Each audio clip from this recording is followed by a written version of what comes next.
Oh, you talking, Gary?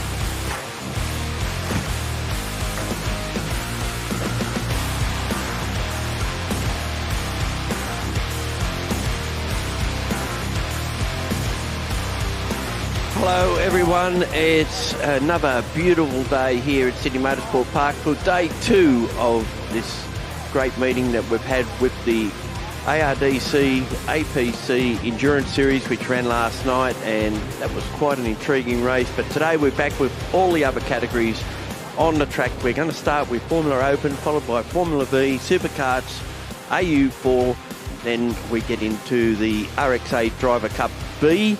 Supersports Prototypes and Clubmans will be also racing, and we finish the day off with another of the RX-8 Cup Enduro races. But first up, it'll be Formula Open, and what a race yesterday. Good morning, Gary. Yes, it was, well, it all happened, and it all happened in the one race. So we had a kerfuffle at the start. Graham Holmes stalled on the grid. Lawrence Katsidis found himself on the wrong side of the road at the start. He ended up with a 40-second penalty, which dropped him a long way down the field. So he'll be starting near the back of the grid this morning. Graham Holmes ended up in the wall, and we hope he's got his car repaired overnight. And then Doug Barry wasn't close enough to the car in front at the restart, so he lost his second place and dropped back to fifth at the end with a 5-second penalty. So in the end of all of that, Michael Doherty in the 1 litre pre-former, which is sort of like an inflated supercart, took the race win from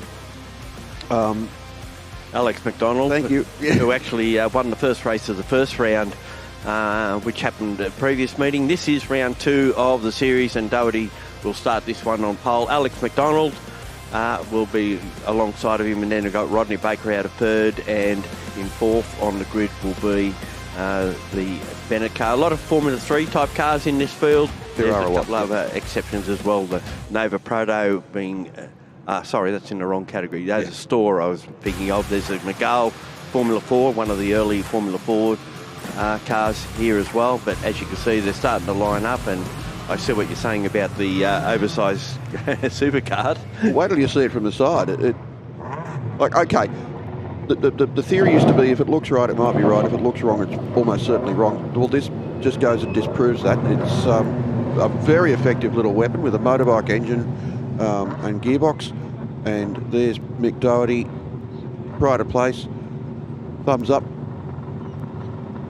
across the other side of the grid to Alex McDonald. Alex McDonald sitting a long way back in his grid box.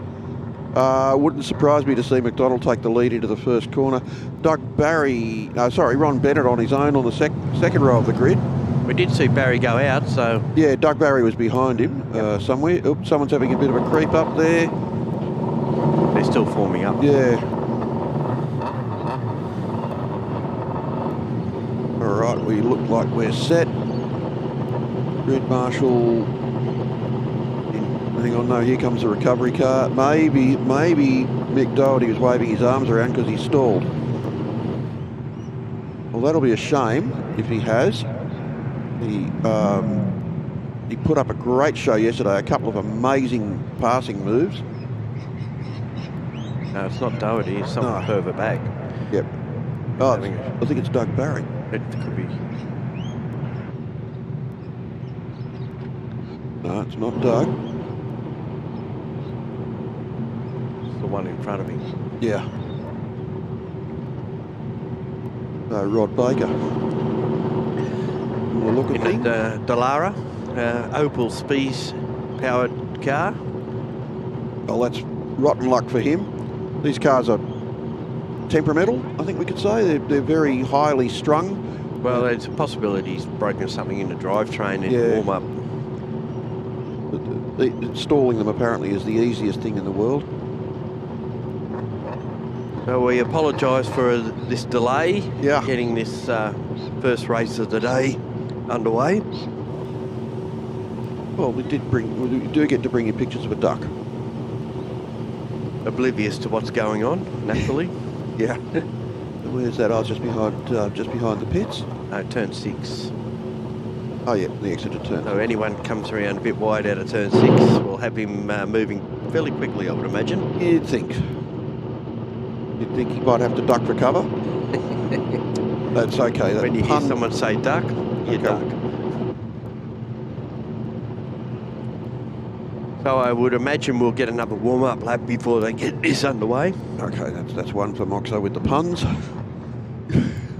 Oh, we've got a score sheet for it. Yeah, I just decided to do that. Introduce our third member of the commentary team today, Lindsay Muddle, piping up there with the mention of the score sheet. So I guess we'll get another formation lap. Does Doug Barry think he can move up a slot now that there's one missing? Well, either that or his clutch started to engage and he didn't have a choice. Yeah. He's probably assuming there's another formation lap. So Doug Barry's car's a bit of an outlier in this, while being a Formula Holden. Yeah, so Mick Doherty's got 1 litre and Doug Barry's got 3.8. As they say, you're never late with a 3.8. Unless it breaks down, but they're a pretty tough old engine. I believe you drive one of them. I do drive one of them, yes. He's shaking his head. Can't believe what's going on. I don't know. It's all right, Mick, just breathe, calm down. Another formation lap. So this will be a tow back round to turn 4, I'd imagine. Yeah. I'll tell you what, at least I'll take you back to the opening round at the last meeting in March where AFO took to it. Off of the start, for 2 out of the 3 races that day, there was 3 cars or more stalled off the line. Yeah. So we had, at the time, it was Xavier Babichocki in the Gen 2 Formula 4 car. He stalled. One of the leading Formula 3 cars stalled off the line. And then I believe Holmes in one of the races also stalled, as well as Anton Du in a Gen 1 Formula 4 in that meeting in March. So at least we're not seeing that many cars stall off the line, but they're just struggling to actually stay on the line. Yeah, look, might be time for these cars to have rolling starts. It'd also be a bit easier on their drive lines.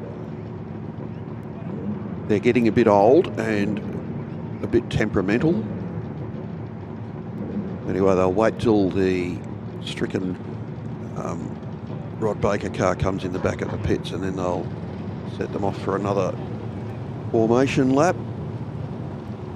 This has eaten up 8.5 minutes of the allocated track time for these cars this morning. Well, the race starts when they leave the dummy grid. Yeah, that is an Eastern Australian raven and not a crow.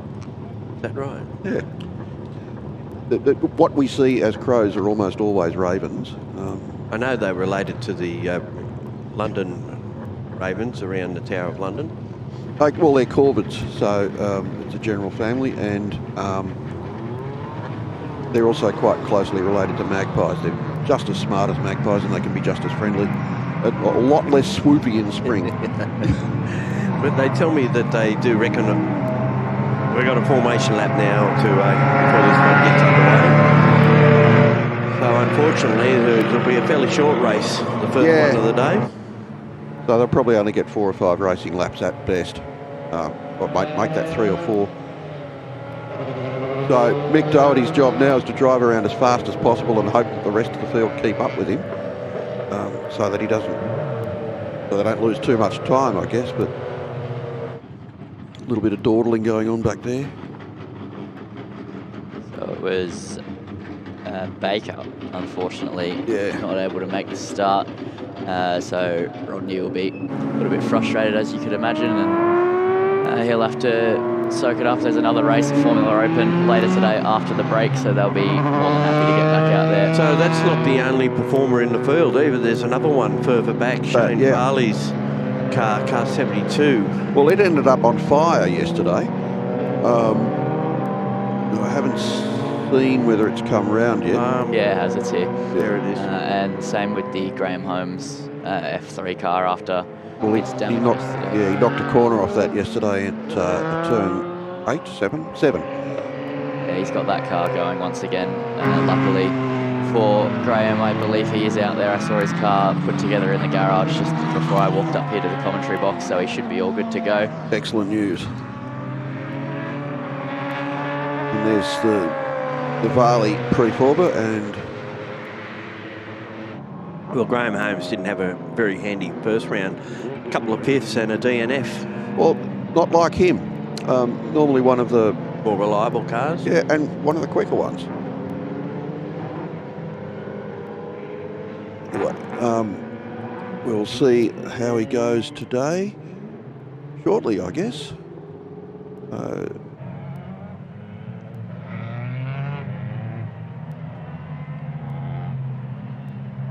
Lawrence Cassidius there in the 23, making his way around. That's the early Formula 4 car, which has had a tune-up. So it's no longer eligible for Formula 4. Got 200 horsepower underneath it instead of the 160 that they usually use. So they used to use 200 horsepower when it was the main Formula 4 car, but then when it's running in Gen 1 for AU4, it runs at 160. And what do the Gen 2 AU cars run at? 170, I believe. Okay, so yeah. There's nothing like having an unfair advantage.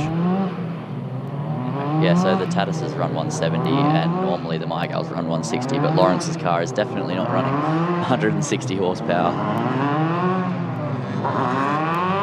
All right, we'll try all that again with just under 8 minutes to go. Mick Doherty lining up on pole position in his pre-former, giving our camera a thumbs up. Thank you, Nick. I think he's given one of the crew a thumbs up for being in the right spot on the line. Yeah, oh, he got it. Nailed it. And once again, Alex McDonald sitting a long way back in his grid box. So maybe he's giving himself a little bit of creeping space, but he's not supposed to creep. He's sort of rolling very slightly at the moment. Because it's a downhill start, so you've got to be extra careful. Yes. Okay, and Ron Bennett still on his own on the second row of the grid. Then Doug Barry, Lawrence Katsidis, Beer, Savage, Bedford, Cancios, Morrow, Varley, Fisher and Holmes is how they line up. Are you kidding me? No. I think this will be the end of this race. We've got just 7 minutes remaining.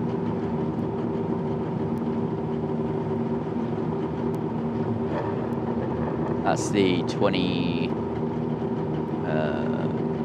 Looks like 24, but yeah, it looks like 24. Yeah, so that'd be Beer.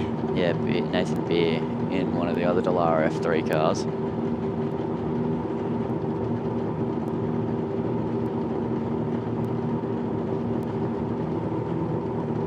Can't see what's going on. At least that Ford Ranger's not being driven dangerously. Well, this is all so exciting, isn't it? It's like the middle of the second session of a test match that's been rain affected. We could get a one-lap sprint if we're lucky. Oh, It'd be close.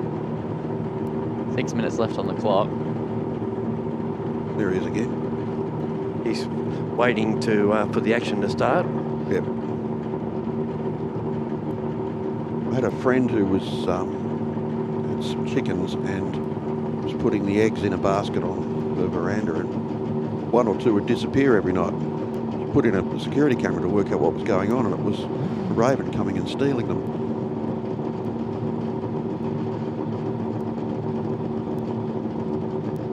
So here's the safety car. So the safety car is going to lead them. Ah, there we go, red flag. So that'll be that. And that's all she wrote. So a non-race for the second Formula Open event. After yesterday's exciting race, that's actually a real shame that yesterday's race was an absolute cracker. Largely due to this bloke on screen now, Mick Doherty. A couple of fantastic passing moves down into turn 2. This would have to go down as one of the most unusual rounds for the category in its history. Well, yeah, it's all a bit topsy-turvy. They were originally Formula race cars. They changed to Australian Formula Open and much the same sort of cars. But I don't think I've ever seen a round like this before. Run what you brung and hope you brung enough. Yeah. Well, it's the old Formula Libre. And there's a lot more eligible cars out there in sheds, many of which are historic cars, of course, so they'll be running next weekend at Sydney Motorsport Park, or even this weekend down at Winton. if you're a fan of old cars, they're good. You are? Oh, I love them. Yeah, the older the better. Well, we might just take a break until the next race rolls around. That's Formula V. It's round 2 of the Australian Formula V Challenge. And once those cars hit track, we'll be back on commentary.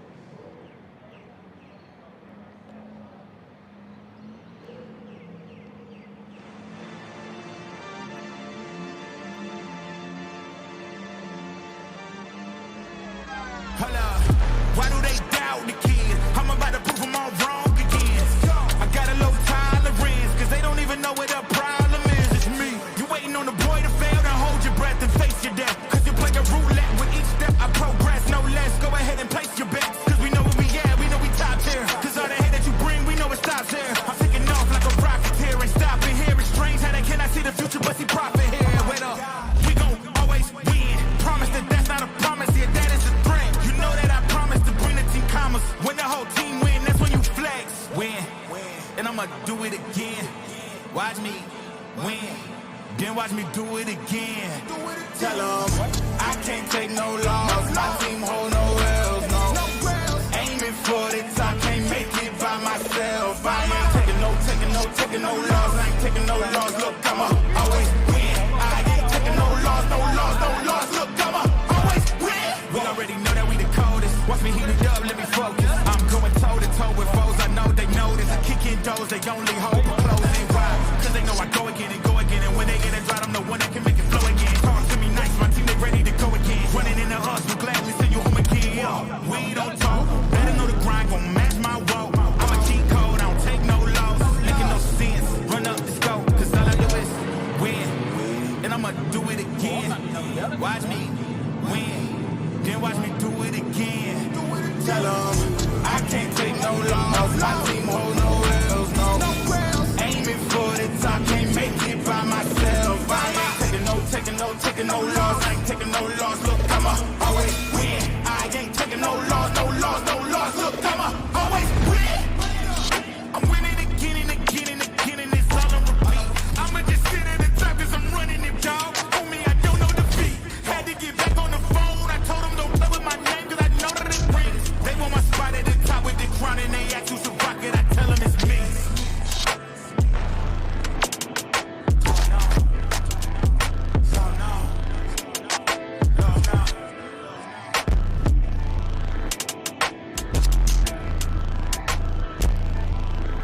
I'ma always win.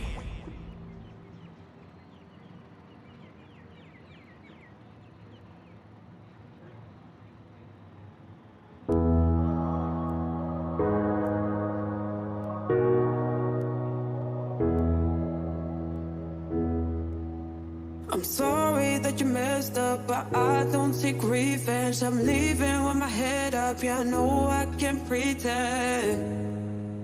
Yeah, I know I can pretend. Cause it will never be the same. Let it follow you. See your face and feel ashamed. No, you better move. No, you better move.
And we're back with our first Formula V race of the day, and hopefully it will be less of a disaster than the poor fellows in Formula Open. So first of all, welcome back, John McDonald. Thank you very much.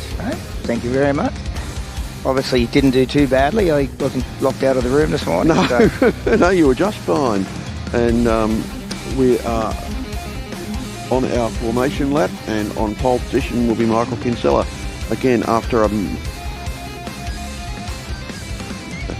Michael Kinsella after an excellent drive yesterday from Simon Pace. Curtis Porter coming in third. Ash Criddington fourth. We've got Hamilton fifth. Purvis sixth. Yep. Missed a couple there. So where we. Purvis, Jones, Harriet, McDonald, Clifford, Ogden, Reynolds, Kim. A couple of stories came out of yesterday, so we'll talk about those as we go through the race today. A couple of people at the back of the grid that you wouldn't normally expect to see back there. Yeah, no, we've got Pace and Curran coming off the back line through mechanical failures, which have been rectified overnight. So yesterday, Andre Curran had a stub axle failure, and he had another one earlier in the series, which is... it's very bizarre. It was a shear. You showed me the part this morning, and it was just a complete shear. Fatigue factor. Yeah. All right, we're seconds away from the start. Less than that now. Green light, okay. Yeah.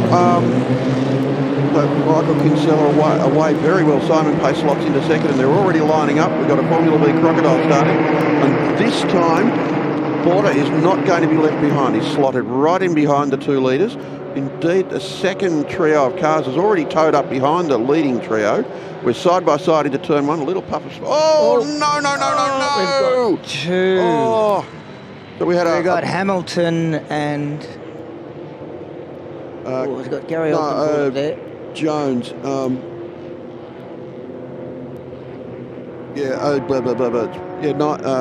Jones was the one flying through the air there. There was a bit of a brake lock. Someone zigged when they should have zagged. Tangle of wheels, and up and over we go. All the cars landed on their wheels. Just have to see whether everyone can get moving and get out of there, or whether we're going to have a safety car. Meanwhile, we've got a 5-car train at the front, so I didn't break them up too much. Michael Kinsella leading from Quiddington, Simon Pace, Porter, Hamilton, and then Harriet back in 6th. We still don't see a safety car, so we might be okay. Yes, no, safety car. There we go, safety car. Well, that's going to spoil it a little bit. We could all catch our breath. Put your hands up, boys. Hands up, feet up. There we go. And we'll go and have to recover those cars down at turn 2. It's just an unfortunate case of two masses trying to occupy the same space, which physics tells us can't be done. So yeah, both. Oh dear, yeah. Nigel Jones's car's broken its rear end. But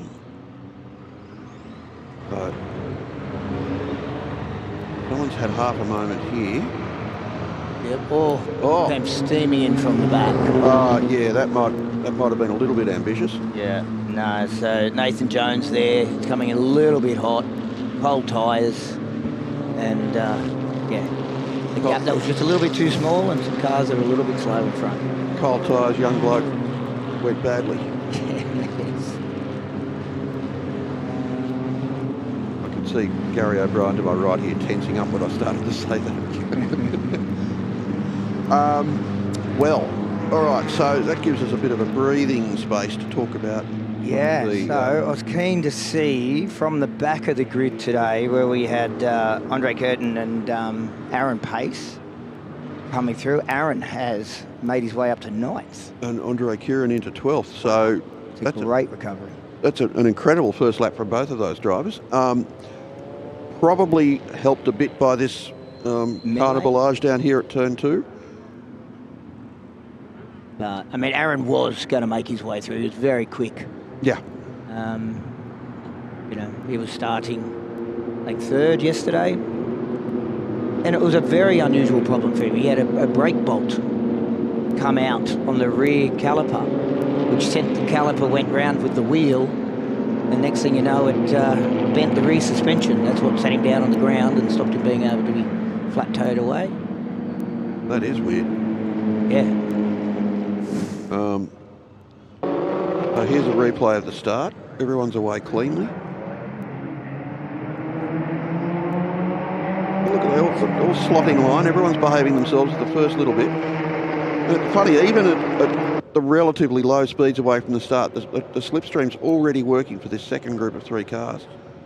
Yeah, wow. But yeah, I know, he's way too fast on the way through.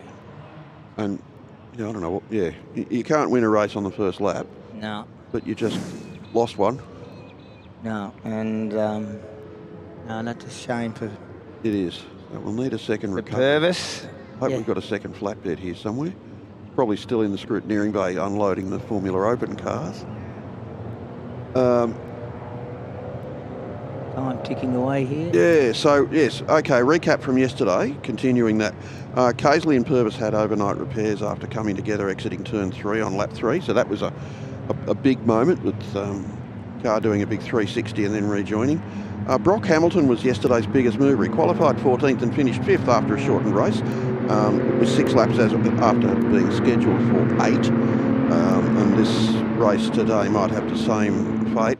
That was a very important result for Brock because he came into the weekend second in the points and 45 seconds behind Simon Pace. So with Simon Pace finishing well down the field yesterday, that's going to mix things up a bit. Yeah, he's had a great year this year. Brock. Yeah. He's only 19 years old, and I think this has been his first win of this year and a first pole. So it's been a stellar year for him. Yeah. So round 1 at Winton at the beginning of this month. Saturday qualifying and the race was dry, and the Sunday races were wet. Simon Pace took pole and had a win on Sunday in 2 seconds. Kinsella took the Saturday win. Brock Hamilton took the second Sunday win, which was his first ever Formula Vee win, and there was only one 1200cc competitor at that round, and there's only a couple here today. We've got, three. Bork and... Steve Butcher. Oh, yes, and Butcher's turned in. Yeah. And Patrick Bork's new. This is only his 3rd race in the category. And this is only Nathan Jones's first year in the series. And we're still, well, looks like we are waiting for a truck to unload before it can get over. Yeah. And pick up Mr. Jones. So it's good to see Matt Harriott up there in 6th. Matt had his first win at on the Shelley circuit a few weeks ago, round 2 of the State Series. He is in a newly acquired Sabre 02 and is really coming to grips with it. So it's great to see Matt having a great jump up through there. There'll be a bit of a clean-up too. Looks like there's a bit of oil down on the track there. That's a shame. That'll be that strange mix of gear oil and ATF they use in the gearboxes in these cars, probably. Yep, everyone has a special recipe for everybody. So we're finding out that the old mineral oil is getting harder and harder to buy. Yeah. By the way, I want to acknowledge the all that information we've just been talking about came from Steve DeVries, who's looking after Formula Vee for them for the National Series. So Stephen is a Victorian, but we'll forgive him for that. And yeah, well, look, with these cars having so little power and all being the same, you're always looking for some advantage, and if you can find a lubricant that gives you less friction and less drag in your gearbox and in your engine and your wheel bearings and so forth, you're going to grab it. Oh, absolutely, because these are the standard road gearboxes. We don't change ratios, it's as they were. So there's not a lot you can do to that. So yes, if you can get a small win anywhere, you'll take it. Well, at least you don't have enough power to get excessive wheel spin. Oh, well, you can still enough, muck up a start, that's for sure. Yeah. It's there's an art. No one likes to tell you what revs they sit at on the But got more off to the do grid. got more to do with your throttle position than your revs too, Yes, surely. absolutely.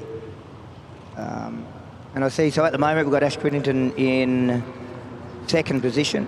So Ash ran down in Victoria for, I think, 2010, 2014. He was the 2024 Victorian State Champion. He was a runner-up last year. He'd gone and done some Formula Fords, and he's had a whole lot of, just say, he's off time from the V's, but saw the light, returned for his third season, and obviously picking up where he left off.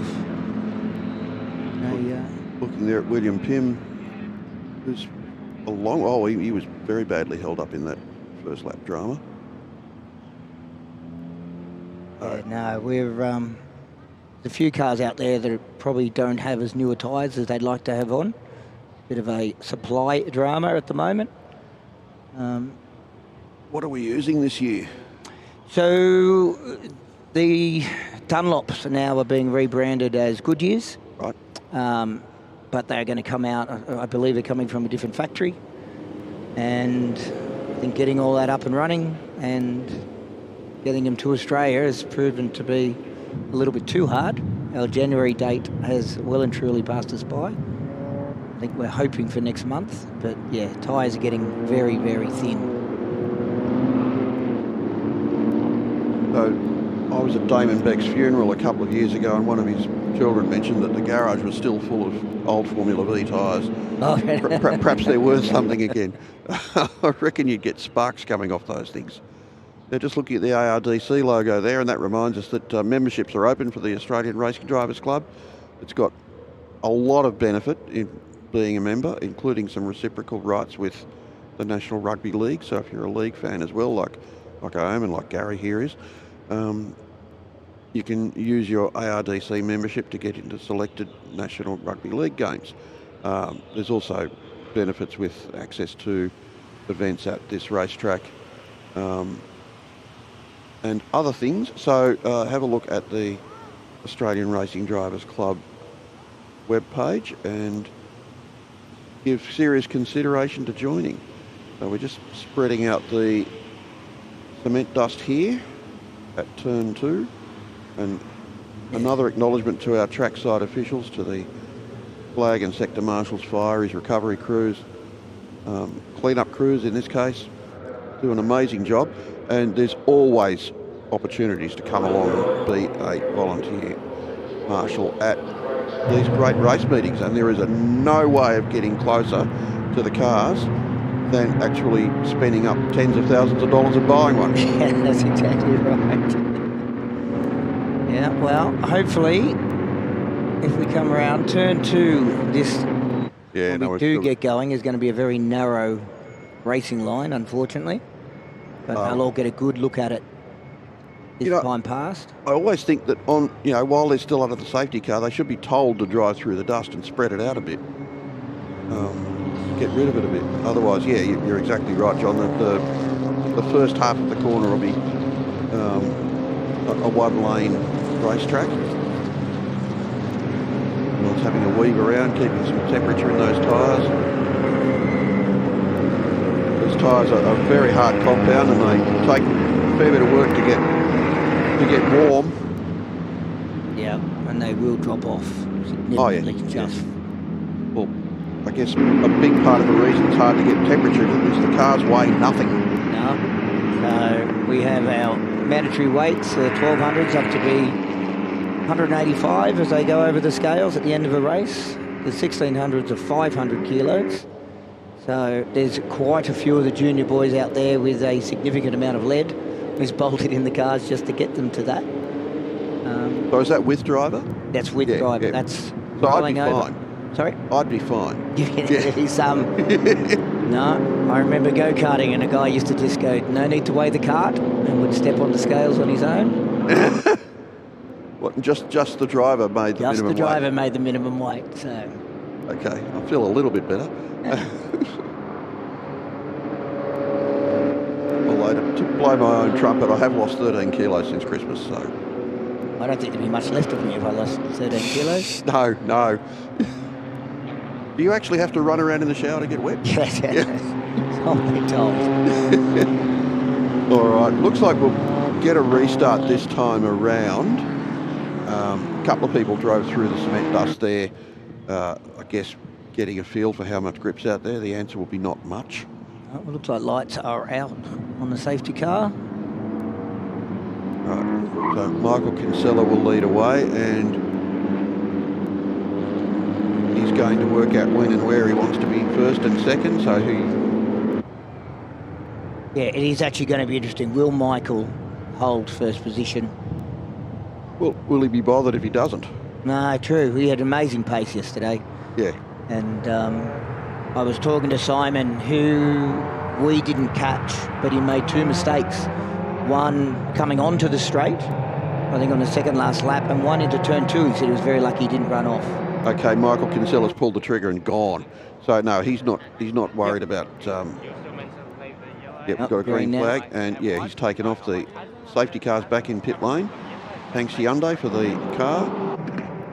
And Michael Kinsella just taking the normal racing line down the right-hand side of the straight.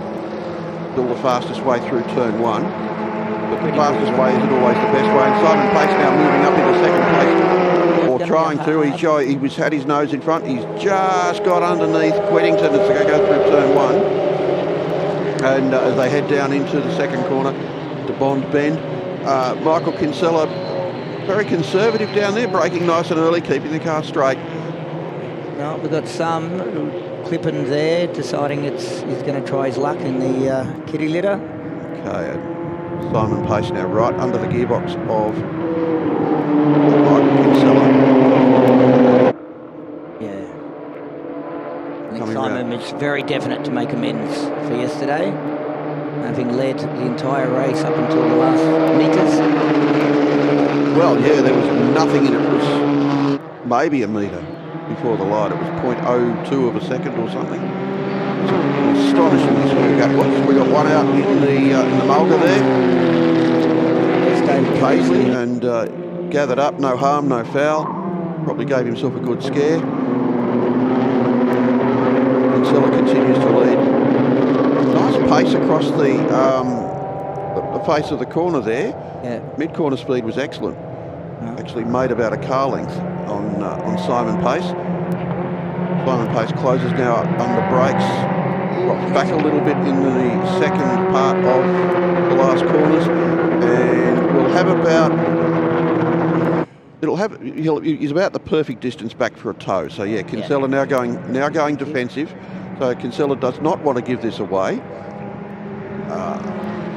Essentially, I think Michael Kinsella wants to be second on the second last lap.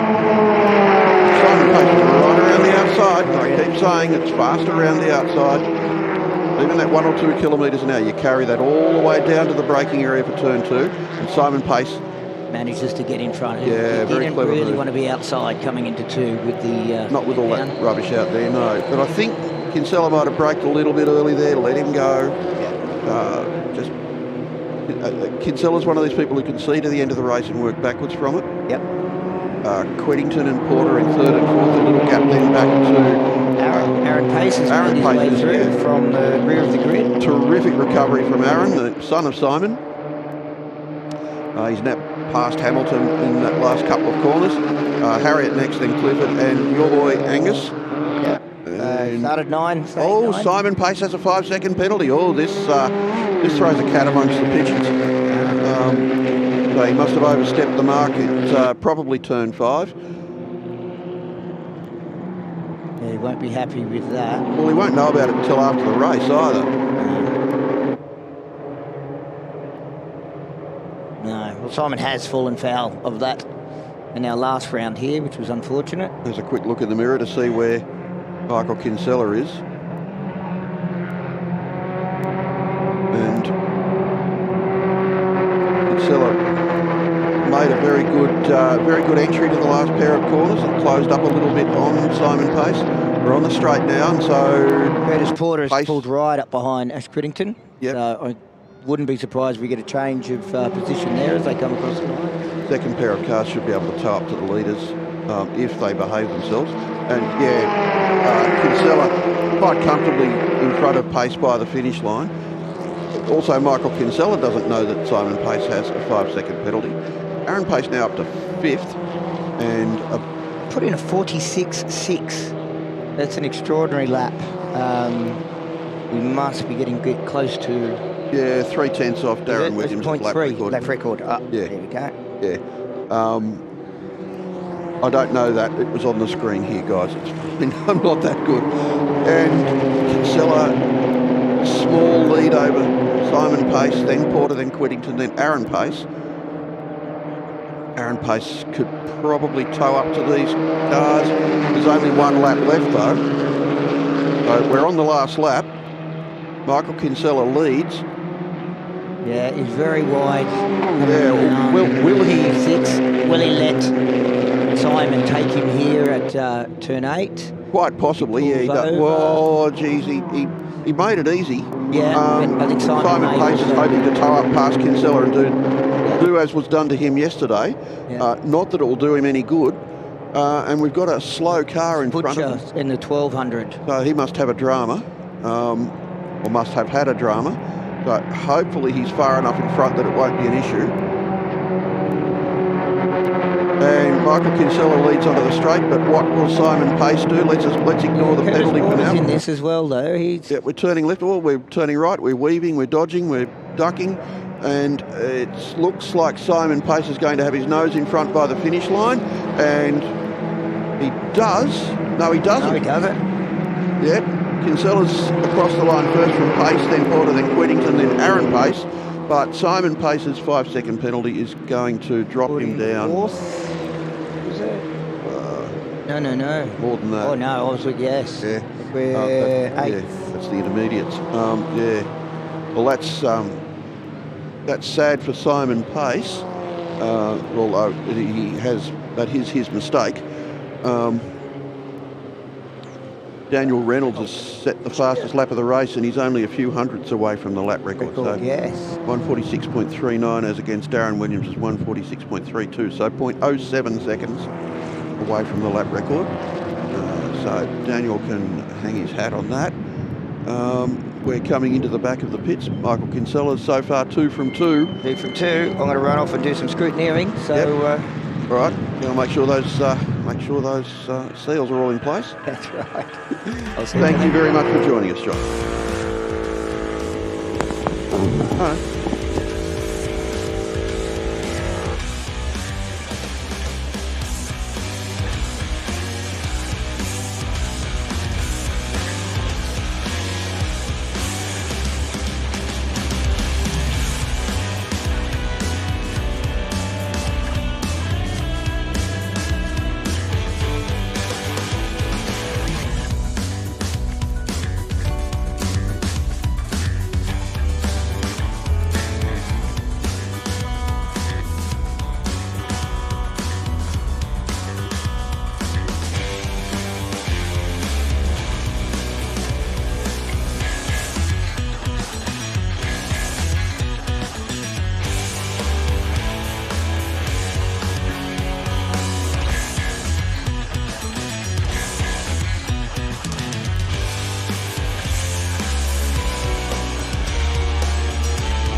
Don't believe me, just watch.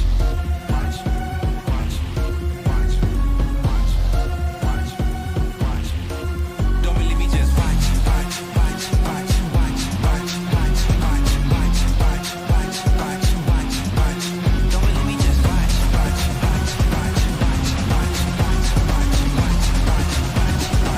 watch. Don't believe me, just.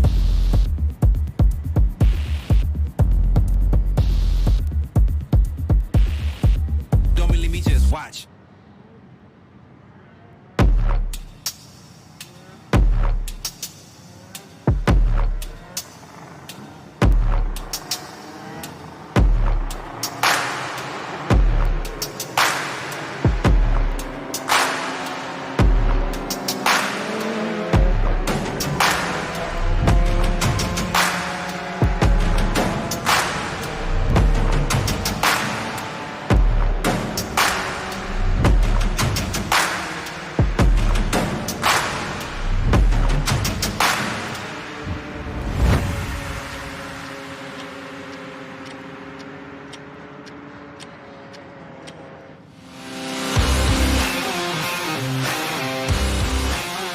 Well, Australian Superkarts Nationals Race 2 here at Sydney Motorsport Park. We're looking at the grid at the moment. Harper, Spurge, Burwell, Clark, Bass, Jamieson and Walk. They make up the 250 international class. They'll start at the front of the field, and then we've got the first of the 125 gearbox karts in Sepovic, followed by Bowden and Fuchs. Then it's Stepping Bello, who was a DNF from yesterday. The other Jamieson in the field, which is Lindsay Jamieson. And then we go back to the other classes, the stock Hondas, the Rotary, the Rotax Heavy, the Rotax Light. Bruce Moxon's with me for this one, and it had some interest yesterday, particularly from Harper's. Earlier Harper's absolutely dominated yesterday's race, no doubt helped by a few mechanical failures behind him. So people like Jamieson and Walk, Mark Walk's usually pretty quick, so they'll be hoping that they can take the fight up to Ilya Harper's. Anyway, heading now for the rolling start. Not such a critical thing for the 250s and 125s, but some of the other karts don't have clutches. Indeed. One into the pits already. Yeah. So Harper's fastest lap yesterday was a 128.38, and he won by a country mile. These, particularly the 250s, they're mentally fast. They are terrifyingly fast.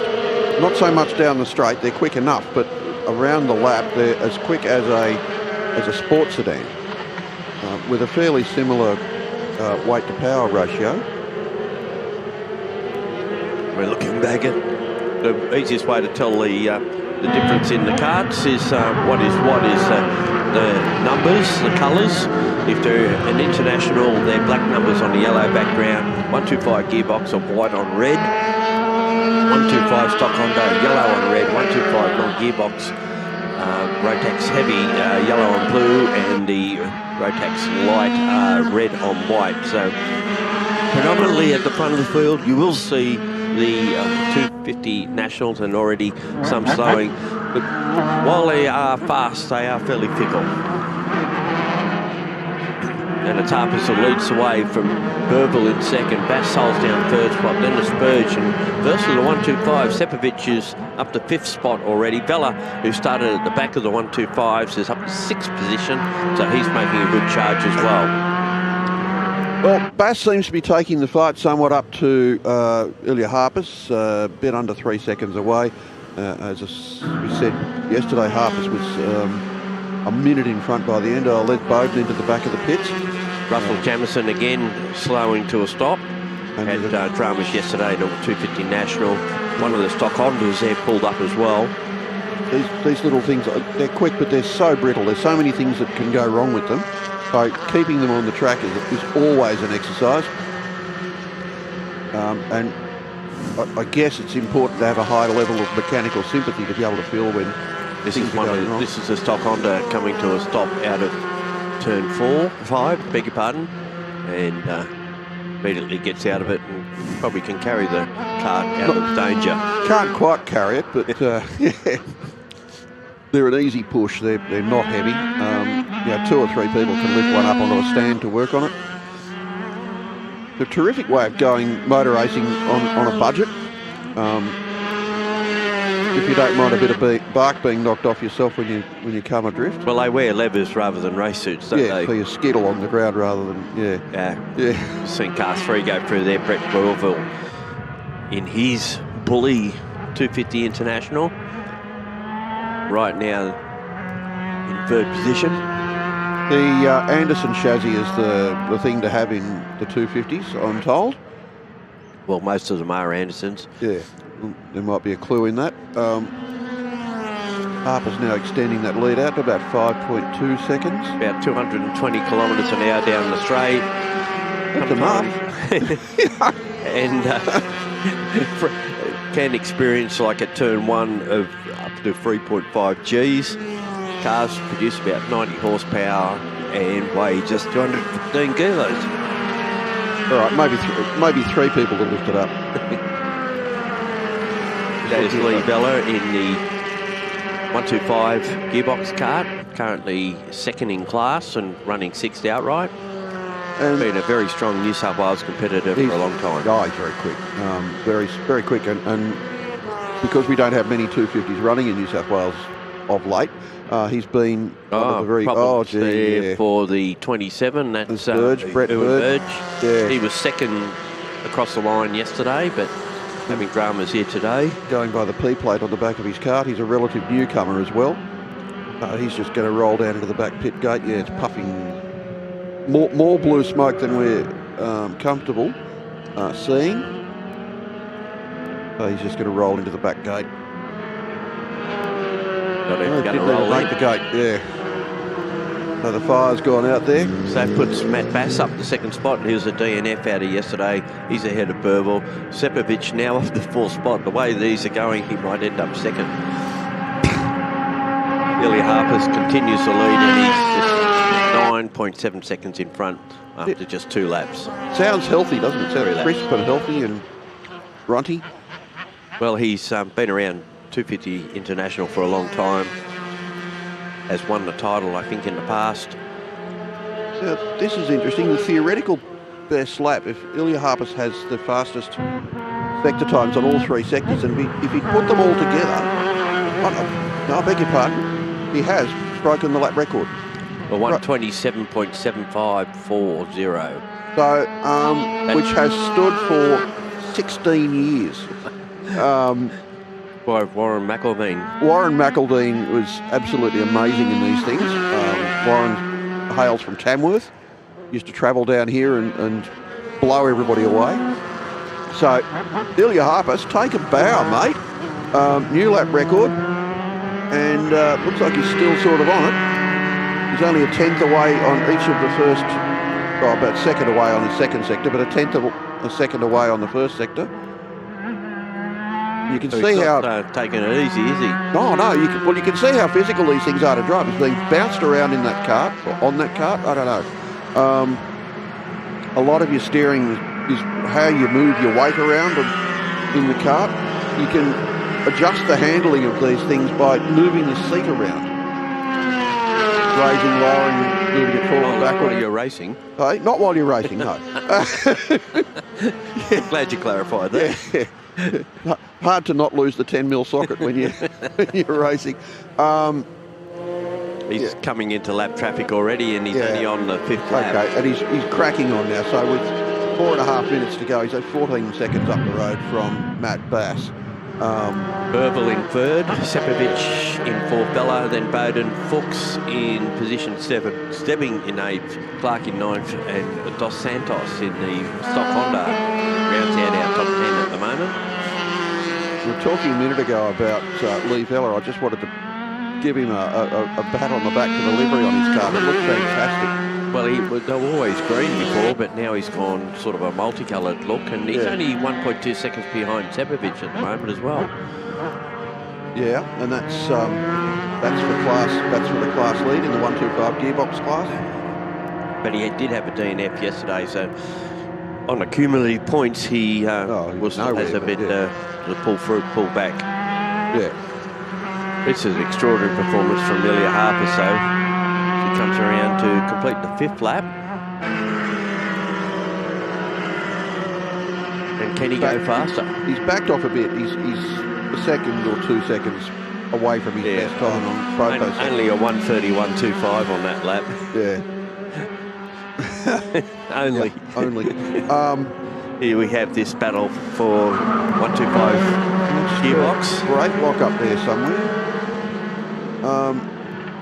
And while Lee Vella is close to Separovic, he's also got Bowden Just half a second behind him. So it won't take much for this to become a little intense battle with 3 minutes to go on the clock.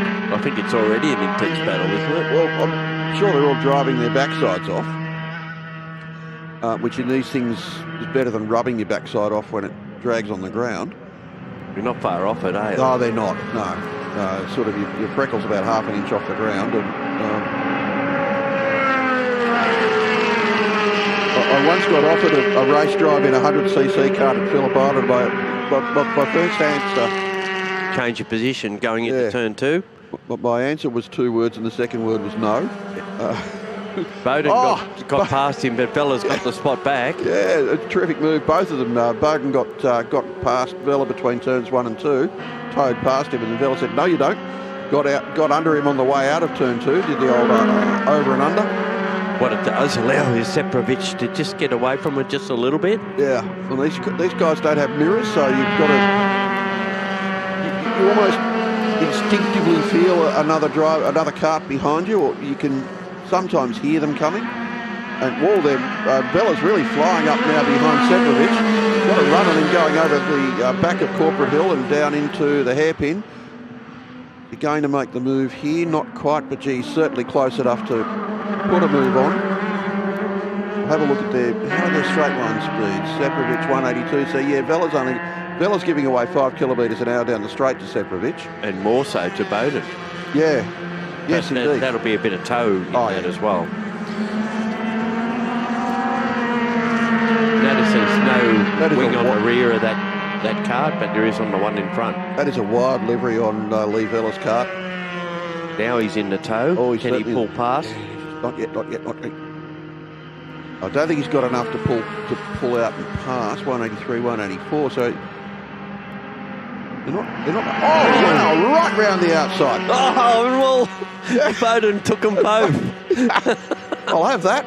I wonder if Separovic had a little drama going into turn 1 there and had to lift, forcing Vella to lift, and then Bowden's just grabbed the opportunity. Now this is where Vella was very quick on the last lap. Yeah, the replay of this pass. Phenomenal stuff down into turn 1. Once again, Ilya Harpus has failed to lower his own lap record. Down the outside and then out of the blue, it's like a bullet out of a gun as he took them both. Hey, where'd that come from? Amazing stuff. Bowden take a bow. But they're all very spotty. Lee Vella's back in front. Bowden and Separovic are having a crack at each other as well behind him, so they'll hold each other up. Separovic got through at turn 7. Yeah. And we'll try and get the lead back before this race finishes, so we've expired time-wise. Well, no, Harpus is on his last lap, whereas he's about a third of the way through the lap now. Separovic looking for a go here. How close was he there? Harpus having another lap. Round the outside of that lap cart, number 87. Who thought he was going fast? Maybe 97. Might be Warren Lewington, actually. Okay, and onto the straight. Who's going to do the big shot out of the gun on this? Well, here comes Separovic. He's certainly got pace on Vella down the straight. But look at the traffic in front of them. Yeah. He looked around and let him go. Yeah. Because I think he was on the wrong line. If he'd have pulled over, he might have taken Vella out. Well, meanwhile, there's a race winner that we need to talk about and give a pat on the back to Ilya Harpus, who's finally knocked over Warren McElveen's long-standing lap record. And he's heading now for the finish line. Take a bow, Ilya Harpus, a great win. You're only 17 seconds up the road from from Matt Bass this time. Not the minute you were up the road from second place yesterday, but still a cracking drive. But we need to find out what happened with Seprovic, Bowden and Vella. At the moment, it's Vella leading from Seprovic and Bowden. And they are about halfway round the lap. Matt Bass crosses the line 17 seconds in arrears of Ilya Harpus. Ilya Harpus, having backed off, only did 207 kilometres an hour down the straight that time. And this intense little battle for the lead of, or for the win in the 125 class is rapidly coming to an end. Here we go. So Lee Vella is just in front of George Seprovic and James Bowden. Here they come onto the straight. Lee Vella's got a couple of kart lengths, which is, I don't know, a metre, on Seprovic. Seprovic got the toe. He's actually closing. He's closing. Is he going to be able to pull out and pass? Certainly pulled out. Can he pass? Did he pass? He didn't. No, he did not, by 0.07 of a second. So 700ths of a second separates the, in fact, 700ths, 1.12 of a second separates first and third in the 125 class. What a cracking race, you three. Thank you very much for that. And give each other applause, a clap after it as well. So was great racing. They'll all be pounding each other on the back and having a big hug after this. That was terrific stuff. And here's our results. Harpus the winner from Bass by 17 seconds plus. Burville in third. Vella gets fourth spot at first in the 125s ahead of Seprovic and Bowden. What a classic race that was. Fuchs in fourth, Fuchs, in the next spot in position 7. Then we go back to Dos Santos in 11th, but I don't think he was the winner of the... He was. He's won the Stock Honda. The Stock Honda, Stock Honda, yeah, sorry. From Warren Lewington. Few DNFs there at the end. All right, and highlights will show the whole race again. So from the rolling start, Ilya Harpus took the lead. He was never going to lose it, but he didn't shoot away into the distance like he did yesterday. But he wasn't holding anything back, so obviously it's the opposition has caught up with him a bit. Bit of attrition, sadly. The Ewan Burge, who was second in yesterday's race. That's the best looking kart here, I reckon. I don't know, I reckon this one might be. Well, the winning kart looks good, yeah. And there's our... That was just after he broke the lap record. Yep. And never looked in doubt. No, a perfect drive. But this race for the lead and the win in the 125 class. That was the first passing manoeuvre. That was for second in class. And then Lee Vella toes up behind. And this was the one where Vella took the lead off Seprovic into turn 1, and all of a sudden James Bowden just shot out of a gun. Boom, gone through. Yeah. And then they had to deal with traffic as well from the Rotex class cars. And in the end, Seprovic just wasn't quite close enough to get Vella on the line. Well, that was a cracking race, and I reckon you'd press save on that one if you're at all interested in superkarts and watch that over and over. That was the highlights package from the second of the superkart races. 2 more of those to go, and we've got AU4 coming up next. Lindsay Muddle will steer the ship through that race, and until then, we'll take a break.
For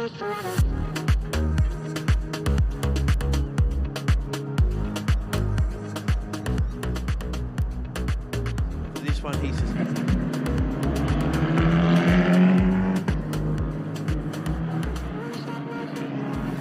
Well, it's now back for the second race in the second round of AU4, and Lindsay Muddle is in the box for this one, a series commentator, and, well, interesting race yesterday and all backing up again today.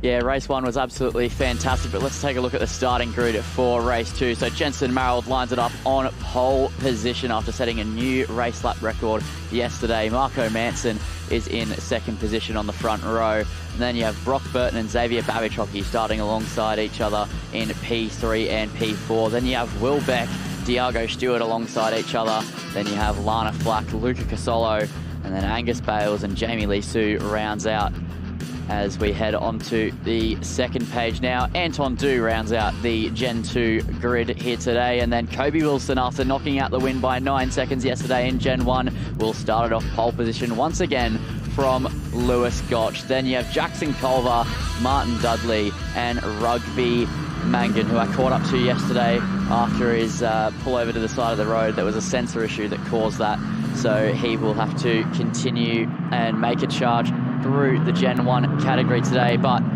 heading around the final corner now for their standing start, we have a fantastic race ahead of us.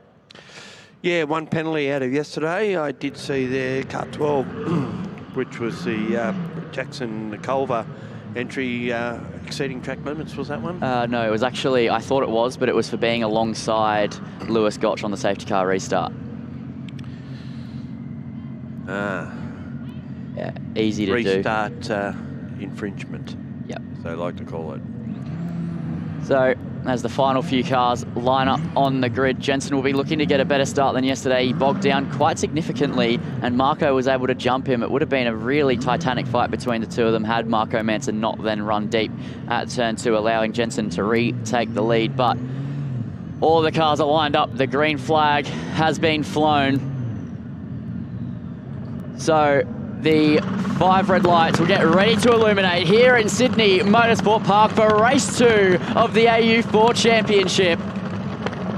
And we're underway for racing action, and once again Jensen Marrow bogs off the start. There's a car stalled as well. That's Anton Du, I believe, in the background. It could also be Jamie Lee Sue as they sweep through turn 1, and that is the lead for Marco Manson. Very much shades of yesterday as they head up towards turn 2. It's side by side now between Luca Casolo and Angus Bales, who sends it late on the brakes around the outside of Lana Flack now as they head up the hill and over the crest. Now they'll dip down into turn 3. Angus Bales will now have the inside line on Lana Flack and move up past Lana Flack into 7th position as he has Brock Burton in front of him as well, and Diago Stewart is the car directly in front of him. Luca Casolo trying to make up some time, but Marco Manson leads after the first sector from Marrold, then Burton, then Beck, then Hockey, then Stewart, then Angus Bales and Lana Flack. Meanwhile, in the Gen 1 category, it's still up for a coin toss here between Kobe Wilson and Lewis Gotch. They are still within 3/10 of one another as Kobe Wilson has gotten past Jamie Lee Sue, much like he did yesterday. What about Lewis Gotch? We'll find out soon enough, but Kobe getting it done at turn 6 at the right moment for him. It was indeed Anton Du who stalled off the line there off the race start. Not ideal for Anton, but it's easy to do in the Gen 2 cars. And now it looks like Jackson Culver and Lewis Gotch have gotten past Jamie Lee Sue out of turn 8, so that's really important for the Gen 1 cars. Oh, that's Brock Burton. Brock Burton's bottomed out on the curb. He's over the grass, and that is his front wing absolutely tilted sideways, and that is not how the front end of that car is meant to look. It's an easy mistake to make, and there goes the front wing. Yeah, Manson off the start yesterday, he had the lead up until turn 2. Marrold managed to get past him through that corner, but today Manson has held on and continues to lead, but he does have Marrold right on his back bumper at the moment. Yeah, Jensen will want to retake the lead. That's a lock up there from Marco Manson, defending the inside line against Jensen Marrold as now they head through turn 3. This is going to be a critical moment of this lap because Jensen will not want to wait around if he can help it. He didn't lose out to Marco yesterday. Today he did, and now he is the car on the hunt. It's not a feeling he's used to, but he has done it once before in a much greater charge from last to first, last time in round 1 at Winton Motor Raceway. So this is going to be a fantastic fight between the two of these cars. 19 minutes still remaining in this race. A lot of racing action left to be had. Kobe Wilson at the moment leading the Gen 1 category by 2.2 seconds over Lewis Gotch, as they just had to try and negotiate past Jamie Lee Sue, and Jackson Culver as well doing a great job to put the pressure on to Lewis as well. But Marco Manson a little bit slower than Jensen off the exit of turn 8. Now they head into turn 9, 10 and 11, and in the back of the camera shot there, that is a huge 4 or 5 car train starting at Xavier Babichocki and going all the way down to Luca Casolo. So now out of the final corner, Marco Manson will be forced to go on the defensive again here. Yeah, Hockey in third spot. They're about 4 seconds behind this pair, but here's his hands full. Here's Stewart right at the back of him and Beck, and they're already going to see some changes happening back there. Yeah, it looks like they're going to be swapping around soon enough as they head through turn 1, but there is Marco Manson and Jensen Marald heading towards turn 2. Is it going to be close enough for Jensen? He dummies the nose, but not quite close enough to go for a move. They both pull up. Jensen much later on the brakes than Marco Manson through that corner, but he's just trying to fill the mirrors and force Marco into a mistake when he can, but there's still a long while. He's got to stay patient. He can't go for anything reckless. We've seen what can happen when people get a bit impatient here in the AU4 Championship last time out at Winton Motor Raceway. Angus Bales has had a moment there. That is up through turn 2. Yeah, he's just come off the circuit, so he's dropped down the order and he's now in 13th overall and right off the back of the train that he was just in the thick of. Yeah, I think Manson actually got a little bit of a gap as they went over the tunnel that time, but I think Marald may have just pulled it back. Actually, he's pulled about a 10th in that move from turn 2 through to turn 4. He's held that across the top through turn 8 now, and actually may have actually pulled a little bit more as they move out of turn 8 and head up towards the top of the track. Yeah, he's controlling the pace extremely well, but something I've also noticed is that Xavier Babichocki has fallen down to 7th position. He was just in 3rd, and that whole 5-car train has split up quite significantly. I'm not sure if that was caused by Angus Bales' off or if that was related, and if they came into each other potentially. They were in the same train, but yeah, interesting stuff in the Gen 2s at the moment. But Jensen Marald is knocking on the door of Marco Manson at the moment as they head into turn 1. He's going to sweep through completely flat out in these Gen 2s. That's a Tim Macro car rejoining onto the race circuit. That'd be Brock Burton rejoining the race after being in the pit lane, as here is a replay of earlier on. This is what happened to Brock Burton as he went off at the final corner. Not the first Tim Macro car to go off at the final corner this weekend. We had one off there yesterday that spun off and gently touched the tyre barrier a bit. As now here's a replay. Oh, that's what happened to Xavier. He got bottomed out on the exit curb of turn 1. Oh, that's going to do a lot of damage to the floor. It looks like he's managed to keep it out of the wall, luckily, though, for Xavier, but he'll be extremely frustrated as Angus Bales moves back up past Rugby Mangan. But easy mistake to make, and yeah, that floor is going to be in tatters. I'm sure they'll be having to look at that after the race. Here's our race leaders. Manson's still ahead of Marald. So Jensen looking to close up again. This is the story, though. These two are so close together, but yesterday it was Marco Manson unable to overtake Jensen Marald, and today it's Jensen Marald trying to overtake Marco Manson. Jensen staying significantly closer than Marco was able to yesterday. However, yesterday it was about 7.5 tenths between the two of them consistently. Jensen's keeping it at about 4.5 to 5 tenths as we have this battle still continuing as they head down towards turn 1. So the slipstream in full effect at the moment as Manson and Marald continue to do their dance at the top of the field. Manson still just very level-headed, but that is Anton Du stopped on the side of the road there in the entry to turn 2. That'll be causing yellow flags, you'd have to imagine. He's gotten it going again now. It's rolling. I'm wondering what has happened here to Anton, but he's managing to keep the car moving for now, but very slowly. I hope he doesn't come to a stop at turn 2. That would be disastrous. Don't want him on the on the apex of that corner. It's pulled up, but fortunately still moving. As that's the damage to Xavier Babichocki's car. Just putting a new nose cone on it by the look of it. Yeah, no nose on that car, so they're having to replace it as they'll continue to work on that car and get it back out, similar to how Brock Burton would have had to do with Tim Macro earlier. And there we go. There's the front wing change, and he's back on the move there for Xavier Babichocki. And he'll be quite disappointed, but still race 3 later on, where he qualified well in Quali 2 yesterday. And they'll continue here because Marco, Jensen's closer this time around.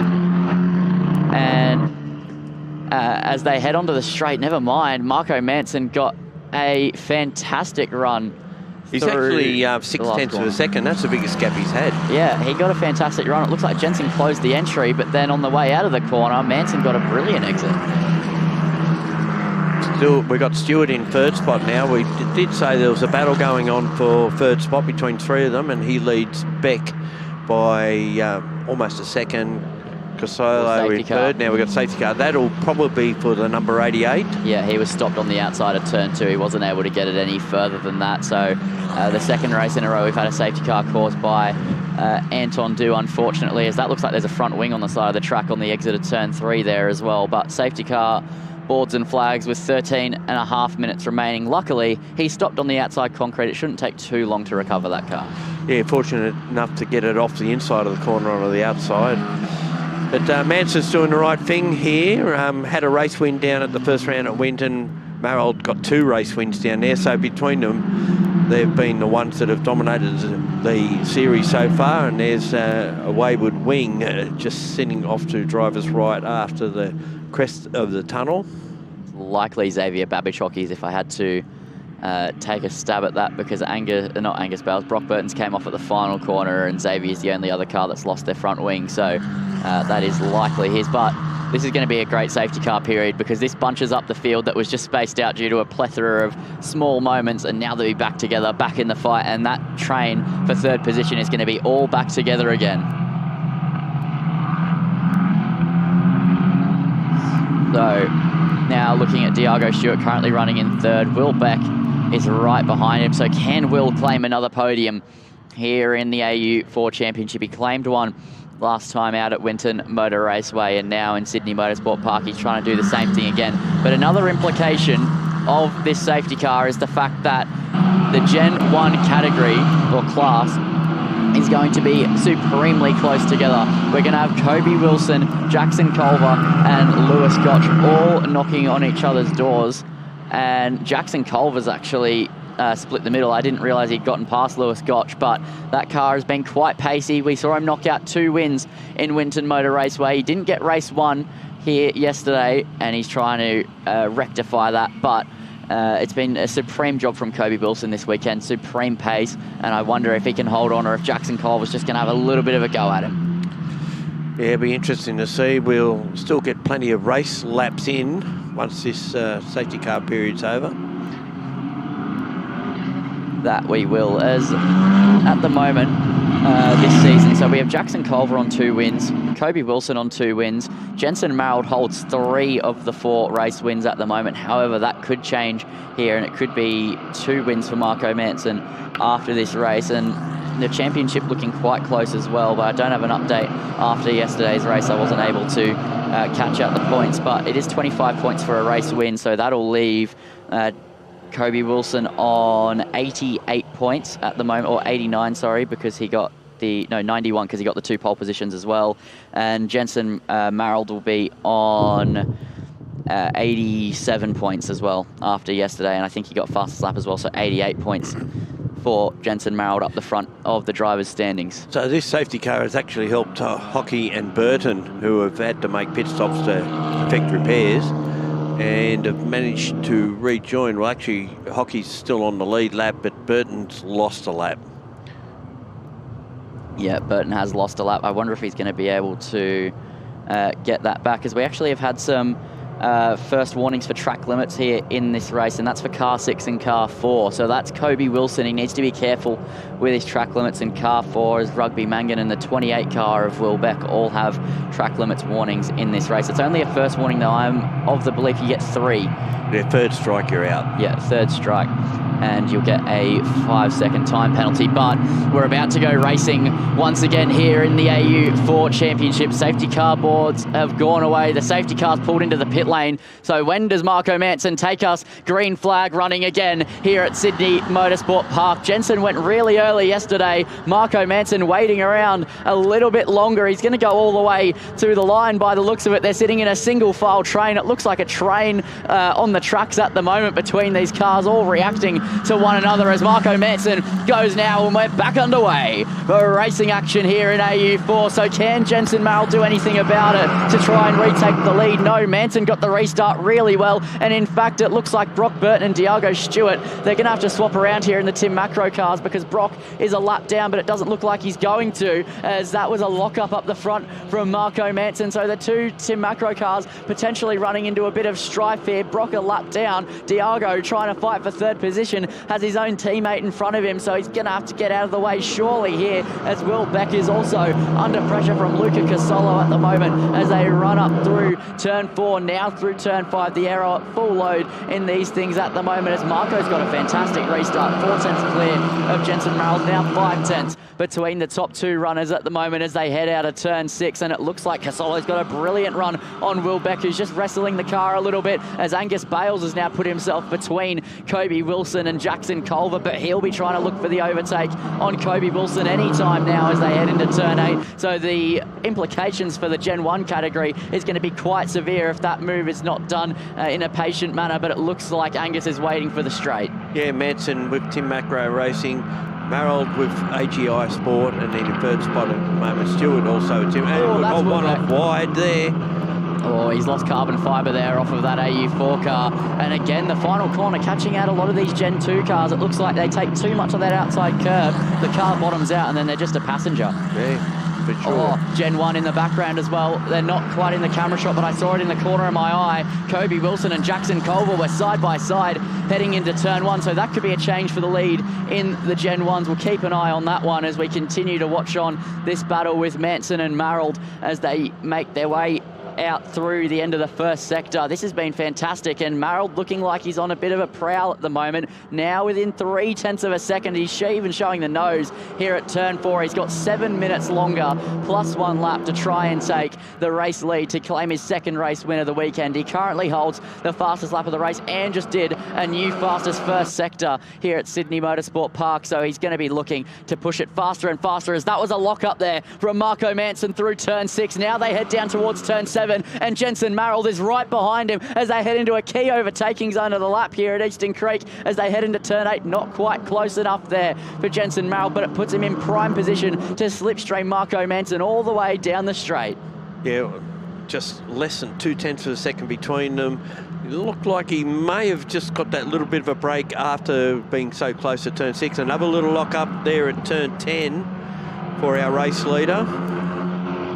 Marco Manson struggling on the brakes by the look of it. He just keeps locking that front left tyre. It's specifically always the front left that he seems to be locking up as he heads through the way in, but now down the straight. This is the closest Jensen's potentially been as they head in towards turn 1. We could see a change for the top of the leaderboard at the moment as we look at Diago Stewart heading through turn 1, but this is the fight for the lead. Marald's right there. Marco moves left late. Jensen's forced the long way round. It's going to be wheel to wheel as they head up over the hill and now down through the exit. This is going to be a critical moment for Jensen Marald as he tries to put the pressure on to Marco Manson, and he's doing it sublimely at the moment, filling up the mirrors of that Tim Macro car down towards turn 4. He has the inside line. He can't quite brake late enough. Fantastic racing between the two of them, but Marco Manson putting up a stellar defensive effort to hold on for first position for now. Yeah, well, it looked like he's got the speed on Manson at the moment, but just can't find a way around him. Yeah, it's been like that since the race start, and it's a similar story to what we saw out of Marco Manson yesterday, but Jensen was just the quicker car in race 1 and seemingly now in race 2 as they head towards turn 8. Jensen's really starting to get impatient, showing the nose. He's trying to get in Marco's head, but Marco staying really level-headed. It's impressive driving at the moment. It's certainly made the race in 2, hasn't it? They've just got so much pace on the rest of the field. And that gap is out to almost 3 seconds back to Stewart in third spot. He's got Casolo just behind him, and Flack is there as well. Bales in 6th spot, Wilson 7, Culver 8th, Gotch in 9th, and Lisu rounds out our top 10 back in 11. Yeah, now the lead fight. Jensen close again, and you've got to imagine he's going to be pressuring every lap now with 4.5 minutes remaining here at Sydney Motorsport Park in race 2. He's right there. He's knocking on the door. Marco once again goes defensive. Jensen's going to pull up alongside, not quite as far alongside as last time, and he runs out really wide at turn 2. The car just not biting in there, taking out the outside line at turn 2, but now he gets a slingshot exit off at turn 3, but the car's complaining. I think his tyres might be just slightly starting to get a bit hot sitting in the dirty air created by Marco Manson, because that car's just getting a little bit more ragged in its behaviour. Yeah, he just seemed to get away from him out of turn 2, but he quickly gets it back, and that's why I think he's still got better pace than our race leader. There's just no way around. Yep, struggling to pass at the moment. I'm sure the right moment will come here for Jensen Marrold, but it could also just be a defensive masterclass here from Marco Manson. Under 4 minutes to go now in this AU4 race, and it's anybody's guess as to who's going to claim the top step of the podium here in race 2. But back to the Gen 1 fight. Jackson Culver within 1 second to Kobe Wilson, and Lewis Gotch is only 5/10 behind Jackson Culver. So we've got a three-way fight for the win in the Gen 1 category at the moment. Anybody's game there between those Gen 1 cars. They had a fantastic battle yesterday for P2 as well between Gotch and Culver that was inconsequential overall because of their fighting, but absolutely fantastic in Gen 1 at the moment too. A lot of racing up and down the field. Manson's got a little bit of breathing space. He's out to just over half a second, but this may be just Marrow just giving those tyres a bit of a respite before he makes another lunge in the last 3 minutes. Yeah, I think you might be right, because his car was just starting to squirm on the run through turn 3 last lap, so he's going to just sit back a little bit, let the tyres cool down, and then have one more stab at it here with a few minutes remaining in race 2. I think he's just, that respite period's over. He's back on it. Yeah, he's absolutely pushing the limit of that AGI Sport entry at the moment as he wrestles it through turn 4. And you can see he gets a lot more across out of turn 4. He really maximises the entry to turn 5, which is why I think he gets so much closer on the entry to this corner here at turn 6. There's a big lock-up there from Marco Manson. Now Jensen's all over the back of him. That's the worst place to have a lock-up, because Jensen gets so close as they head through turn 7, and turn 8's such a prime opportunity. But every time it seems he locks up, loses time. Marrold gets too close, and I think Manson's very strong out of 5, but he loses out of 6. Yeah, it's every single time, and I think that every time Marrold has that run into turn 7 towards turn 8, I think that after he locks up at turn 6, because Marco's done it a few times, Jensen gets too close and actually has to back out of the throttle not to hit him, because he loses so much time in the second phase. We didn't lock up out of turn 10 on that occasion, so that's probably helped him a little bit. It's going to be on between these two now. 1:48 remaining. It was 3/10 out of the final corner, 4/10 across the line, and now they head down through turn 1. Slipstream in full effect here for Jensen Marrold towards turn 2. Marco once again is going to defend to the inside line at turn 2. Jensen takes the outside. Last time we saw him run wide, but this is the furthest out. Marco's had to defend him. Jensen sticking it alongside now. He's going to have the inside for turn 3. No, not quite. Just inching ahead there was Marco Manson. Stellar defense from this young man at the moment. He is absolutely soaking up the pressure. Wow, I thought Marrold almost had it then. He got alongside, but that car with the nose in front at the time was managed to pull away. And now this time, lot cleaner out of turn 6 for our race leader, Manson. Yep, fantastic defense and no lock-up at turn 6. So, but a bit of a slide on the way out. The car's starting to complain now with all of this defense. He ran a bit wide through turn 2, defending from Marrold as well. So he's just going to have to keep his head down. So next lap won't be the last lap. It'll be the lap after. So we are going to head on to the penultimate lap of this race here at Sydney Motorsport Park in the AU4 Championship. What a race it's been, and it's still anybody's game. They're coming up to complete the 13th tour. So they've done quite a few laps, given that there was a safety car period as well. And that's probably the biggest gap we've seen all race, what we're seeing here at the moment. And but where Marrold is very strong is down to turn 2. He just hasn't got the right side of the racetrack to get the move done. Yeah, Marco's really good at getting back across and covering that inside line, as it's 4.5 tenths across the line. So Jensen will have one more opportunity into turn 2, and that'll be next lap of the race, because this is going to be now 0 on the clock, but it's a +1 lap here in the AU4 Championship, which is really critical in the grand scheme of this race. And can Marrold take home the win, or can Manson hold on for his second race win of the season? That is the grand question. I think a lot of people heading into the weekend and after qualifying thought Jensen might have just had it a little bit easy, but now after this race, Marco clearly showing he's getting better race starts than Jensen Marrold, and if he can hold on, it's becoming quite treacherous to try and get a pass done, and Marco's just able to hold on so well. And he's had probably the biggest gap he's had at turn 6 in the last few laps at least as well, so maybe Marrold's thought, well, I can come back and fight in the third race, and not much he can do at this point about getting the lead. Yeah, we will see as they head on to the final lap, and just an update in the Gen 1s as well. Jackson Culver's only a 10th underneath Lewis Gotch at the moment for P2 in the Gen 1 class, so that's going to be a huge fight towards the line as well. But now we have one more lap of racing here in race 2 of the AU4 Championship. It's Manson from Marrold up the top, and that is the way it's been since the first corner. Can Marrold rewrite that on the leaderboard at the moment? Onto the final lap of the race here in race 2. So as they dive through turn 1, that gap only 0.2 of a second, and it's going to be side by side between the leaders here in just a moment. Jensen tries to force it to the inside, has to duck to the outside late. Lock up from Marco Manson, almost clipping Marrold's front wing there as they head up through turn 2. Now through turn 3, it's going to be full attack between these two cars for the rest of the lap here at Sydney Motorsport Park. Manson only leads by 0.2 of a second, and there's still a few more overtaking zones remaining here in this lap at Sydney Motorsport Park. Turn 8 and turn 6 being the critical ones, but Manson has got a fantastic run off of turn 5. That leaves him safe for turn 6. He doesn't lock up in the way through either, so Jensen has one more opportunity more than likely in this lap, and that's heading down into turn 8, and I would dare say he's too far back. I think he is too far back here in this one. So what about the final 2 corners? We know Manson has been a bit of a victim to locking up here in this second race at turn 10 and turn 11. Will he do it again, or can he hold on and hold off the pressure from Jensen Marrold for 2 more corners here at Sydney Motorsport Park? He's driven the absolute wheels off of that Tim Macro Racing Gen 2 Formula 4 car, and as they round out of the final corner, a stellar defensive effort claims Marco Manson a second race win of the season here in the AU4 Championship. He claims race 2, and what a fantastic finish. Marco Manson leads,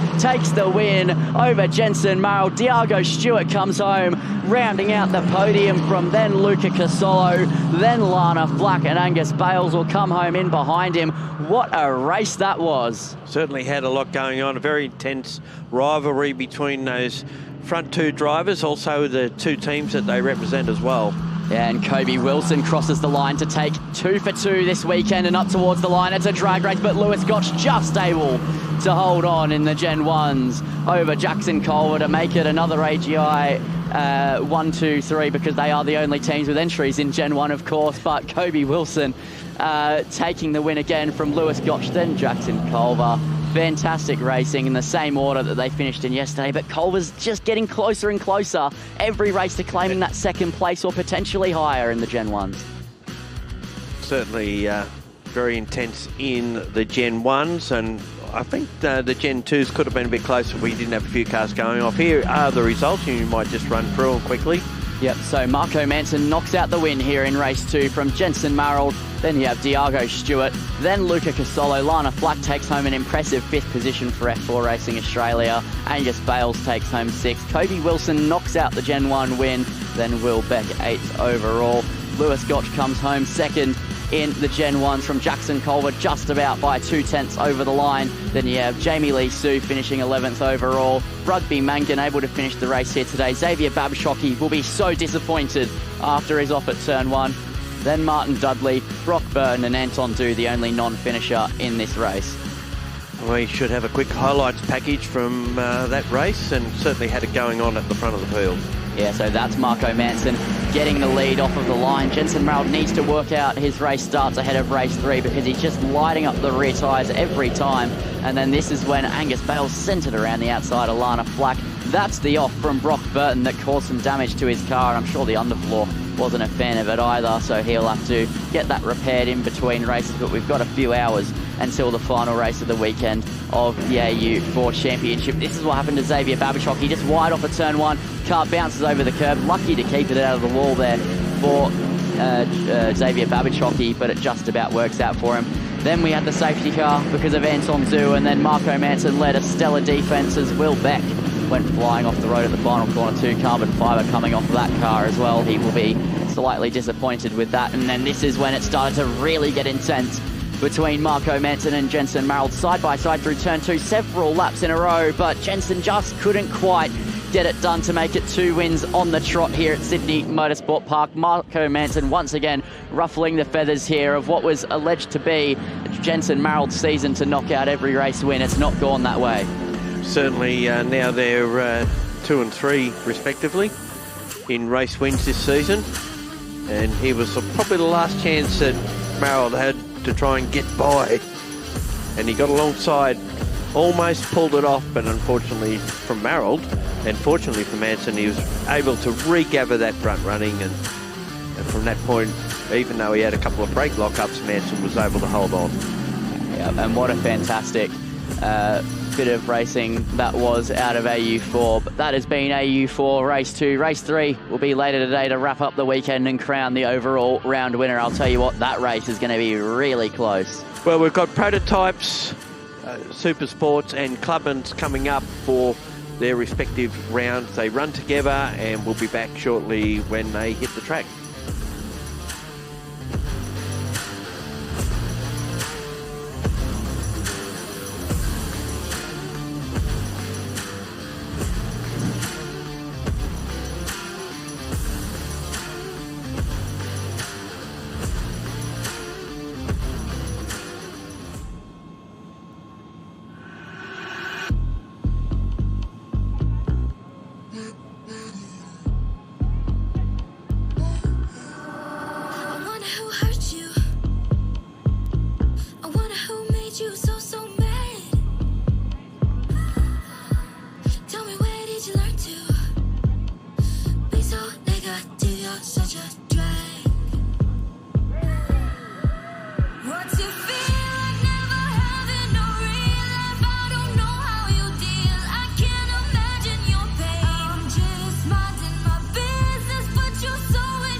We're coming up to round 2 of the Australian Prototype Series, round 3 of the Supersports Clubmans for the New South Wales State Championship. Bruce Moxon in with me, Gary O'Brien, for the first race of the weekend for these guys. They practiced on Friday, had a day off yesterday, and they're back today. All been to the beach, I guess. Apparently, John Paul Drake likes long walks on the beach. He's third on the grid. John Macris is on pole. These first few cars are all prototypes. Then we've got some Supersports and a mix of Supersports and prototypes, and down towards the back we've got a few Clubman entries. Yeah, there is our start left. We've got Macris on pole, Trent Gove off second, John Paul Drake off third, Lap AU4, Knowles in the Supersports in position 5, Brewmeister, the Radical in 6, and it's Loftus, Morris, Patel, Nidu in position 10. And interesting that the prototypes have abandoned their BOP, as we see Andreas in 11th, then it's Hannon, Mark Brame, Neil Muston, Yallis, Shervington in the first of the Clubmans from Delamont, Croon, Moyes and Stockman in position 20. So it's a good roll-up of cars. 3 more cars. We've got Nick Kelly, Chena and Bonaventura at the back of the field in his Clubman. Beg your pardon, in his Radical. Now, well, he must have had a problem. So we've got a rolling start for this race. Yeah, prototypes have abandoned their BOP that they've been running in previous years and gone for bracketed time racing. And that means that you nominate what class you're in, and then you can actually, as Jason Macris said, it's so good to actually have a system where you can actually race and not worry about balance of performance. Yeah. So we're getting a top shot there of the rolling start, and still a few trying to make up the ground. They got lost in the warm-up, and away we go. Something at the front of that field sounds pretty angry. And Macris leads away. He's in a Wolf F1 Extreme, which is a Coyote-powered V8, as you can no doubt hear. Yeah, I'm pretty sure you can hear that from Melbourne. Wow. So a mix of cars, mix of chassis, mix of engines, and all plopped in together. I like this. Sports cars, run what you run. Yep. I've always liked prototype sports cars. They're terrific. And radicals and stuff like that. They're all great stuff. The Knowles car is out in front.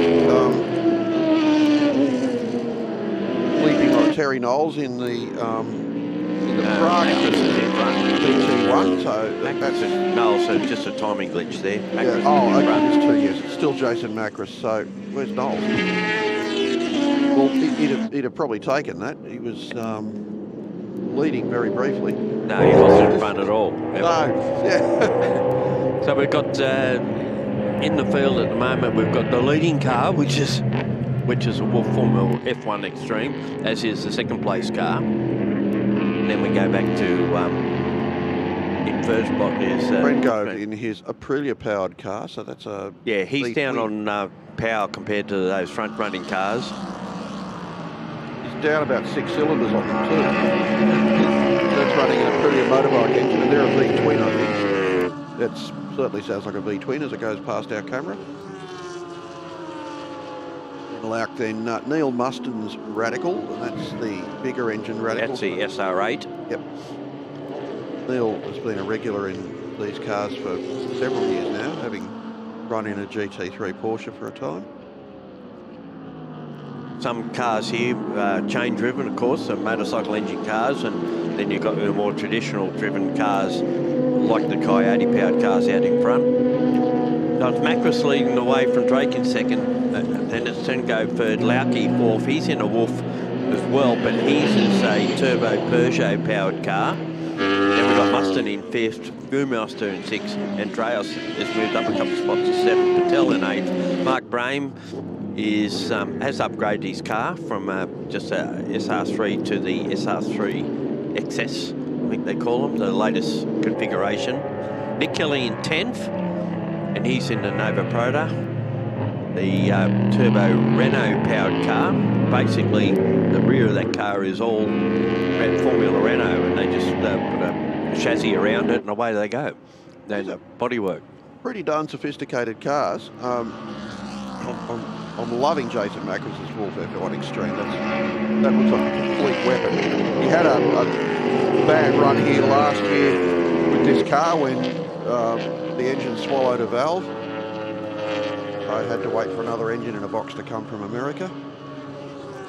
There is car 41. That is Neil Muston in the SR8. Bit of a shout out to Fuelmaster, who's leading the. Oh no, sorry, Neil Muston's now leading the Supersports class from Fuelmaster. Dave Loftus has had a bad first couple of laps. He's dropped down. He was second on the grid for the Supersports, and he's now dropped several spots. He's down in 12th. SR8, this is a V8 powered 2.9 litre, I think they are. They originally were 2.7 litre, but they were allowed to go slightly bigger on their capacity. But I've had a passenger lap in one of those with James Winslow, and it was a fast lap. Yeah, James Winslow. Yeah, there's a name we don't hear enough anymore. Oh, he's racing in Europe all the time now. Good boy. LMP3, I think. Well, a lot of these are LMP3 cars, or near enough. Might be LMP2 then. Yeah. John Paul Drake in his Wolf still holding down a good second place. Brengo next in the Aprilia powered car. So Jason Macris continues to lead. Had a day of work yesterday. Worked at the hotel just doing all his business on the computer, emails and what have you, a whole string of those. So he did come out and practice on Friday, in unofficial practice. Well, a few of these would be sort of your gentleman driver.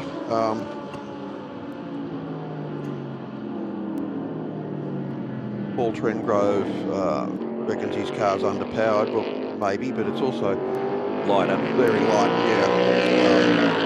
Well, we're looking at John Paul Drake. Now, that car, Garnet Patterson took the Bathurst for Challenge Bathurst and did a 2-minute .01. Yeah, okay. So it's a fast car. Clearly, yeah. That was in 2024. I give it a bit of a tweak, it might crack the 2-minute mark. Well, I think it was just tyres and the heat was the only thing that stopped it. Oh, the heated, yeah. And traffic, November, because yeah. it's Macris in the lead car. The Coyote powered cars are the latest wolves that we see here. Started out with Honda power, then with the turbo Peugeot, now Coyotes. Coming up to put a lap on Stockman's Clubman. Bit of a point about one of the Clubmans is an orange one out there being driven by David Chinner. It's got a Mazda rotary engine in it. Well, they're mainly Toyota powered, weren't they? Well, this car apparently was raced back in the 70s with a Holden Straight 6 in it. So a Clubman, the idea of a Clubman was a copy of an early Lotus, Lotus 6, Lotus 7, and the idea was you used production driveline, so you'd get an old Ford Prefect or a Morris Minor or something like that and just plonk the engine, gearbox and diff in it. They evolved. The later Clubmans that raced in Australia had a 1.3 litre capacity limit, but you had to run open diff and a road car gearbox. And then you had the more modern cars, your kit cars like a Westfield, a PRV and so on. And yeah, you would get a donor car like a Toyota Sprinter or a Mazda MX-5 or a Honda S2000 and put that drive line in. Our leaders just put a lap on David Chinner in the Mazda rotary powered car. Well, round one of the prototypes was at the Bend, and the next time they're out there at Phillip Island in August, on again at the Bend with Supercars when they do their first of their Enduro races, and the last round will be at Mallala. Well, that'll be a change. You've got the three really fast tracks here, the Bend and Phillip Island, and then to Mallala, which is point and shoot. These things will be so quick at Phillip Island. That'll be well worth going to see, I reckon, if you're in the area. They used to run 1 hour enduros for these cars, but when they went to Phillip Island, they had to reduce the time on the track to 50 minutes because of the fuel they were using. Yeah. And when they got low on fuel, they'd get surge and cause engines to go. Cranky, yeah. So So just so you know, in the 2-3 classes for prototypes, they have a yellow, green or blue sticker to ID what class they're in. Jason Macris has a green sticker. Is that the AP2? I'm guessing that's the green around the engine box. Oh no, it's on the number box, the rear guard, just in front of the rear wing.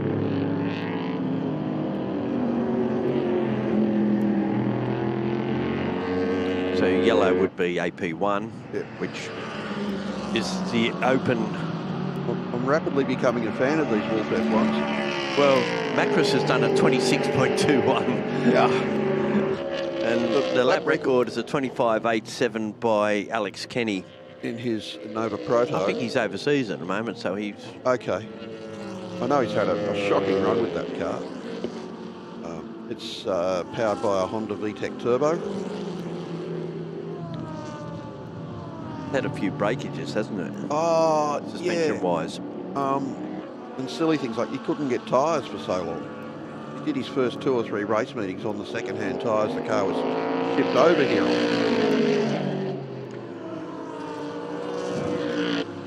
And we're still breaking lap records everywhere.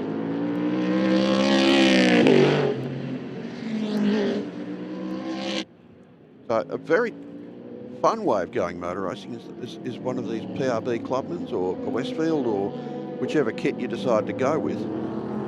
Put it together in your garage. You've got almost a turnkey racing car. They have a series they run with the MRA series, so they can, because they're a sports car, they can run with these guys anyway. Yep. But most of the time you see the likes of Shervington and Kroon. Although we've got a bit of a moment there for Patel in car 11. He's had a bit of an adventure coming out of turn 6. Gathered it up and is going again. That's a F1 Mistral, another configuration, engine configuration for these cars. Wolf seems to be the car of choice at the moment. Well, yeah, until Store comes out with something new or Radical comes out with something new. This is always the nature of things. Got a replay. Anyway, here's Patel diving down the inside. Oh, and he's had a bit of what a happened to spin. him. Yep. Patel has looped his Mistral out of turn 6 and quickly got it back going again. Looking back through the field, the Radicals, Hayabusa 1.5 litre 4-cylinder engines, Suzuki based, of course. Nick Kelly's got past Neil Muston too. Yeah, Nick Kelly in a Nova Proto. No, he's in a Wolf Mistral. Oh, beg your pardon. Yeah, I'm Yep. thinking Terry. Yeah. Terry Knowles is in the.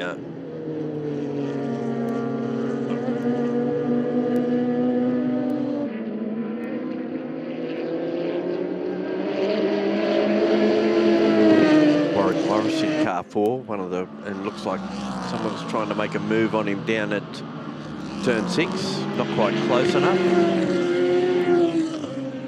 Has Pell and Loftus not far behind him. Then Honor and Benaventura, who started rear of grid, has now worked his way up to 14th. He's ahead of Nadu, Yalis, Knowles in position 17. Yeah, Mikey Yalis in the 33 car. Seems to have lost his mudguards. One of the wings says on the Furman F1000. Not looking all that flash. I don't know. I feel like that car should probably be running with Formula Open, but there he is. They accepted the entry, so clearly it applies. Well, it's a motorcycle engine car. 1 litre Yeah. car, and obviously having a bit of an aero drama. Yeah, he's hit something or someone and knocked the front nose about. Front nose, the nose. Cool. Still leading, Jason Macris. That is a wicked-looking motor car. And sounding so as well. Yeah, it's just a box engine, isn't it? Just a crate engine. Imagine how to go with a built engine. Well, you have to go any quicker when you're leading by this much anyway. There's no point, yeah. Well, he's only leading by 2.5 seconds. John Paul Drake's certainly within striking distance if Jason has a little drama. Similarly powered, though. Yeah, that's right. They're very similar cars. Probably out of the same shed in Adelaide. Because Jam Motorsport run quite a few of these cars. Aaron steers Jam Motorsport. Quite a few of the radicals come out of the John O. Webb workshop. No, they don't. They come out of I'm just seeing one Grant of the Walden. One of the Patel has a 5-second. yeah, penalty. I was just saying, I just seen one go over the track limits line, and then looked up to see actually Patel has got a penalty, but I don't think that was the car that did it. And you get a couple of lifelines when you do go over. All right, we've got a red and yellow striped light at the start-finish line, which is telling us that the track is in abnormal condition. Or debris somewhere. And we've got a car slowing and I guess heading for the pits. Is that Terry Knowles' car? That is the Nova Proto. The Praga, I should say. Which I guess means it was built in Checha.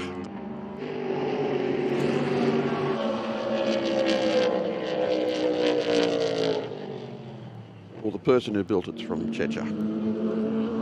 We've got another slowing car. So that was the one that spun earlier, and also got Patel again. And also had a 5-second penalty. So yeah, not his day. And why wouldn't you just go in the pits if you're in that situation? Probably going to, and then changed his mind. I don't know. But what it does do, it allows John Paul Drake to close up slightly. He's less than 2 seconds behind Jason Macris. These two have had a few comers here, but they're great mates, but they certainly forget all that when they get on the track, and in the past they've had coming together and all they do is laugh about it. Well, John Paul Drake's just set the fastest lap of the race on the last, on the last lap, so 1:26.05. He's getting closer and closer to Alex Kenny's lap record.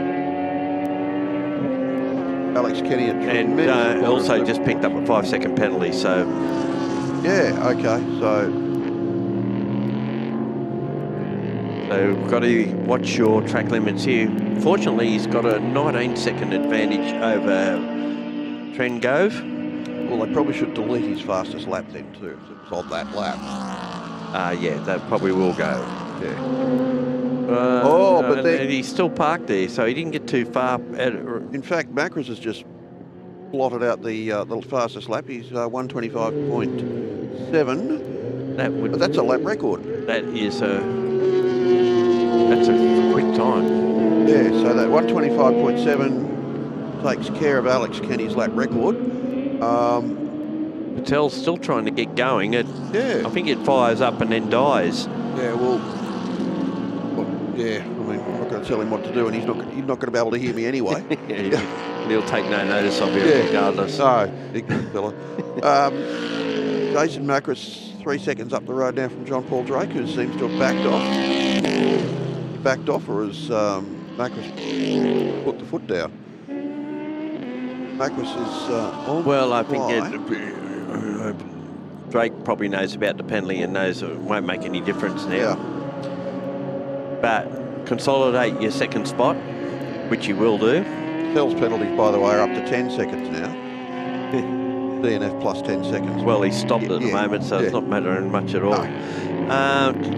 Trenton Gove still in first spot. Kelly in fourth, then it's Lauke, Andreas, Fumeister in the first of the Radicals.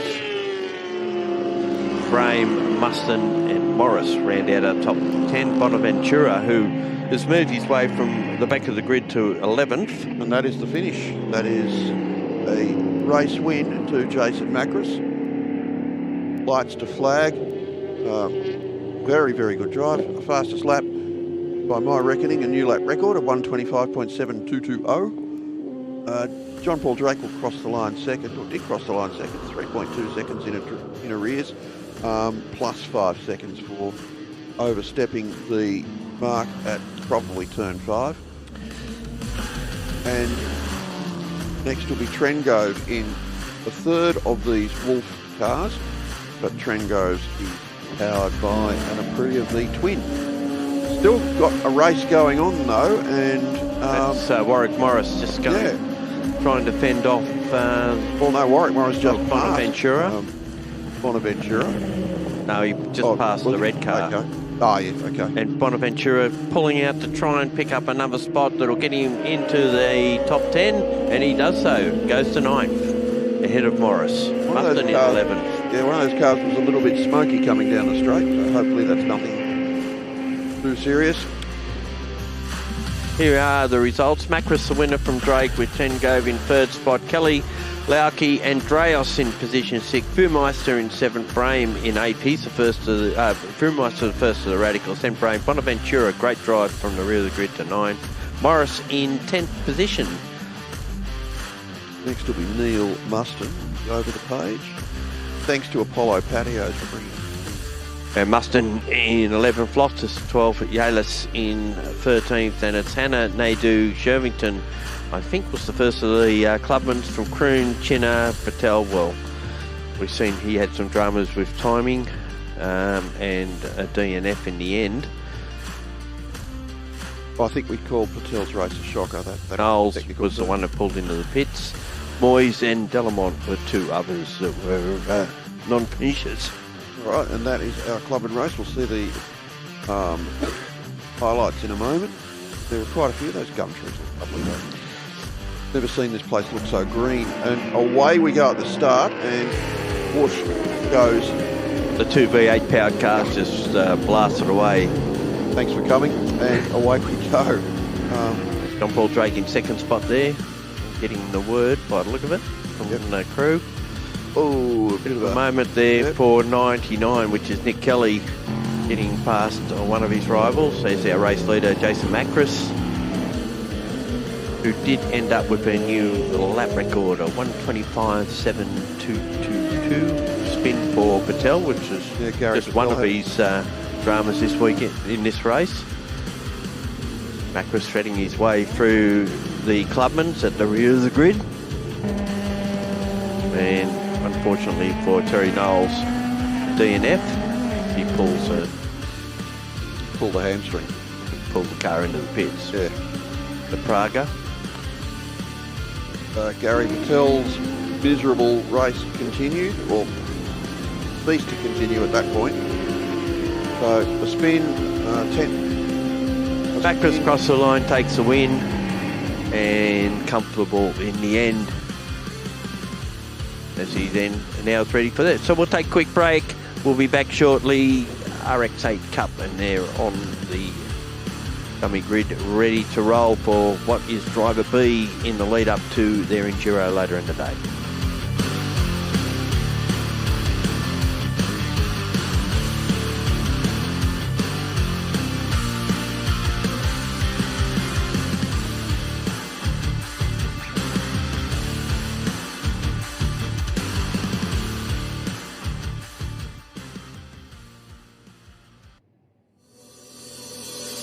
Feels like we're dancing in the eye of a storm. Between the grey skies, blurred lines, waiting for the dawn. Forget about the outside, baby, for the first time. I can finally breathe. Maybe this is our night, nothing but a storm ride. And now I take the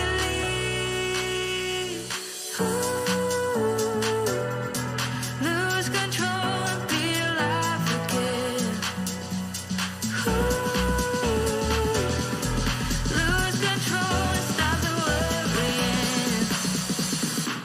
Baby, this is moment. Baby, this is moment. Baby, this is moment.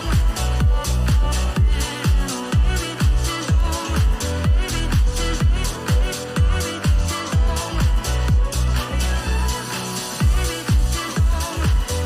moment. Baby, this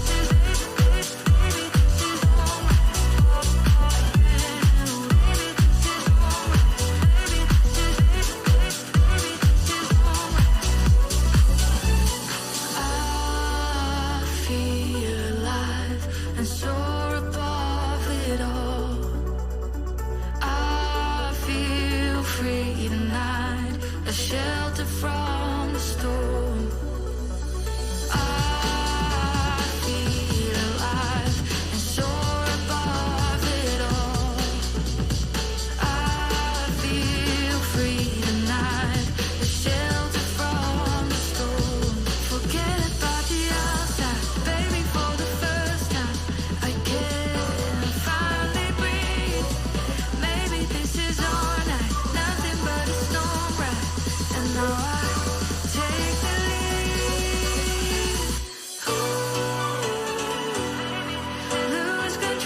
RX-8 Cup cars on the track at the moment. This is round 2 of their series.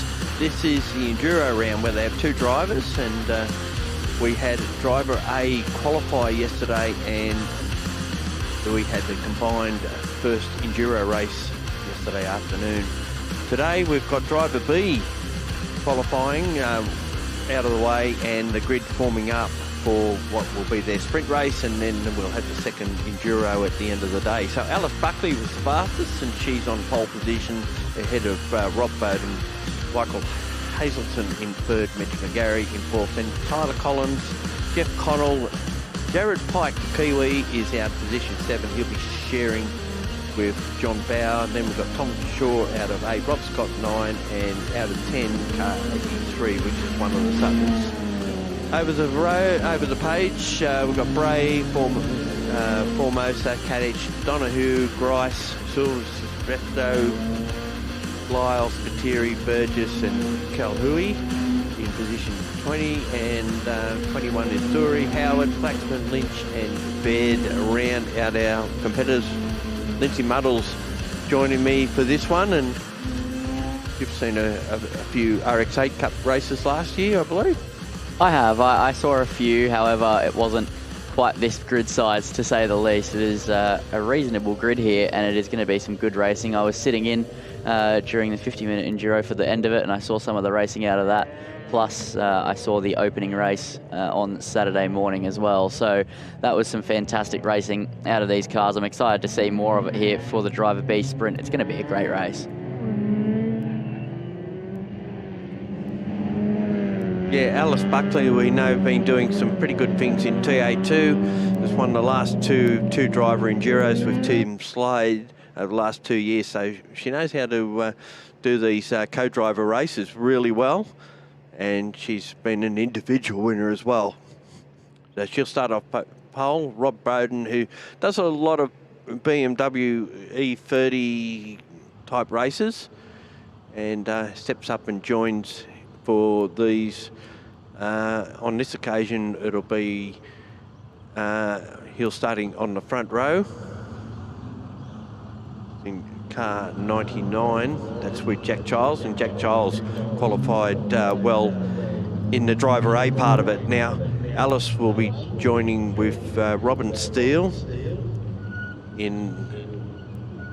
for the Enduro later, and they had a solid run yesterday. Finished third only by a fraction of a second, starting in 10th position, so they've made up quite a good bit of ground in that. That race was won by Tyler Collins and Stian Keel. And now they're forming up to the grid. Only a few more cars to land on the grid before we have the sprint ahead of us. So Alice Buckley will be looking to get a good start and take this race away and see what they can manage from there. The green flag is flown, and Gary, you can take it away. Well, as soon as the lights go out, they'll be on their way. Revs picking up, lights are on, and away we go. And there's someone from towards the back got a pretty good start. Moves up spot, but Buckley leads. Bowden tries to move across to the inside. It doesn't help him really, but he does go into second position. Then we've got 3 wide. Back in the pack as they make their way down towards turn 2, and it's Tom Shaw who's picked up some spots by the look at it off the start. Moves up a couple of spots there as they make their way through turn 2. Car 2, one of the be Luke Grice in that car, father and son combination, because there is a father and cup on offer, and there's quite a few father and sons racing. Car 17 then has that's Rob Scott. He's covering his tail there as Pike tried to move through on him as well. But they go through the first part of this lap through turn 5 up to 6, and it's one of the Maisie Place cars, car 80 with his Ashton Caddick at the wheel. Tries to pick up the spot towards turn 6. Does she get it done? It doesn't look like she did. It doesn't look like he did. In the meantime, Buckley's almost half a second out in front, and someone's got a few dramas there in the back there. It's the 94 5, I believe, potentially up the... That'd be Brandon Flaxman. Up the back, or maybe not actually. It looks like it might be Baird. The 82. Yeah, the 82. It's joining with Manaf Razard in that car. Wasn't on our entry list, so we have to excuse us for that one. So Bowden now gets into the slipstream of Buckley as they head down the straight, and they've already got a little bit of a gap.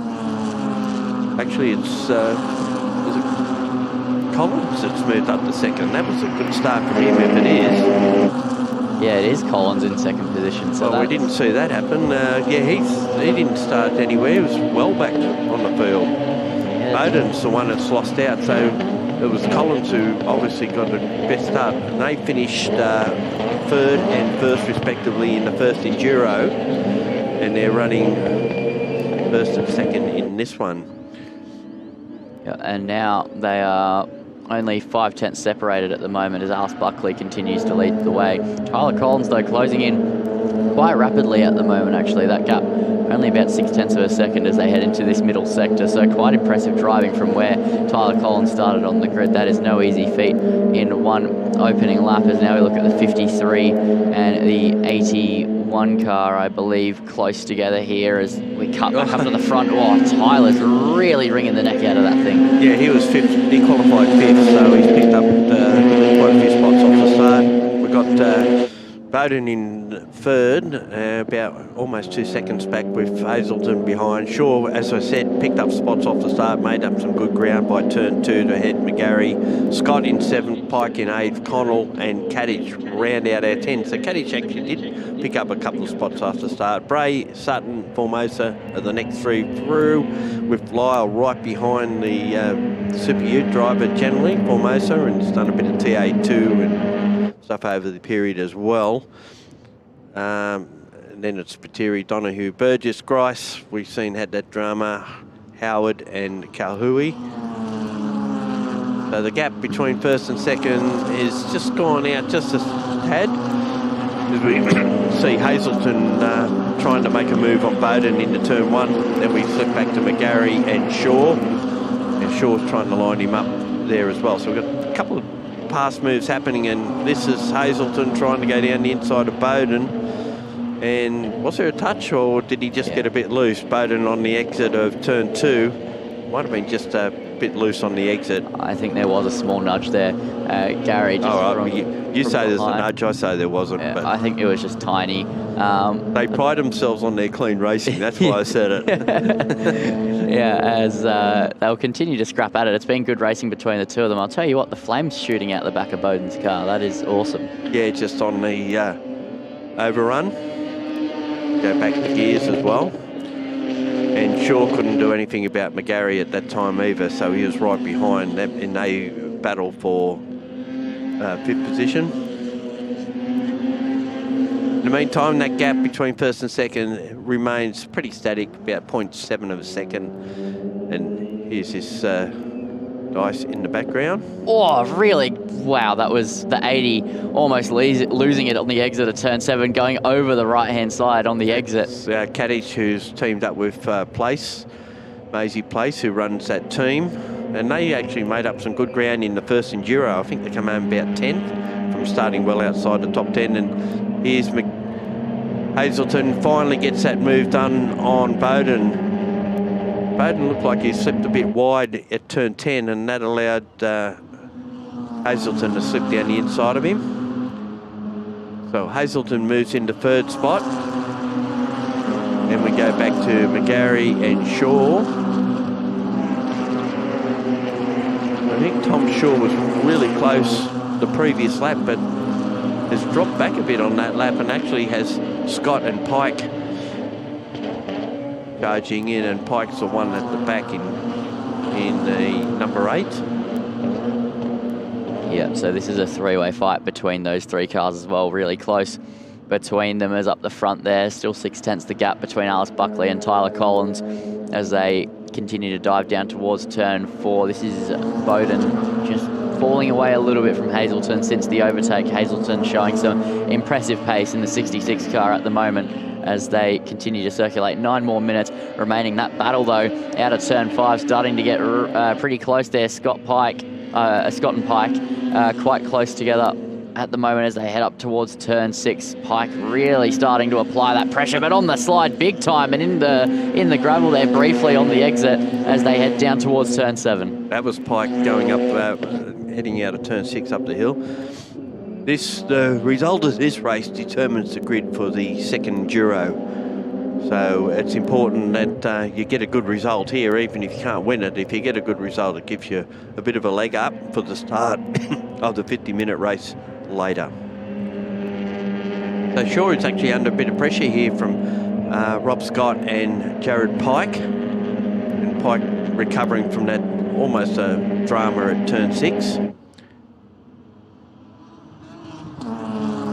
As now down the straight they go, and look at that. That train is about to extend into about 5 cars because it looks like Connell and Kadich are about to close up to the back of that Shaw, Scott and Pike fight, as well as they head towards turn 1. Slipstream in full effect at the moment between these 3 cars, as it looks like Scott is going to go for a move here on Tom Shaw as they head towards turn 2. So this is going to be on now. Shaw defending the inside line, probably a little bit far back here for Scott, but he's going to try it anyway as they almost come together, but it was really close stuff, but no contact. Now Pike sees the opportunity to swoop up the inside, but still Scott will have the inside line in the 17 car through turn 3. So being hung out to dry there on the outside is the Pike car, but now through turn 4, really close stuff between the two of them, but keeping it contact free. Really hard racing, great racing between them. Yeah, and it's allowed Connell and Kadich to almost join into the fray here as they close up. They've got a fair gap on them to back to Bray and Sutton, the next two, Formosa in 13th. And just going out of our side, it looked like Scott was it McGarry, Bowden? McGarry, I think it was. McGarry might have got Bowden, so Bowden back to 5th from starting on the front row. It is McGarry. McGarry did get past Bowden. But this is where the real action is at the moment, with Shaw leading in the train in position 6. Yeah, Scott, Pike, Connell and Kadich all within striking distance, and a tighter line from the 17 Scott out of the last corner. Will it give him a run down the straight? In the meantime, there's less than 4/10 of a second between first and second. That's Buckley and Collins. Collins did all the heavy lifting yesterday in the Enduro. He led the best part of it for till a late stop to hand over to Stian Creel, who's brought it home with a comfortable win. And just noticed that McGarry got a 5-second penalty. So did car 53 Howard, but he's way back in 20th position.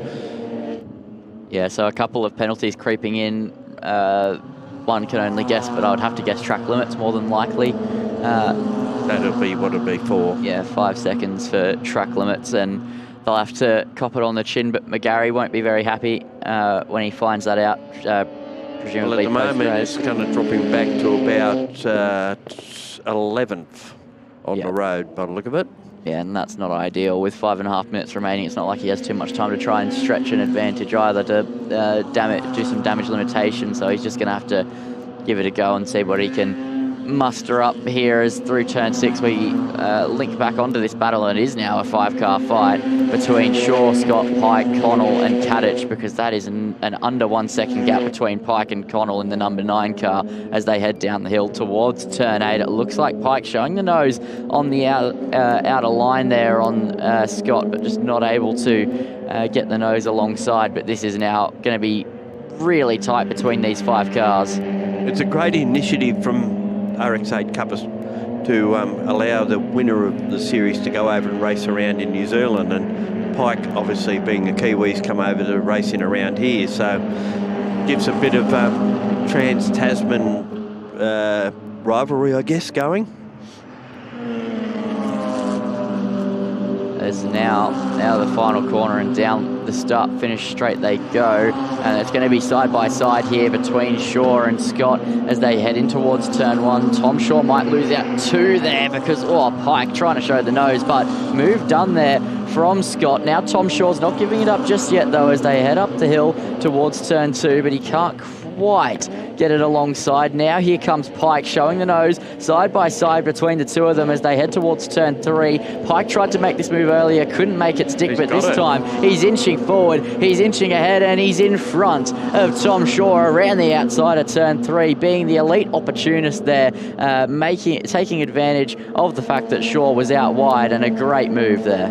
I think he was looking to get a bit of a slipstream effect going down to turn 1, but the door shut on that one, so he had to replan it, and that's where he made the move done out of turn 2 through to turn 3.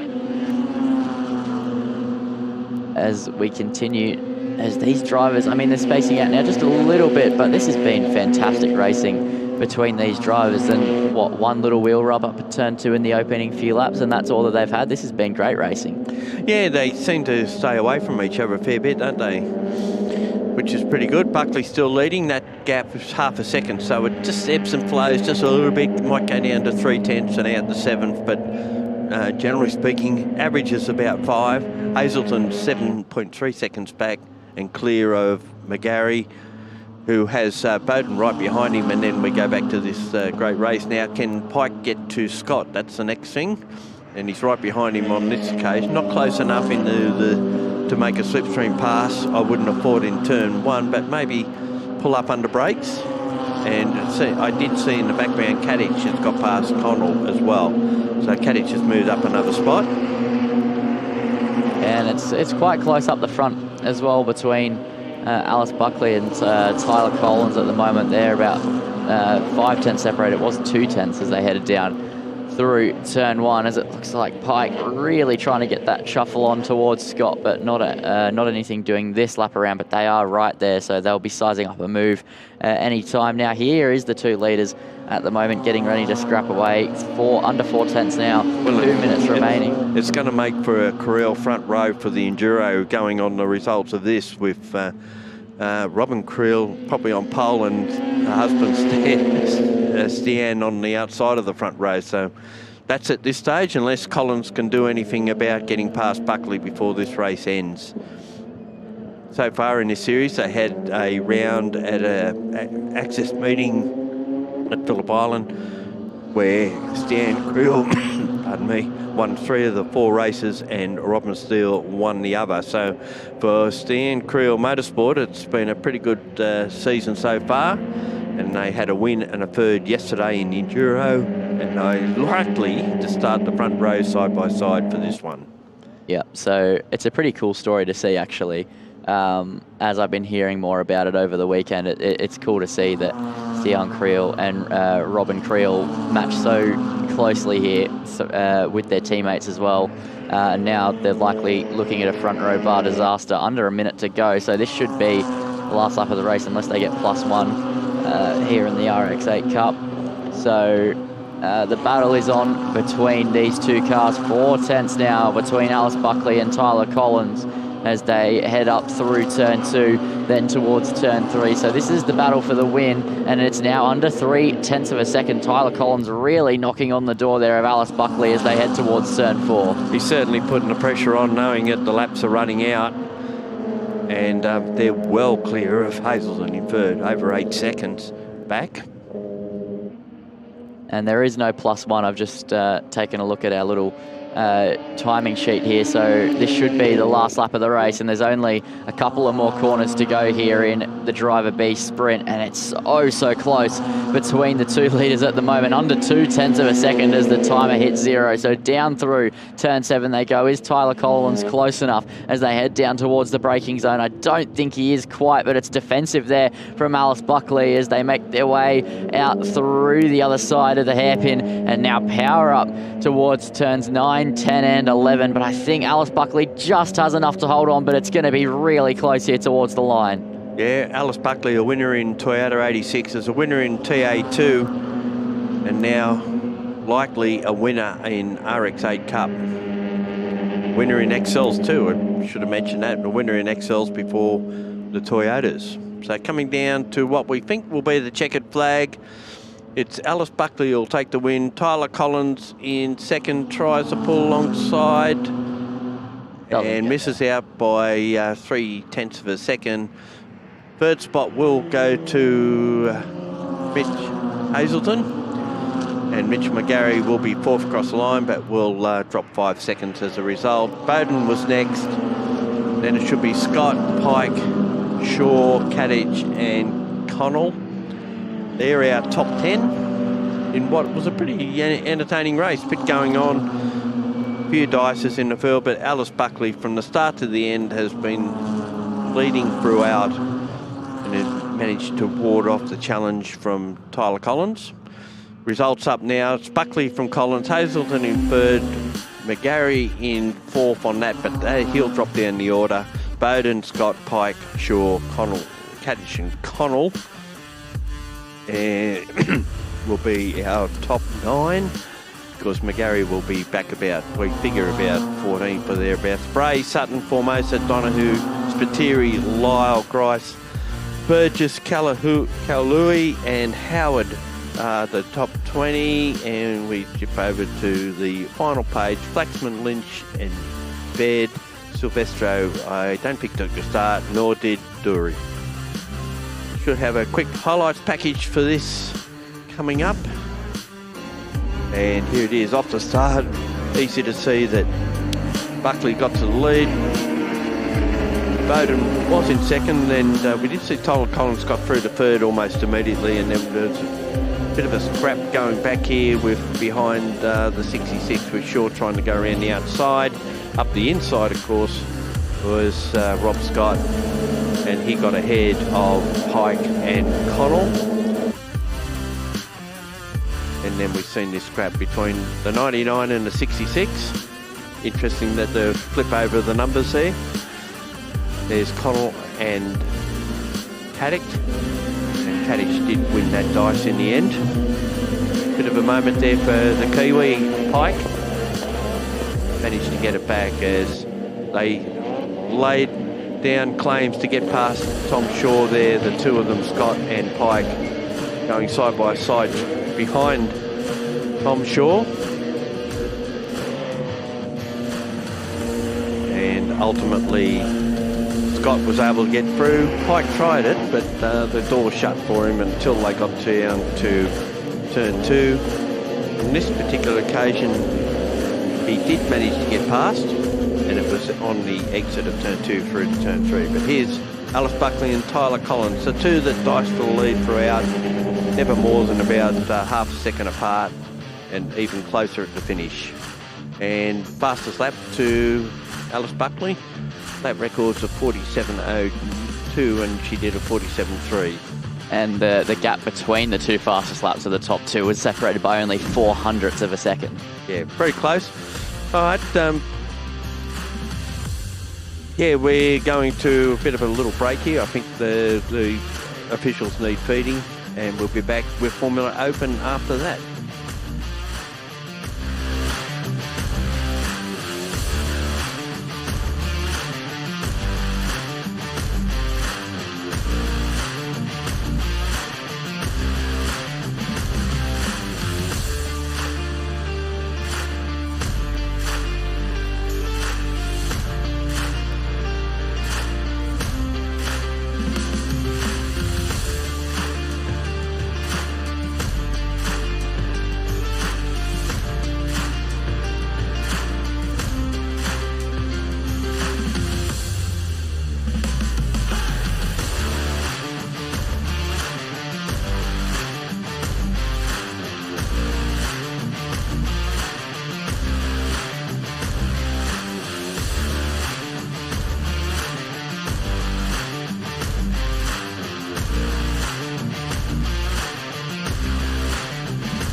Yeah. Let's go. We just gotta go hard. I go the hardest.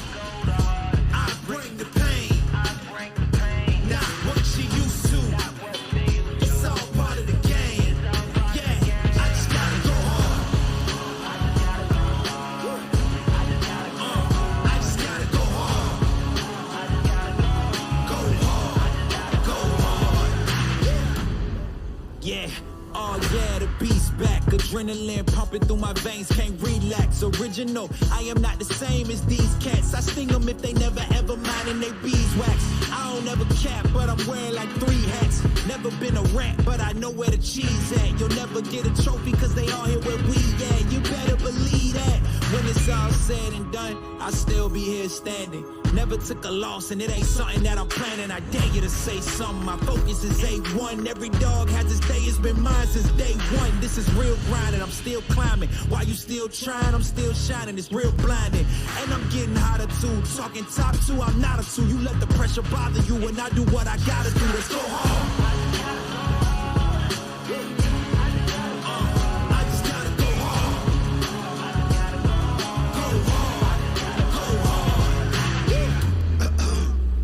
Coming close to me, flow is on atomic, I'm starting fires through poetry. The hardest out, staying loyal, no falling out. And if you step into the court, be ready, we balling out. Yeah, the coldest of teens, they know what we bring, don't try us. They know in between, we go for these dreams in silence. Hard work, don't mistake it for magic. We been shooting in the gym, this is target and practice. Yeah. And I'm just getting started, getting feet wet. It's all in repetition, ain't a secret. All facts, all black dress code. Pay me my respect, collecting every debt. Oh, the hardest. I bring the pain. Not what you used to. It's all part of the game. Yeah, I just gotta go hard. I just gotta go hard. Go hard. Go hard. Go hard.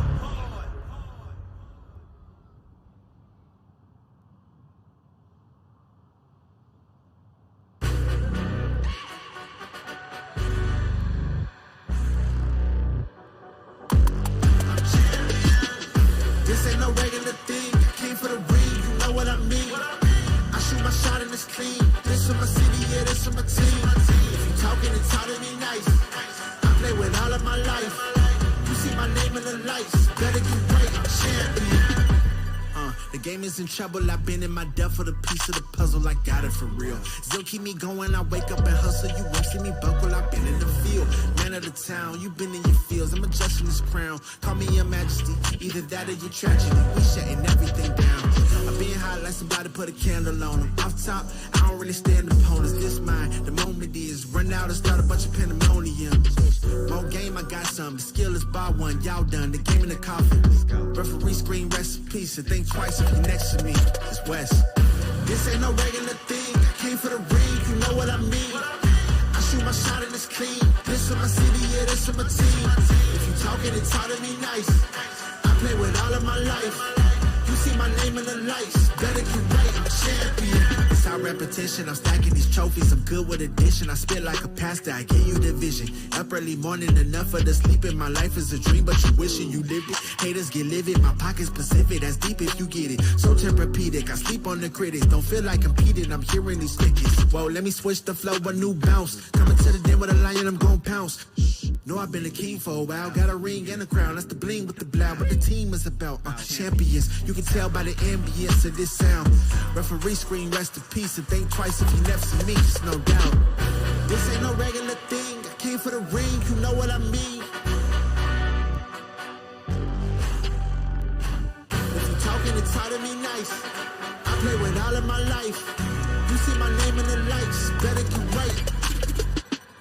This ain't no regular thing, I came for the ring, you know what I mean. I shoot my shot and it's clean. This for my city, yeah, this for my team. If you talking, it's hard to be nice. I play with all of my life. You see my name in the lights, better get right, I'm champion.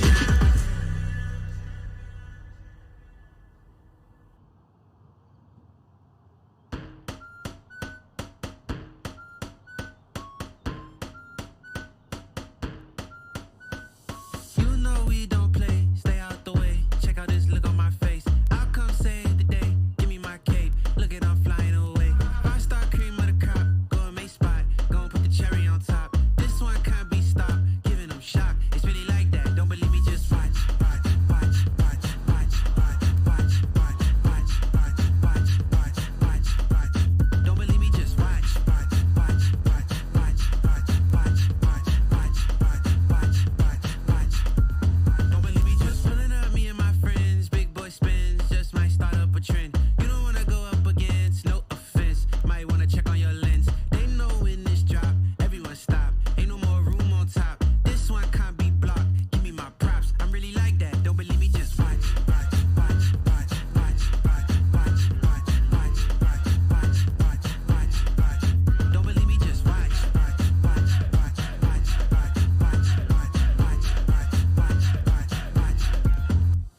time you talk it sound like blah blah blah blah blah blah blah blah blah. I'm just hearing blah blah blah blah blah blah. Every time you talk it sound like blah blah blah blah blah blah blah blah blah. I'm just hearing blah blah blah blah blah blah. Every time you talk it sound like who hurt you? I wonder who made you so mad. Tell me where did you learn to be so negative? You're such a drag. What you feel like never having no real life. I don't know how you deal. I can't imagine your pain. I'm just minding my business, but you're so in your feels. There's something wrong with your brain. 'Cause every time you talk it sound like blah blah blah blah blah blah blah blah blah. I'm just hearing blah blah blah blah blah blah. Every time you talk it sound like blah blah blah blah blah blah blah blah blah. I'm just hearing blah blah blah blah blah blah. Every time you talk it sound like blah. Your life must be so boring, boring out of your mind. Am I your entertainment? I promise I'm not even trying. Green really isn't your color. Please just give it a rest. If last time made you unhappy, wait till you see what happens next. Blah blah blah blah blah blah blah blah blah. I'm just hearing blah blah blah blah blah blah. Every time you talk it sound like blah blah blah blah blah blah blah blah blah. I'm just hearing blah blah blah blah blah blah. Every time you talk it sound like blah blah blah blah blah blah.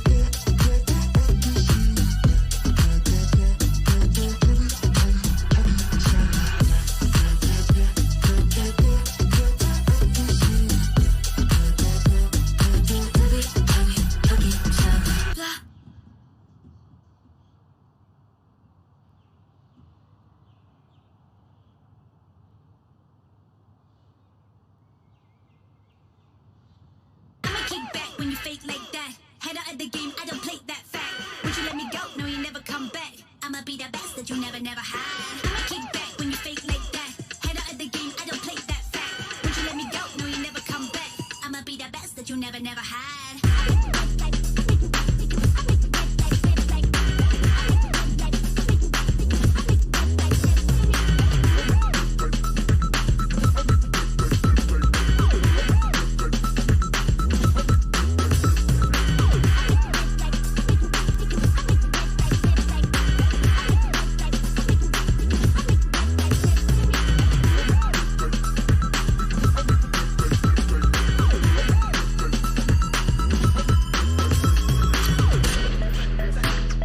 Bang, bang, bang, I'ma get ya. I like bang, bang, bang, gonna get ya. Bang, bang, bang, I'ma get ya. I like bang, bang, bang, gonna get ya. I'ma kick back when you fake like that. Head out of the game, I don't play that fact. Would you let me go? No, you never come back. I'ma be the best that you never had. I'ma kick back when you fake like that.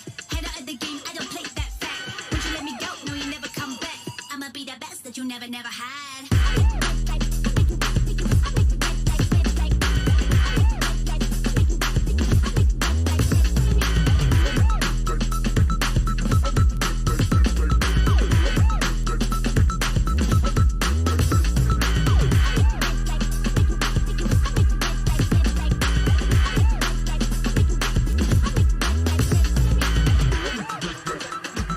Bang, bang, bang, I'ma get ya.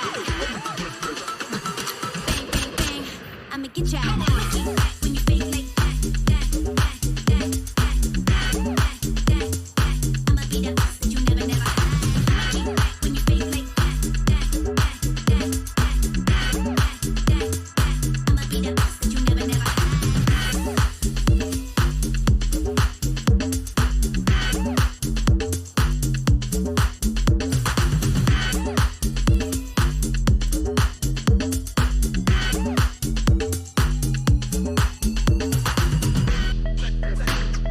Bang, bang, bang, I'ma get ya.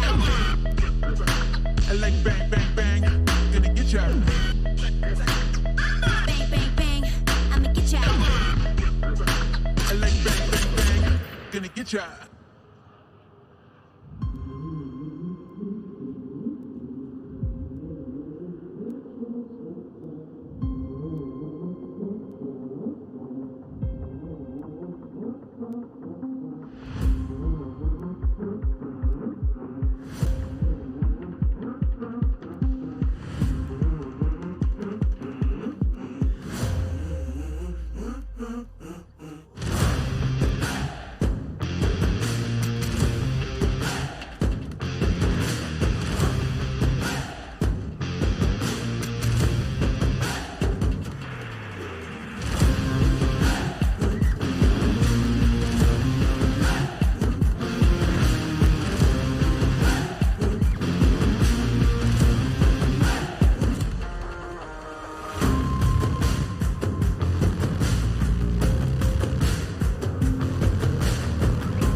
it to myself. I have no explanation. Twisted games and tricks all tangled up and wasted. Double down in the bus sucked in the faking patience. All the dreams awake still. I love to be so hated.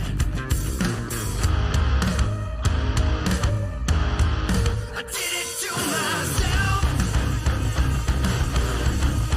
I did it to myself.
When I hear it coming up like that, I just know that things are gonna end bad. When my body only moves for the beat, you've been waiting for me. I'll just keep dropping it, like there's no stopping it. Then walk with it, la la la la la. I'll just keep dropping it, like there's no stopping it. Then walk with it, la la la la la. I'll just keep dropping it, like there's no stopping it. Then walk with it, la la la la la. I'll just keep dropping it, like there's no stopping it. Then walk with it.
Yeah. Let's go. There's not a man that I fear. There's nobody here that can stop me. Cause I'm in a league of my own, yeah. Y'all can just sit back and watch me. They know who I am, they can't imitate. Don't stay in your lane, I'ma set it straight. I'm putting my way to the top. You get in my way, you know that I'ma renovate. You know I'm about to lock it. I'm the monster they was looking for, just like the Loch Ness. Looking, they gon' knock me off the throne, they better stop it. They can never reach me where I'm at, I'm in a rocket cockpit. In other words, you can't touch me. It's like I got the ball and it's rugby. And you won't see me when I'm coming through. You can't stop me, I'm running through. I'm untouchable, yeah. I'm untouchable, yeah. I'm untouchable, yeah. I'm untouchable, yeah. I'm untouchable, yeah. I'm untouchable, yeah. I'm untouchable, yeah. I'm untouchable, yeah. Feast, fight, both from. I'm the giant that they running from. Taking shots, I think they jump the gun. If they go against me, then they done. You cannot handle this. I don't think you can pay for the damages. I don't want it's gonna be a first place. You gon' need first aid. Think you need bandages. You know I'm about to lock it. I'm the monster they was looking for, just like the Loch Ness. They gon' knock me off the throne, they better stop it. They can never reach me where I'm at. I'm in a rocket cockpit. In other words, you can't touch me. It's like I got the ball and it's rugby. And you won't see me when I'm coming through. You can't stop me, I'm running through. I'm untouchable, yeah. I'm untouchable, yeah. I'm untouchable, yeah. I'm untouchable, yeah. I'm untouchable, yeah. I'm untouchable. Here we are back for the afternoon session on day 2 of the New South Wales Motor Racing Championships, which featured the ARDC Australian Production Car Endurance Series over 4 hours last night. The grid for Formula Open for race 3. Doherty, McDonald, Baker, Bennett, Barry, Castidis, Berry, Savic, Bedford, Cantinos, Morrow, Varley, Fisher and Holmes make up our grid. I'm Gary O'Brien. I've got Bruce Moxon in for this one. We had a bit of a disastrous race this morning. Well, we didn't have a race, did we? So it all went horribly, horribly wrong. The good news is that for Rod Baker and Nathan Beer, who both had their cars fail to start, if they're fixed, they can rejoin in their original starting positions. Yeah, we're going off the results of race 1. Yeah. So first Rod Baker and then Nathan Beer had mechanical problems on the start, and both starts were aborted, and finally they said, well, there's not going to be time for a race. So everybody go back to your garage and have a cup of tea. On pole, Mick Doherty in the Preformer 1000, a 1 litre 2-cylinder motorbike engined car, weighs nothing but goes like stink and is unbelievable under brakes. We've got a green flag at the back of the grid. There's the second of the performers. That's the one further back on the Barley, and next to him would be Morrow in his Formula 3 car. They're away. Even sort of start. I don't see Doug Barry out there in the Formula Doherty's just blasted away from I know. It's quick off the line. It's quick under brakes. It's just as ugly as a hatful of armpits. It is not an attractive car. It's great under brakes. He pulled off the move of the weekend in the race yesterday. So Mick Doherty's leading from Alex McDonald, and then Rod Baker's made up one spot. Lawrence Katsidis, after a terrible race yesterday, is already up into 4th place. Has made up several spots. Lawrence started at the back pretty much. He had an absolute shocker of a brain fade at the start and was penalised 40 seconds for starting in the wrong grid position. So you can really hear Doherty's something's on about 1.5 cylinders out there. A horrible misfire from one of the Formula 3 cars. Yeah, looks like we're down to just 10 cars, and but Doug Barry, theoretically we've only had one race. Yeah, well, Graham Holmes knocked a couple of corners off his car yesterday. Fisher we haven't seen. Nathan Beer had the problem this morning. Doug Barry looks like he might have parked up for the weekend. Well, this is their last race of the weekend. This is round 2 of the series. Alex McDonald won the first race at round 1. Andy Roberts won a race, and Ben Turner won a race. But Turner's not racing this weekend. McDonald's was here and is currently running second. And getting very, very close to Mick Doherty down the straight. And you'd expect that, blowing past him. So the extra litre of capacity is going to tell on the straights.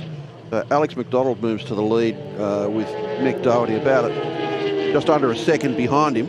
Mick Doherty's got the... Oh, that won't matter. It was the fastest lap of the race. It's 5 minutes 41. It was... yeah, as you were. Now we'll get some quick laps and Cantinos. And Ron Bennett's pulled his Dallara into the pits, and that, I guess, was the car that had the horrible miss. Look, they're pretty brittle, these Formula 3 engines. They run at... look at that air restriction you see on the side of them. So that's one of the older F3s as well. Yeah. That's the 399 with a A1 update kit on it. Runs the Opel Spees engine, which several of them do here. It's generally the Opel or the Mercedes engine you'll find in the F3 cars. Looks like Doherty might be under a bit of threat here from Cancius as well. Cancios, yeah. Cancios, yes, you're right. Yeah, Lawrence, as I said, well, he was on pole, second on the grid yesterday, but for some reason pulled across onto the pole side of the grid and tried to line up behind Graham Holmes. Graham was so discombobulated he stalled at the start and was away late. And yeah, so Cancios is through into second place. About 8 kilometres an hour difference down the straight between those two. Oh, yeah. Look, yeah. Mick Doherty didn't make it hard at all for him. And there's Bennett in the pits, that car out of commission, and start packing up and get ready to go home now. Yeah. It doesn't look like he's over endowed with help down there either. Yeah. So Doherty back to first after starting from pole position in this, what we almost like call an oversized supercar. Well, yeah. Yeah.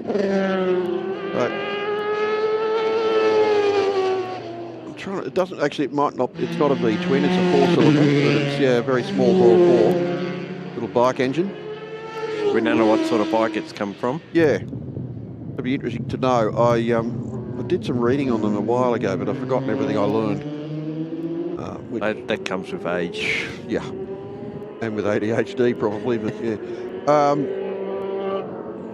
But out in front, more importantly, Alex McDonald in the Dallara Formula 3 car. So yeah, the Formula 3 cars, because of that air restriction and needing to run them right on the ragged edge of producing power, they actually run at detonation. So the fuel isn't burning in the cylinders, it's actually exploding. Well, that gap between first and second's come down to under a second now as well. So Cancios is on the fly. He's done the fastest lap of the race, no surprise there, 1:29.4. A couple of seconds faster than Alex McDonald, 5 seconds faster than Mick Doherty. And you might say that, well, these cars were faster when they were the premier category, but they had a lot more funding, and these are all privately owned. And yeah, they're being run by people out of their shed, not being run by factories. Yeah, a lot of them. Whoa, locking wheels and running a bit wide there. The ARDC Academy car of one of the original McGull Formula 4s. That's why I kept saying Katsitas with Katsitas and Cancios. It's not confusing at all. Yes, it's one of the original Formula 4s. It's had a bit of a tune-up. It's got 200 horsepower, so it's not detuned like they're running in AU4. There's the second of the preformers. That's car 72 of Shane Varley, who spent yesterday and last night. We jump back to the leaders, and this gap gone. Cancios is basically on Alex McDonald now. And we'll get something out of the stream down the straight. The difference in the top speeds, when you're in front, it can be up to 9 k's an hour slower than the car behind, and we've just seen that now as Cancius moves alongside and takes the lead away. So that's been a good run from him. He's come from, well, at the back of the field, basically. Probably about 12th or so, 12th or 13th, yes. But George Cancios whoosh into the lead. Good recovery drive. Interesting livery on that car. Looks like it's got the colour changing livery paint. Yeah, well, it's not paint. It'll be a wrap. Someone else into the pits. Ron Bennett. No, he's already in the pits.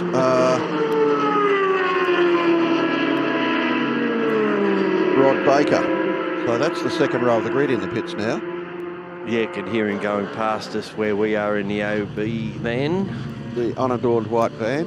Now this is interesting. We've got 4 cars here, all battling for position. So they'll be fighting over 4th, I guess. So Bedford, Katsitas, Savage and Varley. So evenly matched, very different cars amongst that group. 2 F3s, an F4, and I don't know what category you'd call the preformer in, but yeah, but very close indeed to be. Actually, it's allowed Bedford to get away from him, and Katsitas has run wide out of turn 4, and no, he's managed to hold position. I'll point out too, a lot of these F3 cars would be classified as historic cars in other parts of the world. Well, the 399 is 26 years old, 27 years old. Yeah, exactly. 99 being the year it was built.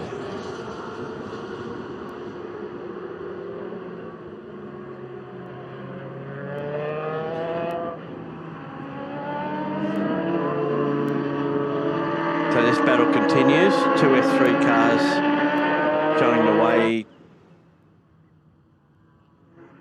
to the preformer, and the preformer pulls out down the straight. Could be a good move. Can pull it off, and looks like he has. Well, just slotted back in behind, and if the car in front of you has a bit of a bobble coming onto the straight, you've got no torque at all in a 1 litre engine. You've just got to pull out and I think keep your momentum. I think the car at the back was the one that was second of the group the last lap around, so he's dropped back to 4th now of that group.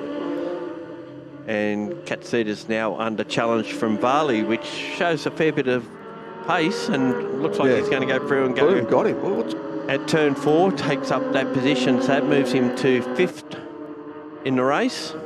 Well, yesterday Mick Doherty came good late in the race. I wonder if these things need to warm something up, or they run out on lower tyre pressures and build up a bit of heat in the tyres to expand the pressure up. Katsitas does like that very wide run in turn 6, the second lap in a row he's done that. And I guess the wider you go, the more momentum you're carrying through the corner.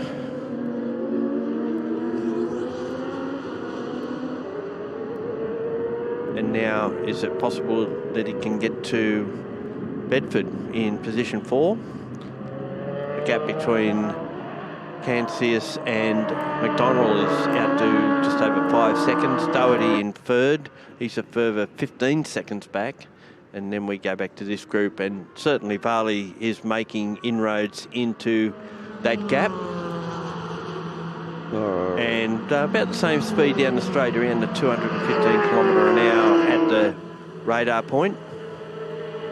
So wouldn't have picked up anything in the slipstream, but very strong under brakes. Comes right up on the back of that Dallara going through turn 2.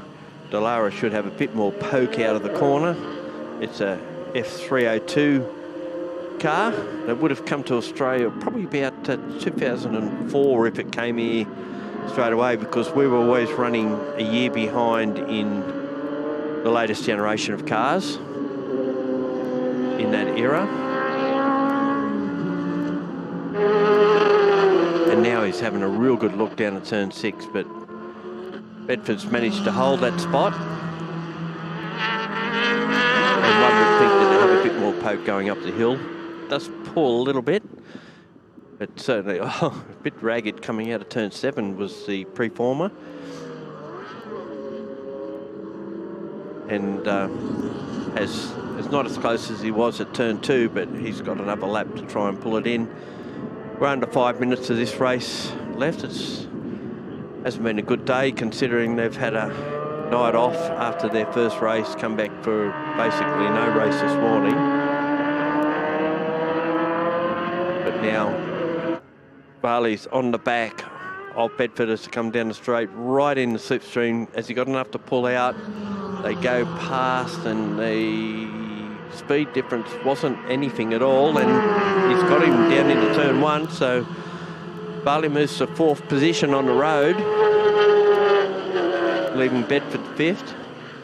Then we've got Morrow and Katsitas, the next two. Savic there in position 8th, and he's the tail ender at this stage. I've just popped up from doing a quick Google search on pre-Forma 1000s, and basically all of the results I find are pointing me back at this race meeting. So they did ask me if I meant the Performer 1000 Fender guitar. No, but this doesn't look much more substantial. So it seems like Pre-Forma are a kart manufacturer that will explain the car's appearance. Well, I've seen Pre-Forma in SuperKarts, so yeah, that makes sense. Yeah, so it's taking that to the next level. It's obviously a pretty useful bit of kit. A lot of fun. I wonder what they cost and so forth. So be happy to hear from someone from Pre-Forma to fill us in so we can talk about it a bit more intelligently for the next race meeting. Meanwhile, here's Barley and his... So they're running 3rd and 4th, 2 cars on the road, and they're split by about half a minute. And Varley came from the back of the grid too. He's had to go past a lot more cars than that Doherty did. Well, Doherty went past the 2 cars the wrong way. Well, they went past him. It's interesting that when Varley's in front of Bedford, the speed difference is substantial. 193 from Varley, whereas the previous lap was 214 because he was behind the Dallara. So the slipstream... Well, we've got a spinner. And that's the Savage in number 666. Well, he'll go from 8th to 8th. In his store.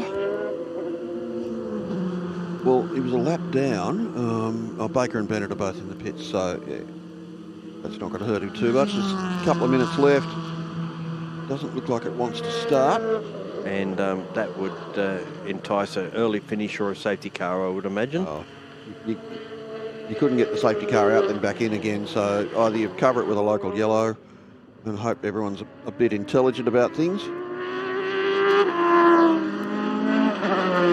So Cancius is out to 7 seconds in front of McDonald. A further 26 seconds back to Doherty, then Varley 34 seconds away, and just clear of Bedford. He hasn't been able to sort of street away from him. Actually, Bedford could be under challenge from Morrow if this race goes too much longer. And there is car 2, George Cancius, from the back of the grid to first place. A little bit of flame coming out of that car on the down change as well. Yeah, they, again, right on the ragged edge of a tune. When I was a photographer, I used to get the odd flame from a Formula 3 car. These cars were the main open wheel category in Australia for some years. The Australian Drivers' Championship was run under F3 for several years, actually. It's got it set low. It's kicking up some sparks. That's sparks. I don't know if that is flame. Yeah. Yeah, that exhaust outlet is on the side of the That's the finish. Bodywork. And that's George the checkered flag, yeah. Cantesis takes the win ahead of Alex McDonald in second spot, and I think Alex, who had a win down at the first round earlier in the year. Actually, no, what's that? That's our race winner. Yeah, but there was something coming out of the back of the car there. Unless it's just kicking up some dust or something, but it looks like there's a stream of something coming from the back of the car. So it actually had quite a few different winners in Formula Open this year. Well, that's good. He would make it winner number 5 out of the 5 races that have been run. Mick Doherty's just crossed the line, 36 seconds adrift of the leader and 30 seconds behind Alex McDonald. Oh look, there's a streamer of some sort coming out of the back. Bit of tape, maybe. Maybe. But it's not visible from all angles, so it has got quite windy out here this afternoon from the still conditions we had this morning. Still cars coming towards the checkered flag, and that's Varley in position for Bedford and Morrow, the 2 behind. They will pick up pace on him down the straight, but he will take the 4th position in the end. Bedford and Morrow close in behind. Then should be Katsitas will be the next one across the line in the Miguel, and Savic I don't think did he manage to get going again? We don't know. So he may be classified as a DNF. He is.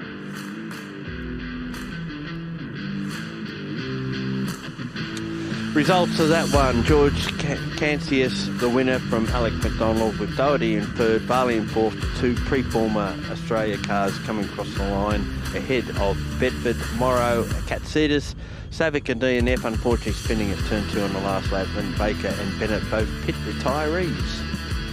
4 retirements, Doug Barry. Well, they're not retirements, they're not starters. Yeah. Barry, Beer, Fisher and Holmes. That is a purple moorhen. You should know your birds. Oh, yeah. And here is, unfortunately, Savick getting picked up. Not as well as Dirk Kleinsmith knows his birds. That man is an expert. My daughter has the theory that men all become bird watchers at a certain age. Well, I'm not the sort of bird I'd be watching, but that's... Had to drag it down, I don't know. Okay, his highlights of this race, and it was Doherty in the pre-former, Michael Doherty, that is, who led the early laps, and we've seen George Cancius coming through from the back of the grid, quickly making up positions. One of the McGulls, or the only McGull in the field, with Lawrence Cassidas going wide at turn 2, and we've seen Cancius making further moves up the field as he picked up another position. And then the other pre-former, which one was going backwards and one was going forwards, and this particular one was the one going forward, and here he tries to put a move on one of the Delaris, and he does so, and that's what moved him to 4th position. There's the Savick car, unfortunately Adam Savick in the store, F1000 having a spin at turn 2 and stay there for the rest of the race, while George Cancius took the checkered flag and the win to finish off his weekend on a high. And all the chocolates. He's taken all the chocolates. He's had a good recovery from a pretty poor race yesterday. Well, we'll have a bit of a break now, and then we'll be back soon as Supersports and Prototypes come out for their second race. They've got 3 races today. Race 1 already taken part. This one will be the second, and we have a later race.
Round 2 of the Australian Supersports Championship, round 3 of the New South Wales Supersports and Clubman Championship joined together in what is a pretty good grid.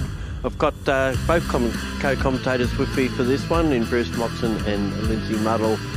And well, last race was interesting. We've seen the Coyote-powered cars just drive away the two Wolf F1 Extremes, but that might be a bit harder. And here is the grid. We're just running through it. Muston out of 11 in the SR8 Radical, Loftus, Yalis, then it's Hannah, Nadu and Shervington in the Clubman leads those cars as well.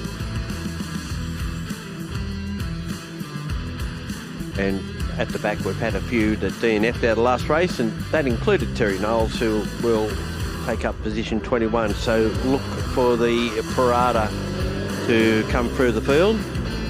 Well, yeah, Stuart Shervington, very quick Clubman driver. He's got a PRD Birkin, which I think is a Toyota powered car, memory serve, or Honda or Toyota. They tend to chop and change a bit. Yeah, the Toyota 4AGE and variants thereof are very popular because it's a really good engine. Meanwhile, that Praga we've seen runs a turbo Renault powered engine, very similar to Formula Renault out of Europe. The whole back end of the car is very Formula Renault, apart from the blower that's been attached to it. All right, the two cars in front, or three cars in front, are all Wolf cars. Two Wolf F1 Extremes. They're the Coyote powered cars. They're the ones that make the big rumbling noises. And the third car on the grid will be Nick Kelly in car 99. That's the Wolf Mistral. Which is powered by a Aprilia motorbike engine. I think it's actually the Turbo Zytec. Okay, it's got Aprilia written on the side of it. I just went. Oh, okay. That, yeah. You might be right. It sounds like a twin, but then modern turbo engines can sometimes sound a bit funny. All right, we're rolling down to the rolling start. David Chinner laying off a little bit. He's catching up now, and here we go. And the rumble begins. It's tight going in turn one the first time. Yeah. There was almost a touch there, or it might have been just a bounce in the road that gave the illusion, but yeah, certainly it was on going down in the first corner, and now they're settled down. Come on, make a big move around the outside there. Oh, a little bit of a... Warwick Morris getting a bit shoved sideways, but manages to gather, or regather, and... Everyone was awake, fortunately. Yes. So we've got Macris and Drake, the two leaders. Jason Macris in the car 44 and Drake in the 66. And easy to see the Mark Lauke car, the 55. Because it's the one right. Bit of a lock up there. Down on the inside of turn 6. No drama, no harm done. Apart from that tyre that's now not going to be very happy. How much load was on it, we don't know. We've got a bit of a change for third place. So Kelly's up in front of Trengove. So the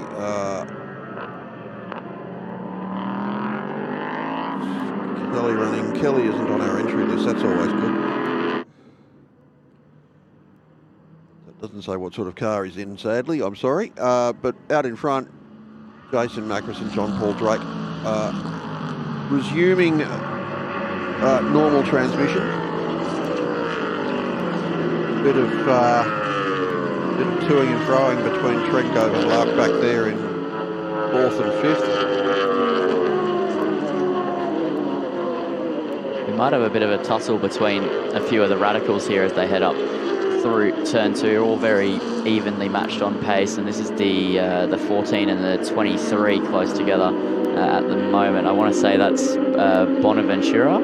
Is that how you say that? Yep. Yeah. Yep. Cool. And then Andros as well. Andros. Yep. Just running through the names for the first time, making sure. Yeah, no, they're quite close together. The radicals, really cool little machines, really on the limit here, as we can see down the inside there goes Bonaventura on Fiermeister. Is that? Fuelmaster, yeah. Yeah, we've got to remember, Bonaventura started the last race from the back of the grid, got himself to ninth, so he's picked up one more spot. Really on a charge. I believe he's a Queenslander. I seem to remember the first time we've seen him race was in Queensland, so I'm going to bet that he probably is a Queenslander. And you just made me remember a very famous Rex Mossop and Barry Ryan interchange or exchange. Oh, we've got a car slowing again. Yeah, he's had a shock. He's had a shocker this weekend. Yeah. The name of the footballer was something like Christos Papadopoulos, and Rex Mossop said, "I think he's of Greek extraction, Barry." And Barry said, "No, Rex, I think he's from Wollongong." Carmelo Bonaventura, I believe he's from the Dublin Bonaventuras. No, he's from Queensland. Yeah, that's it. Patel in all sorts of trouble. He's heading back to the pit lane now. God. If he had any luck, if he didn't have bad luck, he'd have none at all, would he? Yeah, exactly, yeah. Here's our race leader, Jason Macris, a 5-litre Coyote-powered car, the Ford engine. Just saw the sky in the west. It looks like there's a bit of cloud building up there. I don't think it's enough to bring precipitation, but it's meant to be sunny skies all day, so we shouldn't see any rain throughout today. Only a couple more races to go here on this beautiful Sunday, but there's still more than enough racing action to go around. 12.5 minutes left in this one, and Macris getting away quite nicely, and that car sounds absolutely awesome with the Coyote. It sounds just amazing. John Paul Drake in dramas. Yeah, that's into the pits there for John Paul Drake. He's pulling off to the left-hand side and moving rather slowly. He's gone past the pit lane, but he is absolutely limping around at the moment. That is definitely not a sight you want to be seeing. What about moving into the pits? Perhaps he's madly pressing reset, hoping things will fix themselves. A bit of an update after race one. Neil Mustin had clutch problems. Obviously, he's out there and good to go. Terry Knowles had a drive shaft problem, and he was touch and go about whether he'd be starting this race. Well, it's a go, not a touch. So that's great news for John Paul Drake. Except now it's great news for Terry Knowles. But John Paul Drake, well, we'll have to wait and see what happens there. We're looking at Paul Tengove at the moment. He's in position 3. 1-litre motorcycle engine and up against some fairly heavy artillery, isn't he? Yeah, a 5.4-litre Ford. Nick Kelly in between at the moment. Bureau of Meteorology says there's no rain, so that's good. Nick Kelly is in the Wolf Mistral. The cloud will affect things like humidity and track temperature. The wind, I think, would be the big thing at the moment, because it is quite breezy out there, and it's actually put a bit of a wind chill around the place as well. We started today on 13 degrees the first race, and it was beautiful because there was no wind, nice sunshine, but the wind, once the wind picks up, it gets a bit lazy. It doesn't want to go around, it wants to go through. Yeah. So John Paul Drake's car still out there and still running. We've got another fastest lap, 126.6, so that's even faster than no, it's not, it's slower. John Paul Drake's out there and still circulating. Lap times are nothing to get excited about. By minute 30, as compared to a 27 earlier in the race. Tengove had to make a bit of a quick switch of lines to go to turn 5 because of one of the Clubmans that he had to get past. He's passing David Chinner in the green car with the orange car with the green wheels. David said the prototype cars are on it. They're very fast and they come at you really, really quick. You've got to be awake. Yeah. There's John Paul Drake just going past, about to put a... He's got Mark Lauke coming up behind him. Lauke's in the turbo Peugeot-powered car. That's the 55, the bright yellow day-glow-looking thing in the background there. Easy to pick out, isn't it? If they're all that colour, they'd be easy to tell apart. because John Paul Drake's always run the Joker livery, and his race suit has got ha ha ha all written all over it as well. That's how he always has been. Yeah, I enjoyed the 1960s Batman TV show and the first movie, but after that I went,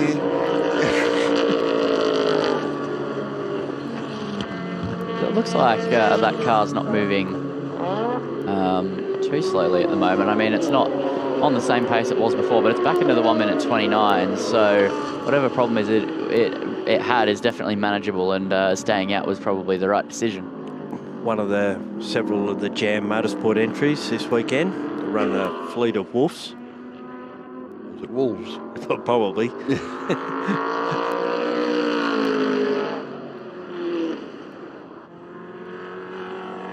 I think the Wolf cars originate in Germany, and they're pretty clever bits of kit. They look amazing, and that Coyote engine sounds amazing. And we're back with Jason Macris in his Wolf. Imagine that must be a good thing to drive because they stick to the road. Yeah. They got power of the whole. It's a whole package, kit. isn't it? Yeah, plenty of power, not much weight, plenty of downforce, plenty of grip. Actually, Kelly hasn't been able to get away from Trengove at this stage. So it's 1.5 seconds between the pair of them. And they trail Macris by around about 3.5 seconds. Interesting, the Trengove car with its lighter weight but less power is the quickest through the middle sector. Well, its handling will probably be a little bit better, even though these things do handle well. But their air raid doesn't work at slow speed corners, does it? No, but they'd really punch out of the slow speed corners.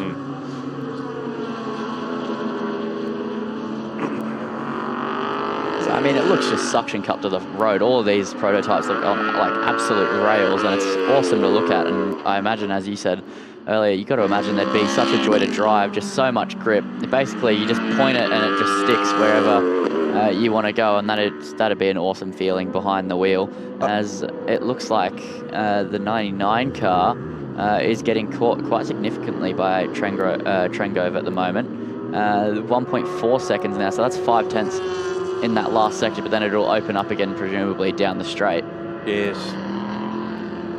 Smaller engine in the car, in the 5 car compared to the 99. Gives away about 20-25 kilometres an hour to the quick car, or the top cars. David Chinner, a whole 197 in the rotary powered car. And what, 243 from the Coyote powered car. Yeah. That would be the fastest car here today, I would have thought. Probably.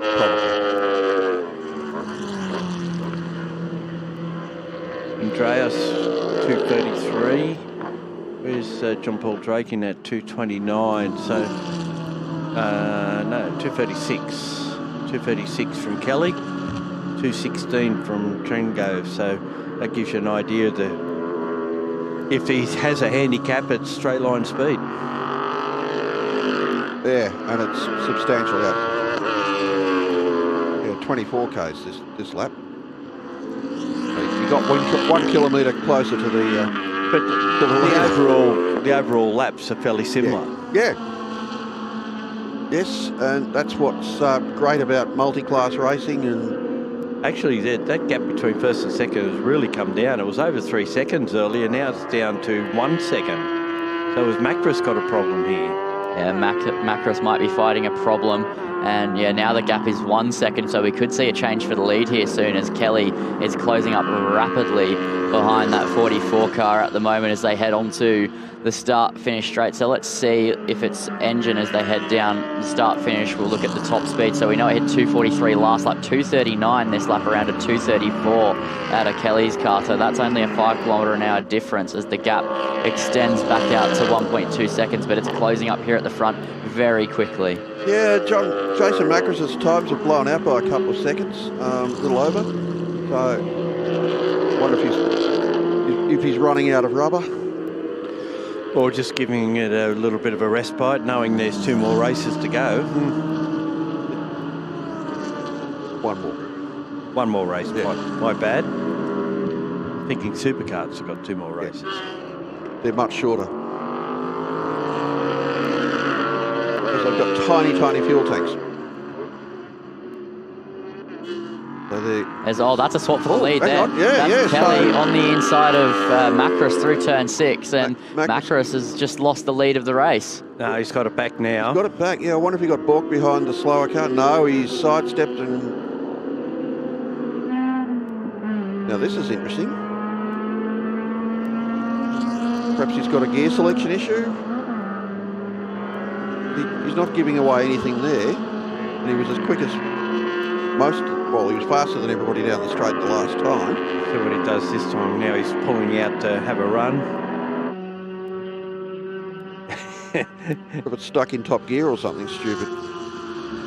Well, they're drag racing down the straight now as they head towards turn 1. So Macros on the outside is going to sweep around the outside. 242 on that lap down the 242. Maybe he's just having a bit of a play. Yeah, maybe he's just having a little bit of fun as now he's on the outside. Oh, that was really close. Going past the Furman F1000. Yeah, Yarlis see that car's AFO. got that broken wing happening again on the front. So probably Band-Aid didn't fix it. a couple of extra layers of race tape required.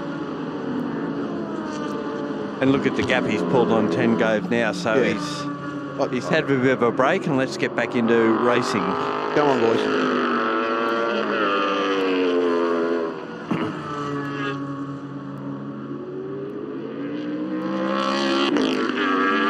Ren goes so fast through that high speed middle sector and even down through turn 7. He gets right up to the back of Kelly, and now he's showing the nose there. He thought about going for the move, but yeah, Kelly's just a lot quicker in a straight line, of course, and it gets so close at the middle, and then you get to this part of the racetrack, and that's when Trengo's opportunity to go by fades, but it's really close between those two at the moment. We got just under 2 minutes remaining, so we should get 2 more laps. Leaders come onto the straight, putting another lap on Dave Chinner. 247 that lap, that speed down the straight on that occasion. So that car's certainly got some straight line handling, hasn't it? 247, yeah.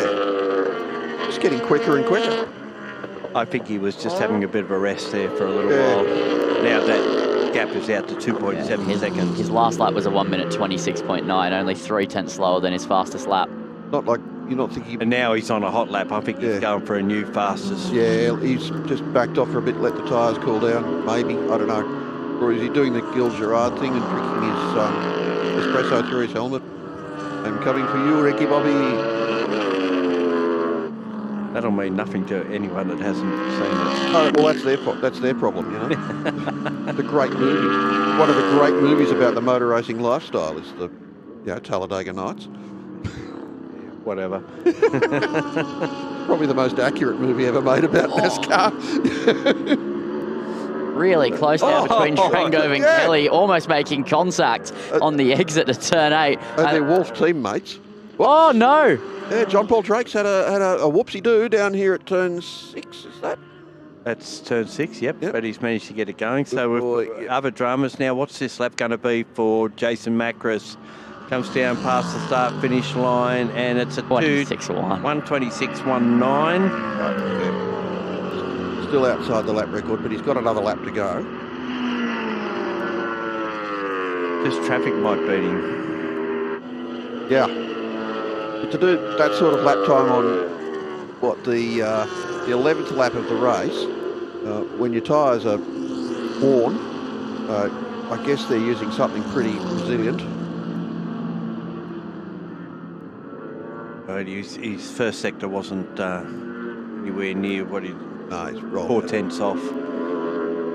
So I think he had a shot at it on the last lap and it just didn't come together. Yep. There was a bit of traffic around. Yeah. Oh, it sounds good out of there.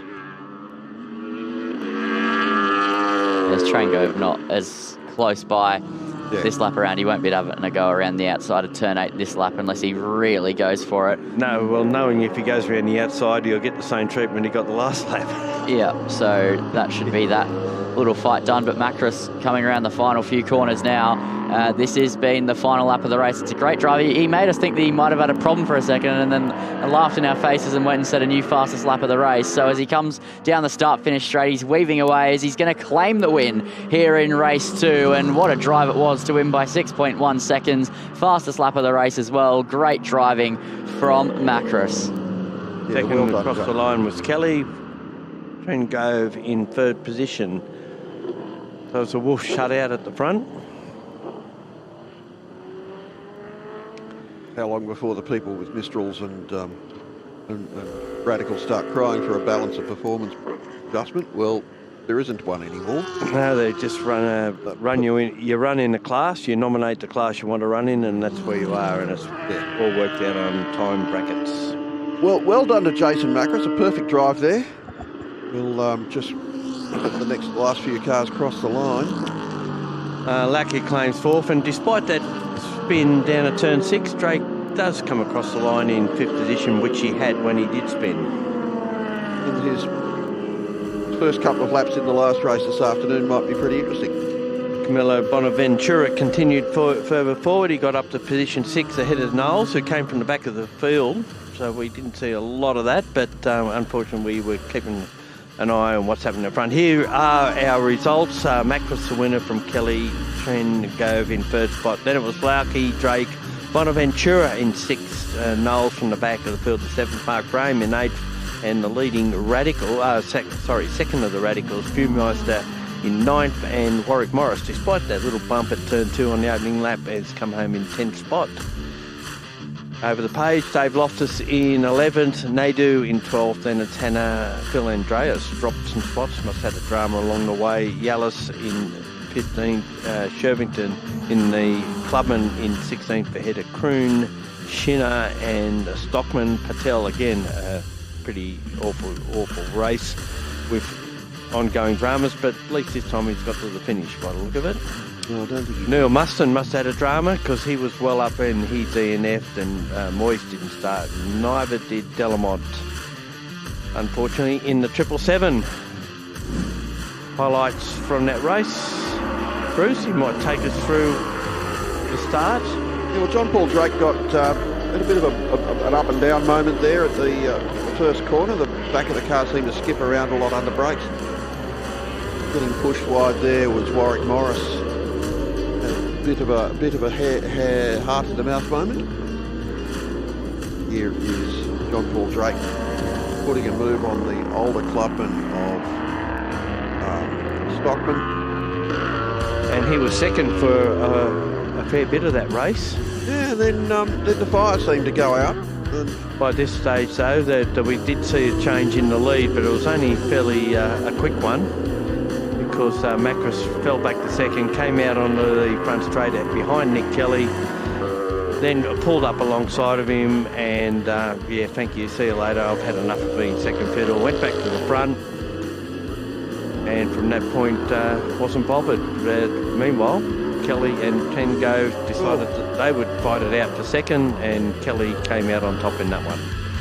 Finally, Drake had a spin down at turn 6 while in 5th position. He looked like he was going to pull out at one stage, but kept going, had that spin, and was able to retain 5th spot as Jason Macros went down and took the checkered flag and the race win. that was that. So these cars will be back a little bit later on for their third and final race. Okay, we'll take a short break. We'll be back with SuperKarts shortly.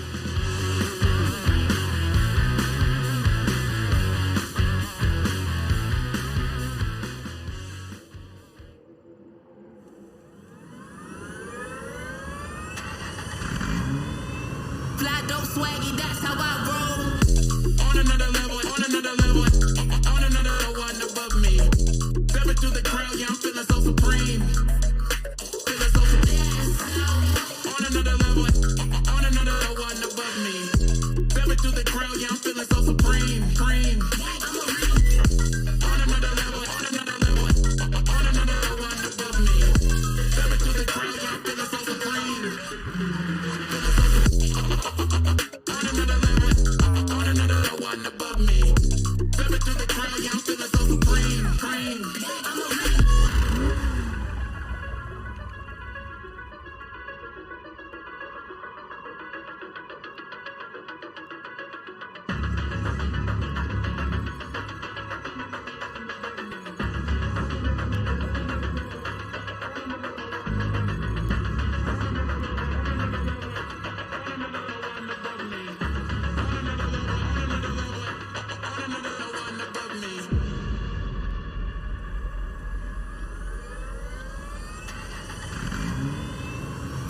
swaggy, that's how I win. On another level, step into the crowd, yeah, I'm feeling so supreme. Feeling so no one above me. Step into the crowd, yeah, I'm feeling so supreme. On another level, no one above me. Step into the crowd, yeah, I'm feeling so supreme. On another level, no one above me. Step into the crowd, yeah, I'm feeling so supreme.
Welcome back, and the SuperKarts are on the track for the third of their 4 races today. Ilya Harpers has had the perfect weekend so far. He's hoping that'll continue. He's leading the points score with 40, 20 points per race win. Jock DeSantos is in the same position in the stock Honda class. In the 125cc. No, the stock Honda class. I had that right the first time, which is unlike me. Bruce Moxon back with you, and I'm joined now by Lindsay Muddle. Ilya Harpers on pole from Matt Bass, then Brett Burble, Clark Burge, Mark Walk and Jamison, and then we go down to the 125cc class. Lee Vella, George Seperovich and James Bowden had an absolute cracker of a race earlier on this afternoon, and we're hoping they can keep that going. They've got Stebbing and Jamison following them in their class. Then we go to the stock Hondas, Jock DeSantos, Warren Lewington, McGrouther, Stamiri, Ross and Savage. And Mark Vickers, Dodge, Fife, Tinsley and Lang rounding out the field. 31 karts, good entry. This is a round of the New South Wales Championship, and it is the Nationals. So we've got karts here from Queensland, Victoria, South Australia, and one off the track already, and that's Luke Jamison,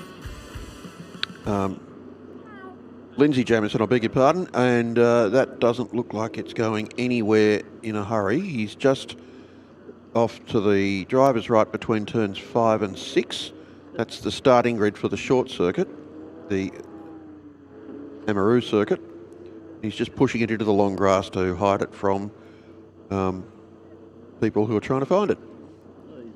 Yep, using a bit of camouflage there with the bush, trying to hide the kart away as it looks like. Yeah, they're going to do another formation. Second while they formation recover now. it. Yep.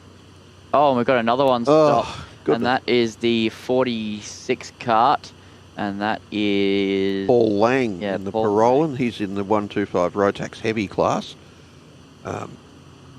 Rotax, well-known manufacturer of karts and karting engines. I think they might have got their start making chainsaws, to be honest. There's a lot of, so We're starting behind the safety car. Everyone's going to roll around. Another formation lap will recover these two karts that have been, well, at least one of them has been adjudged to be in a hazardous position. And we do not need to increase the level of hazard in our sport. Yep, so they'll go around, hopefully only one more time. It shouldn't take too long to clear those two karts off the side of the circuit so we can get underway for some racing here in the SuperKarts. But Ilya Harper set the lap record earlier with 1 minute 27.754, and that was an absolutely rocket ship lap time. And they won by, what, 14 seconds in the second race after winning by a minute in race one. Yeah, so Matt Bass was able to keep going in this second race and keep a little bit of, only a little bit of pressure on Ilya Harpers. But yeah, finally breaking the 11-year-old lap record held by Warren Lewington, the great Warren Lewington. Warren, if you're watching or listening, we're missing you. And why don't you come back and have another crack at getting your record back? Warren McEldean, sorry, not Lewington. I'm losing my mind here. I've got old folks. Oh, no, there's another one. The 27, that is Ewan Berg. And this is his third DNF. Yeah, so it's just stopped at turn one. Oh, he has had an absolute Barry Crocker. And that's in the 250. He did get to the finish in the earlier race, but it limped around from memory. So, oh, gee whiz. I think we'll probably have to do another formation lap after this one. So they'll continue behind the safety car as they load the supercart onto the loader. It's actually quite a hilarious sight, the size of the supercart versus the truck. It is absolutely tiny. These things are rocket ships, and I imagine the power to weight ratio is fairly decent on these things. Yeah, it's about the same as a sports sedan.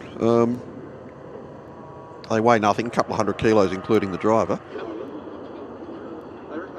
And this is one of the problems with supercarts. They're so small you can't see them. That will be a pit crew member saying, "Where's my car?"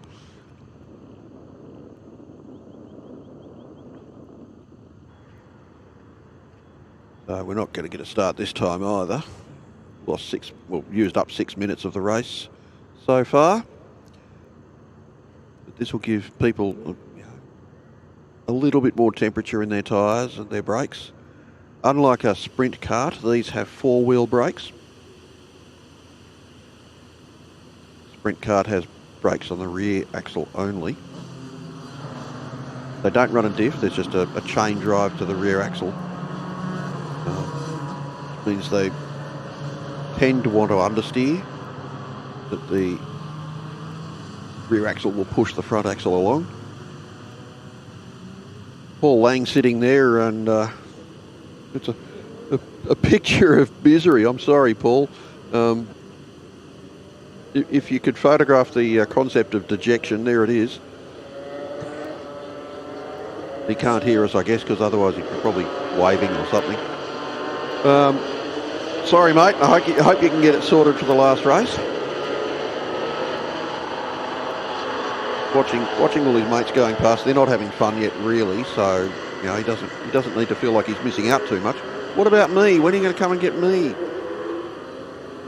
As we've now used up almost 8 minutes of the allotted race time as they continue to make their way around behind the safety car, and yeah, they're definitely going to be getting some reasonable temp in their karts and the tyres as well at this point. But you said they've got four-wheel brakes. Imagine these things with two-wheel brakes. Oh, you just have to brake a bit earlier. That's so in a sprint kart, you sometimes tend to use the rear brake just to turn the cart into a corner, so you just momentarily lock the rear axle, and then it should bump start again after you get off the brake. Good.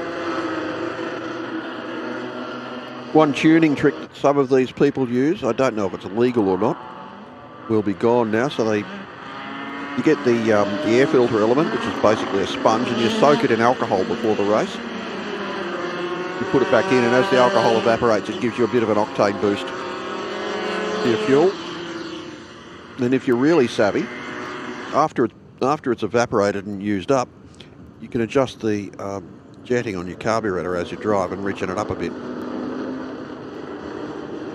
Sometimes see a driver hand on the top of the engine down next to him, actually changing the kart's engine's tune as they drive.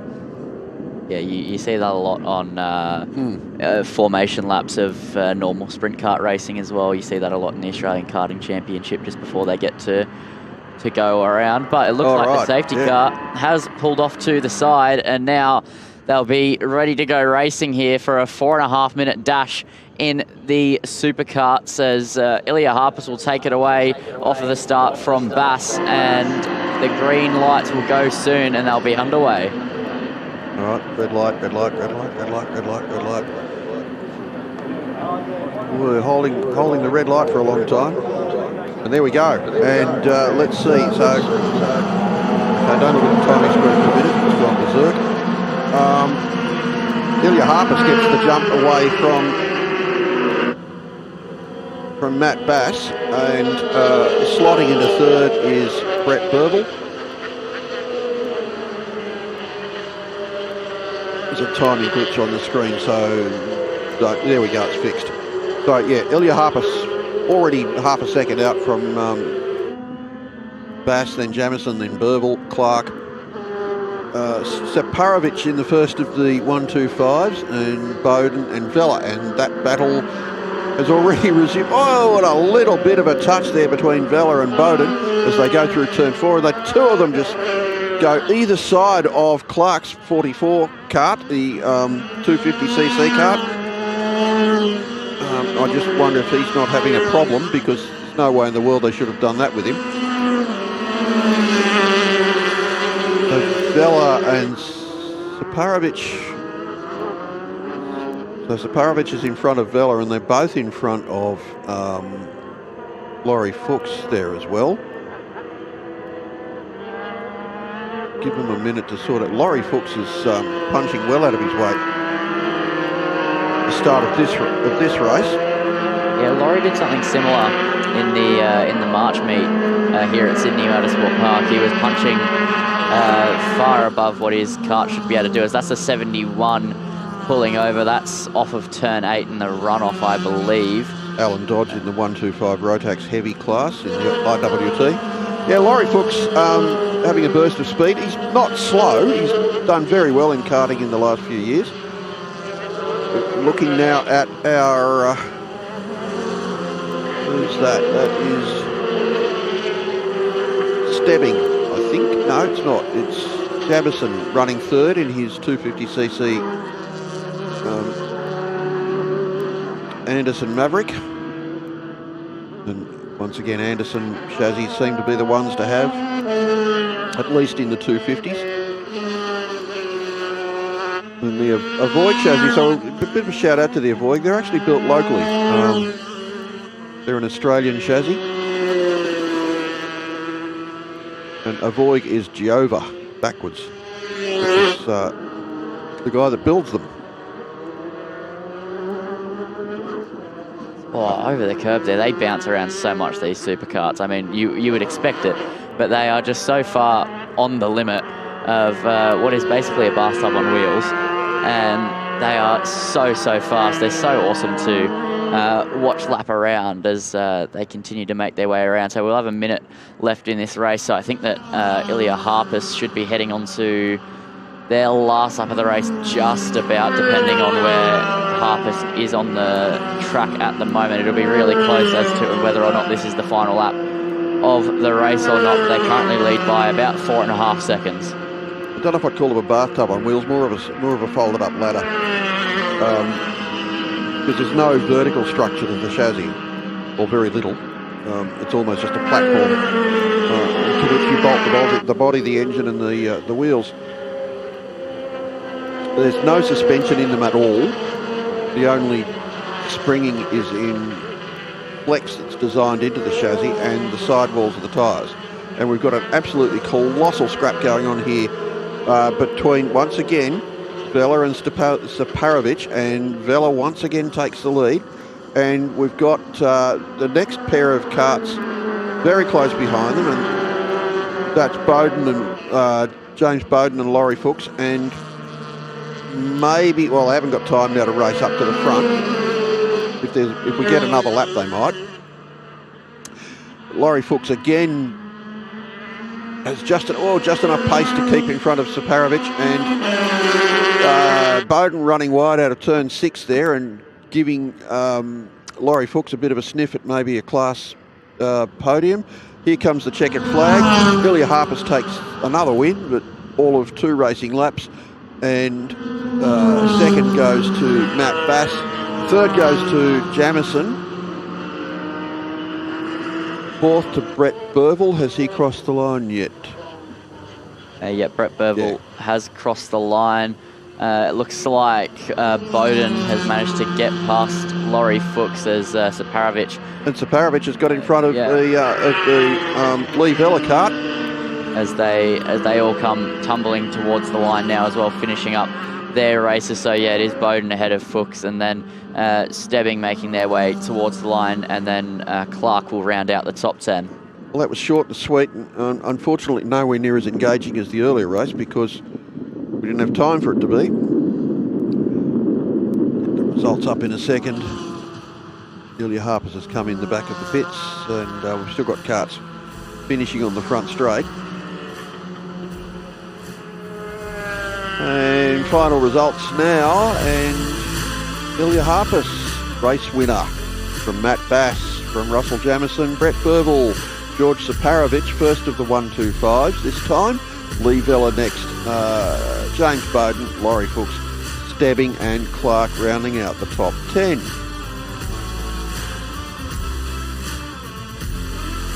Clark in a 250. Jock DeSantos next in the first of the 125s in stock Hondas, from Ross, Vickers, Savage, and then McGrauther, Demiri, Fife, Tinsley and Lewington. Berg being the first of the non-finishers. So there's the start, and unfortunately a much truncated race due to a couple of breakdowns on the formation laps. Ilya Harpus goes straight to a lead. Bit of a touch there between Bowden and Fuchs as they go either side of the Paul Clark kart. The time at there, the Dodge. Lee Vella and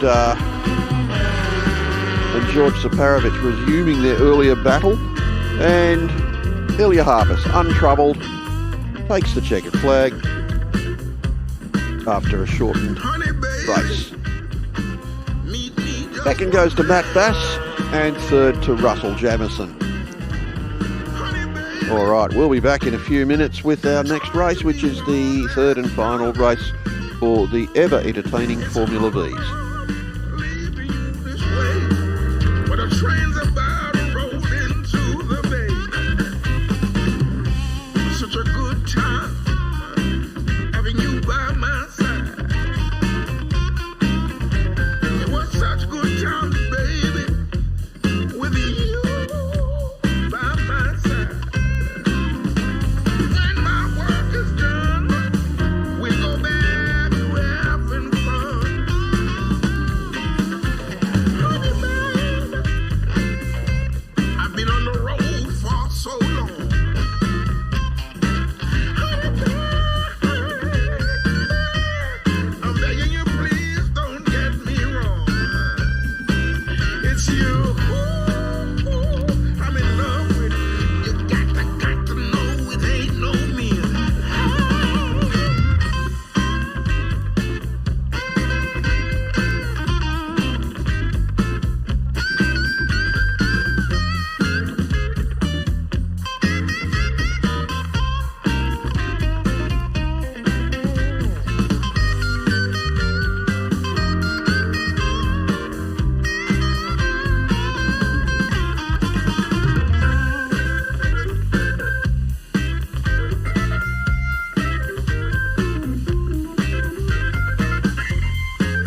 Welcome back to Sydney Motorsport Park. The last few races this afternoon for the first round of the ARDC Endurance Series. Coming onto the track now are the Formula V's for their third and final race. This race making up the round 2 of the National Formula V Series, as well as a round of the New South Wales State Championship. I'm Bruce Moxon and I'm joined by John McDonald. And on pole position we have Michael Kinsella after 2 race wins. Next to him will be Porter, then Whittington, Aaron Pace, Hamilton, Harriet, Simon Pace, Dan Reynolds, Clifford, McDonald, Kieran, Paisley, Clippen, Fremantle, Lisson, Charlton, McKinnon, Cook, Ogden, Kleinig. Yeah, you heard that right. That's Daniel Kleinig, son of Frank Jr., so a third generation racing driver. Johnston, Will Pym, Purvis, Nigel Jones after a crash in the previous race, Balk, Cassell and Stephen Butcher, who had a mechanical failure. And we're just rolling up to the start line now, an 8-lap journey. Just enthusiastic fan getting their own version of the video of this race. John, what do we expect to see this time? Well, you've got Simon was demoted down to 7th for this one, so expect him to be coming up and through. Aaron Pace came from the rear of the field up to 4th. It was a terrific drive. It was a great drive. Well, 5th, but then his dad's penalty. Yes. And then you got Daniel Reynolds coming out of 8th. He almost broke the lap record in the last race. So we'll see what they can do. Indeed. Well, the lights are out and we're away, and it's a pretty even start. Looks like the front row's got away together. Yeah, Matt Harriet's bogged down there. Back. They're leading 3 away very quickly, and Aaron Pace going the long way around. He's got a better run down into turn 1, and he's moved up into 2nd place. I don't know if he can make that stick. Can he get across to the inside of the track? Yeah. Probably not, but he can. I reckon he can hold on to 2nd. Yeah, absolutely. I thought Curtis Porter would hold him out there, but he's happy enough to slip into 3rd. Simon is up into 4th already, and Daniel Reynolds I can see coming through to 5th. So Michael Kinsella leads the points with 400. Porter next on 360, then Whittington on 340. We'll look at that later on, and we don't have progressive points here on our timing screen. Out of turn 5, up the hill towards the lake at turn 6, and a little bit of popping out from behind slipstreams, but no one's really pulling any moves yet. No, it's yeah. There could we be got some a spinner. early moves. One of Victorians there. Get your foot on the clutch and let it roll backwards. There you go. He found reverse. Get out of the wave, everybody. Drivers from all over Australia at this meeting, having towed their Formula V's great distances, even with the cost of fuel as it is, and they are very enthusiastic about their Formula V racing. Racing is as intense as anything you'll ever see, and don't let the relatively low speeds fool you. No. Well, 3rd place with Curtis Porter is just holding Simon Pace and Daniel Reynolds up. As we head down, expect them to pull out, as they do. Go, yep. Looks like Aaron did cross the line. Yes, Aaron taking the lead. And Curtis is still managing to hold on to 3rd as we head up into turn 2. He's holding the inside line. Simon and 3 wide. Fighting tooth and nail for 3rd place, and at the moment it's Porter from Reynolds and Simon Pace. That could change at any drop of any moment, any tick of the clock. Leading is Aaron Pace from Michael Kinsella. The smallest of gaps back to Porter, Reynolds, Pace, and then a good chunk of space. Hamilton, Clifford, Whittington and Paisley. Down. Looks like Daniel Reynolds has moved up into 3rd. Nice move. Tricky spot to make a move because your exit speed from this corner is so critical for getting up that hill and around to the hairpin. Simon Pace has held on to the inside line, which is not the preferred way to get around Corporate Hill, but it's worked for him. It's done the job. So we've got the checkmates now in third and fourth.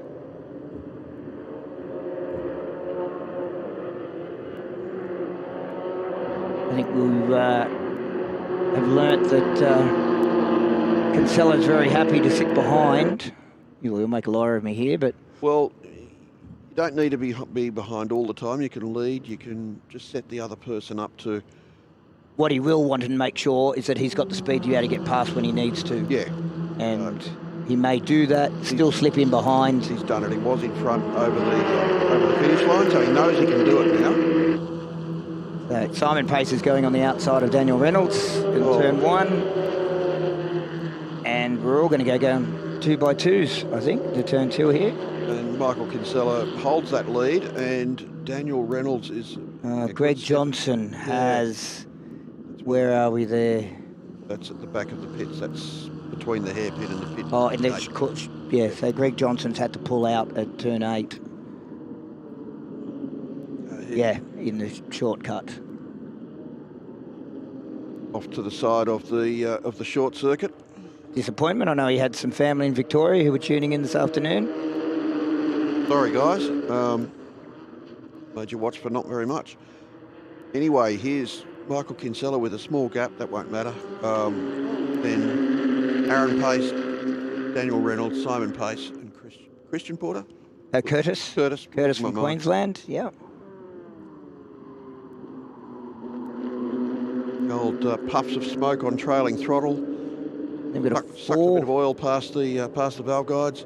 They've managed to get a 4-second gap now to Brock Hamilton. And then there's a bit of a close train there between Hamilton, Clifford, Crittington and Casely. And actually throw Matt Harriet in there as well, and Angus McDonald. So they've got a fun little group going on. The best of the rest at the moment. Aaron Pace will now look to see whether he has the ability to... Gee, that was close to a banging of wheels with Aaron Pace and Dan Reynolds. They both pulled out at the same time. And the same's going on with the second group here. Yep. So Casely's moved up into 8th on Clifford. But I don't know if he's going to hold it as they head. Well, this is getting intense. So the paces, for a moment there they were running consecutively. So Michael Kinsella still out in front. Then Simon Pace, Daniel Reynolds, Aaron Pace, and Curtis Porter. This is starting to get a bit serious. So, they know it's the final this time. They're not giving anything away. Playing for keeps. It's early for that too. Whoever wins takes home all the marbles. Yep, absolutely. Oops, or a little late breaker like up there for Michael Kinsella, and that really hurt him. Yeah. He had a 2 or 3 car length lead, and that's gone. And it's very important to get out right of 6. Aaron looks like he's going to be adventurous down the inside of Daniel Reynolds. Reynolds is going to argue all the way around and maintains the spot. No way in the world. What's our lap time look like? Dan Reynolds is fastest so far, 1:47.06. I think it's going to be hard for someone to set a fast lap while they're all scrapping like this. Yeah, absolutely. And the second group are battling in a similar way, so they're not going to catch up. Come on, little fella. Start him young. Yeah, 100%. I was 3 weeks old at my first race. All right, so it looks like Simon's going to have a turn at leading as we come across the line. Didn't hold it across the line, but...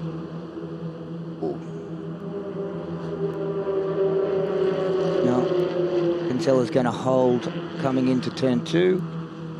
Dan Reynolds is out in no man's land. No, and Aaron Pace has had a great run through there. He's side by side with Daniel. But Daniel's going to hold the inside line into 3.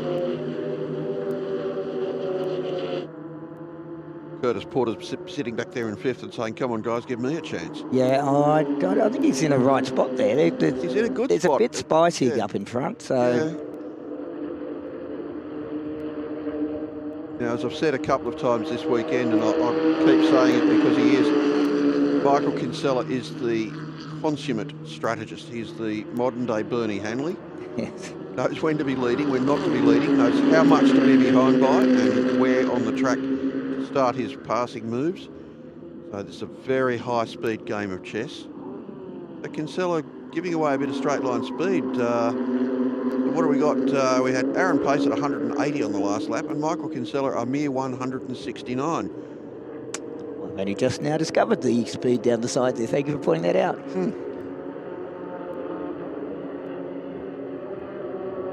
You thought we were making it up? I thought you were an incredibly great judge. Again, Michael Kinsella leads onto the straight. Simon Pace Very right under his defensive. gearbox, yeah. Has Michael got one of those guards over the gear shifter? Over the Yeah, to stop you knocking it into neutral. Yeah. Old Formula V trick that, and rather a dirty one. Wow, Get so right up. we're as close to 4 wide as you want to be here. It's definitely wide. 3. And that Worked was for Daniel Reynolds. that. He's So Dan Reynolds has gone from third to first in one move. And we've got Aaron Pace is on the outside. He looks like he will secure second. Yeah. Kinsella's going to pop back in through. Slices in between Aaron and his father, Simon. Oh, Simon certainly bought into this. He's a threat. And Curtis Porter still sitting back there in 5th, Yeah. going, come on, give me a hole, give me an opening. The others are saying, I'm not worried about you, I'm worried about what's in front of me. Michael Kinsella back in 3rd. He's not accustomed to being that far back. No. Not the end of the world. We've still got 3 laps to go, 2.5 now. There's a Over bit- the hill. There's a bit going on in the background. I noticed Hamilton just showed up as making 5 places. Yeah. 4 of them all just had a -1, so there's been something occur. There's a bit of fighting going on at the back. Morgan Fremantle looks like he may have had an issue because he's dropping down the order. Curtis Porter's put in the fastest first sector, personal best second sector, and the fastest cumulative for the first 2 sectors, so he's on the fly. Daniel Reynolds continues to lead by all of 0.37 of a second at the last timing marker over Aaron Pace. Here they come down the straight. I think we're going to see that change again through there. Well, so Aaron has Yeah. jumped very early here, and he's going to get the He's inside got line, it done too. which is the preferred line. We're going to go 3 wide again. Kinsella All the way around down the outside. like a buffalo girl. But I don't know if he's got it all the way to turn 2. No, he's got it. That's Wow. fine. And Very well done. He's done that before. yeah, Aaron Pace and Daniel Reynolds that fighting. is still disputing second. You don't want to be on the outside coming into 3. He smartly moves back. Beautifully done, just slotted in behind him. Simon Pace sitting back there in 4th and still lurking with intent. We've got 2 laps to go, so Kinsella will lead this lap, second the next lap, and then should take the lead in the run to the flag. That's his plan. The problem is that no battle plan survives contact with the enemy. No, that's for sure. Oh, a little bit of a wobble there from a couple of the cars in the middle. So both the paces actually, one understeered, one oversteered, and they lost a little bit of ground while avoiding each other. That could make for an interesting and awkward family dinner. Yes. Well, and we're at that stage of the race now where Yeah, people they're work not out family if they're... anymore. No. No, and we'll find out who got the tyre pressures right. It's 2 to go. Hello, someone wiping their visor. That's Simon Pace. He's got some oil on his visor. Yeah, Aaron was dropping a bit of oil, I noticed, coming down into 4. The problem with wiping it is you just end up smearing it all the way across your visor. You're better off with a couple of tear-offs on there. Here goes Kinsella, and he turns left and he'll run down the pit wall.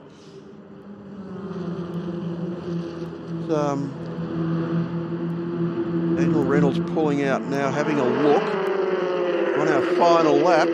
Yeah. And we're 3 wide again through turn 1.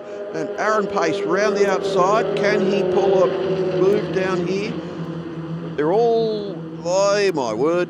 So Daniel Reynolds slots into second, Aaron Pace into third. They had to pick up the curb on the inside there just to avoid contact with Reynolds. Yeah. Simon Pace still back there in fourth place. The Pace family Utes is still doing a great job. Over the tunnel, down into turn 4. You know what? Daniel Reynolds is close here. Yes, he made up a lot of ground. Yeah, and he's quick and probably a little bit too close. You want to just drop about half a car length, maybe a car length back from where he is. Although this is, if you're going to pressure anyone into a mistake, yeah, this is where it can come off. Although this was his undoing yesterday. no, perfect. Nailed it. Up the hill, round the left-hander before the hairpin. Yeah. Seller will be desperately hoping that Reynolds pulls a move and leaves half a gap to try and tempt him. Yeah, I thought they could have. Quite didn't fall for it. Aaron may have been the gain out of that. No, I think Dan Reynolds is in the box seat here. Yeah, look, Aaron Pace, yes, could indeed be the big winner here. Daniel Reynolds is exactly the right distance behind Michael Kinsella. You want to be about 1.5 car lengths back. That's the sweet spot in a slipstream. Right, go down the straight and stay as close as you can, as close as you can, as close as you can. Kinsella weaving from left to right, trying to break the toe, and I think he might have done it. I think he's going to do it. Yeah. He's made it. Oh, just made it too hard.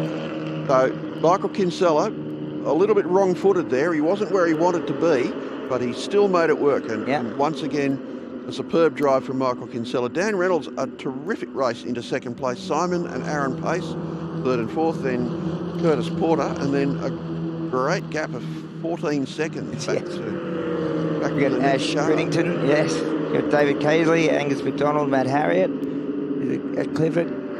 Purvis Jones and Hamilton bringing out 13. Willie Pym has got his weekend back together, getting up to 14. We've got Ogden, Curran, Cook, Lisson, Charlton, Fremantle, Clippen, Kleining, McKinnon, and the first of our 1200s is Patrick Bork coming in front of Castle, Greg Johnson. Yeah, we've missed the back gate.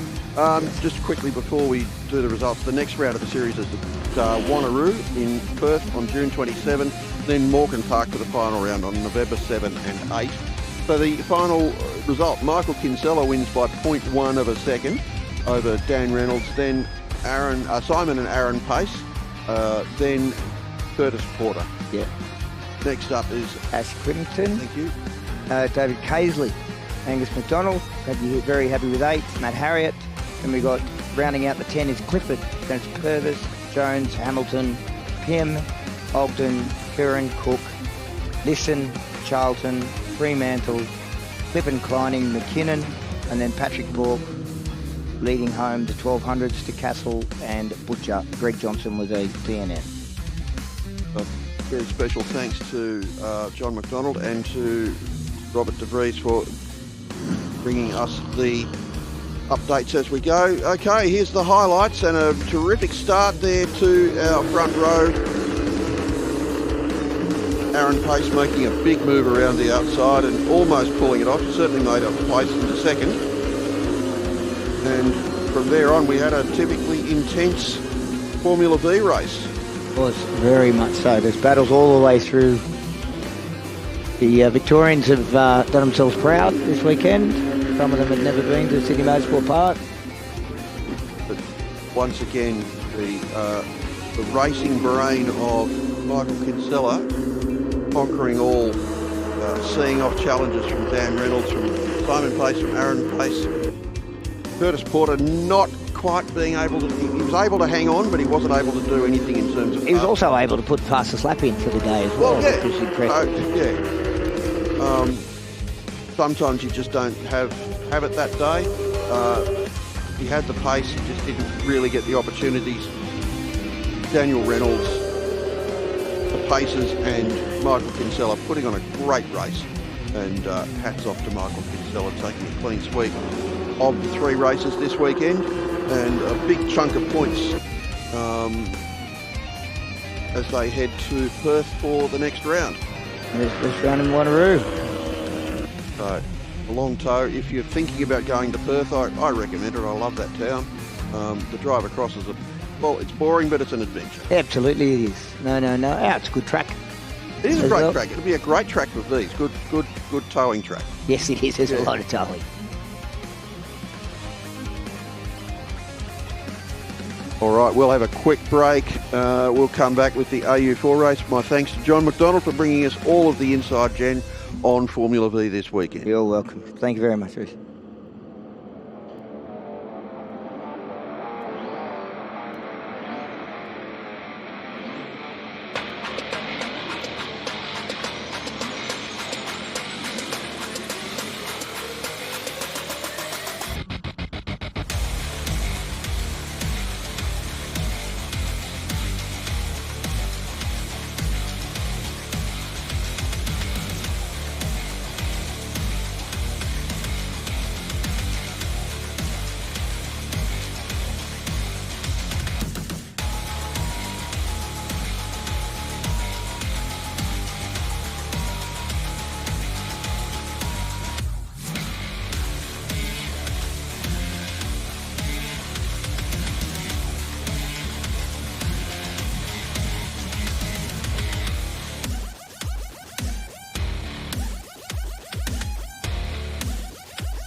And hello and welcome back to the 2026 AU4 Championship. We are here for the final race of the AU4 Round 2. And now we have the starting grid up on the screen, which was determined by the second qualifying session. For anybody wondering, it's not set by the results of race 2. So lining up on pole position is Jensen Marold. Marco Manson then claims P2 on the grid, once again starting alongside Jensen on the front row. Then you have Will Beck and Xavier Babichocki on the second row, both looking to make amends for some poor races over this weekend. Brock Burton then lines up behind with Luca Casolo alongside him. Then you have Diago Stewart and Angus Bales alongside of each other. And then you have Lana Flack and Anton Du, followed by Jamie Lee Sue. Then lining up on pole position for the Gen 1s, we have Kobe Wilson looking to go 3 for 3 here in the Gen 1s this weekend. And then we have Lewis Gotch in second position. Jackson Culver was knocking on his door at the end of the last race, and they had a great scrap in the opening race of the weekend as well, so look out for those two. And then you have Rugby Mangan and Martin Dudley rounding out the grid as they head around this formation lap. We have a fantastic final race of the round ahead of us, and the round win is going to be so close between Jensen Marold and Marco Manson.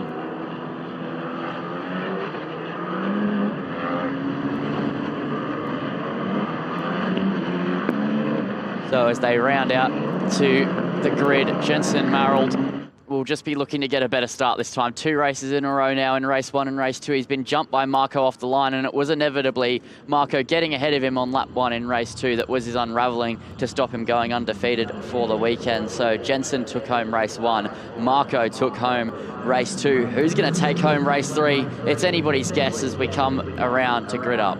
Well, don't forget that in the previous race, Manson did start on the outside of the front row and did get to the lead. He actually did it in race 1, but he didn't hold it for long. In race 2, he managed to hold on for the whole race. Yeah, he did. So we'll see what happens this time. If Jensen can actually get his foot down without spinning up the rears, it might be a little bit of a different story. But Marco will be keeping Jensen honest regardless as the last few cars line up on the grid.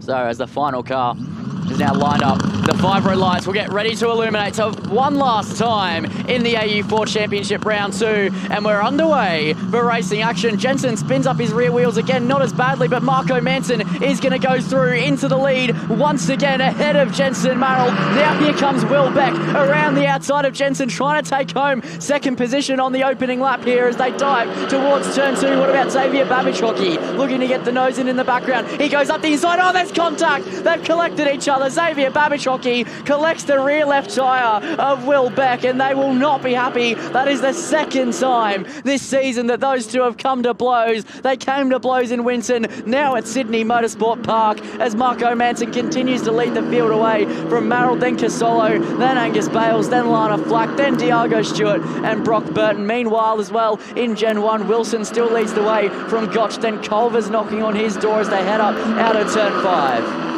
Yeah, a little bit of indiscretion at turn 2 on the opening occasion. No doubt we'll get a replay of that and just how it all transpired. And as you say, it's not the first time they've come together. Yeah, so here is that replay between the two of them. Xavier stuck the nose up the inside and he just barely got any overlap, and Will was already turning in, and it's just collected his rear left and sent him spinning off, as we do have a safety car here because of that moment on the opening lap. We've also got Deuce stalled on the grid. Second race in a row that Anton has stalled off the line. And he needs an automatic.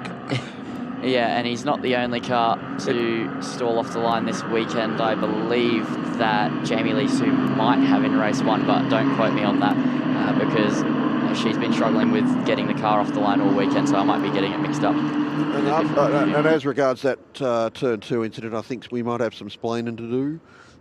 They're going to take them all through pit lane while this has been cleared.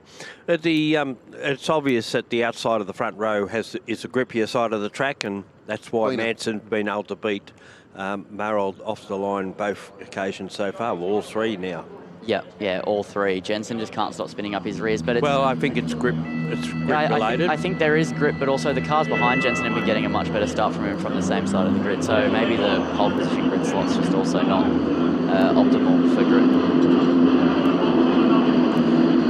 I think if you had a choice, and maybe if they ever have a staggered grid, you could bet that pole position would be on the outside of the front row. Yeah, 100%. So they come through the pit lane. Hopefully it shouldn't take too long to get everything cleared up. The safety car periods have been quite brief over the 3 AU4 races so far. Because in race 1 and race 2 we also had safety cars. Unfortunately, Anton Du has been involved in one of those safety cars, and now 2 of them in this AU4 second round. But to look through the order at the moment, so it's Marco Manson from Jensen Marold, then Luke Casolo, and Angus Bales currently sitting in 4th, knocking on the door of a podium place. I spoke to him before the race and he told me a podium is his target. He's had a bit of a lackluster weekend, some mistakes creeping in, but he thinks and he truly believes that the pace is there, so we'll see what he can muster up out of it. Certainly not a good round for Beck.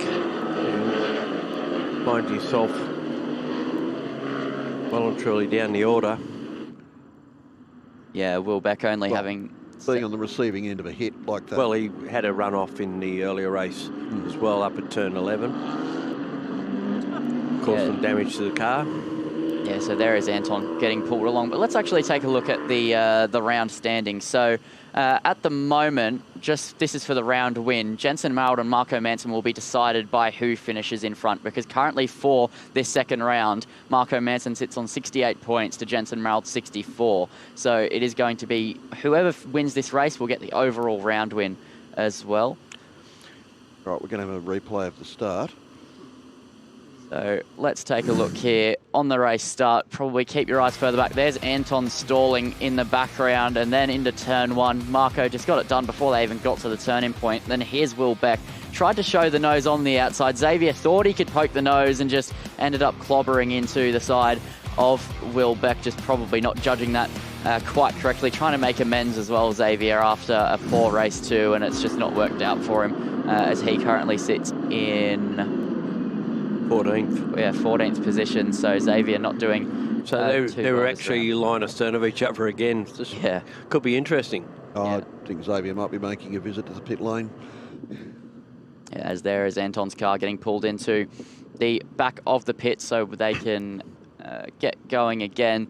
So at least Will Beck's still moving around the circuit as well. He would have picked up a bit of damage, but they'll have to sort that out between rounds. As next time out, we head to the Bend, and that will be in July for the west layout of that circuit. So it'll be a really fast lap around there in the Formula 4 cars, and it should create some cracking racing next time out. Then after that, we go back to the Bend again for the international layout that time, before we finish off the championship in September at Sydney Motorsport Park once again. The opening round was in Winton, and that is firmly in the rear view from about a month ago, as now we have had the official lap record tick over as well. Jensen Marald, a 29.1 set earlier today, is now the race lap record, beating Noah Killian's previous 1 minute 29.8 lap record set last year in September in the final race of the AU4 2025 Championship. Now taking a look at the Gen 1s,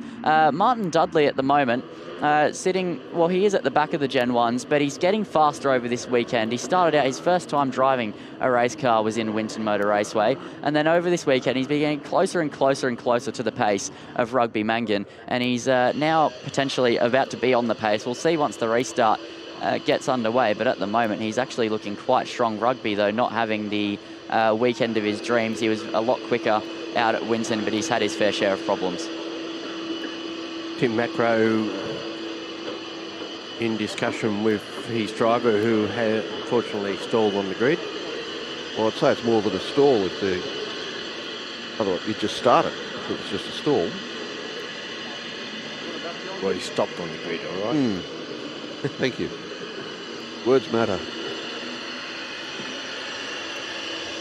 Got a different front nose cone on that car as well compared to race 2. It's normally a big silver nose cone.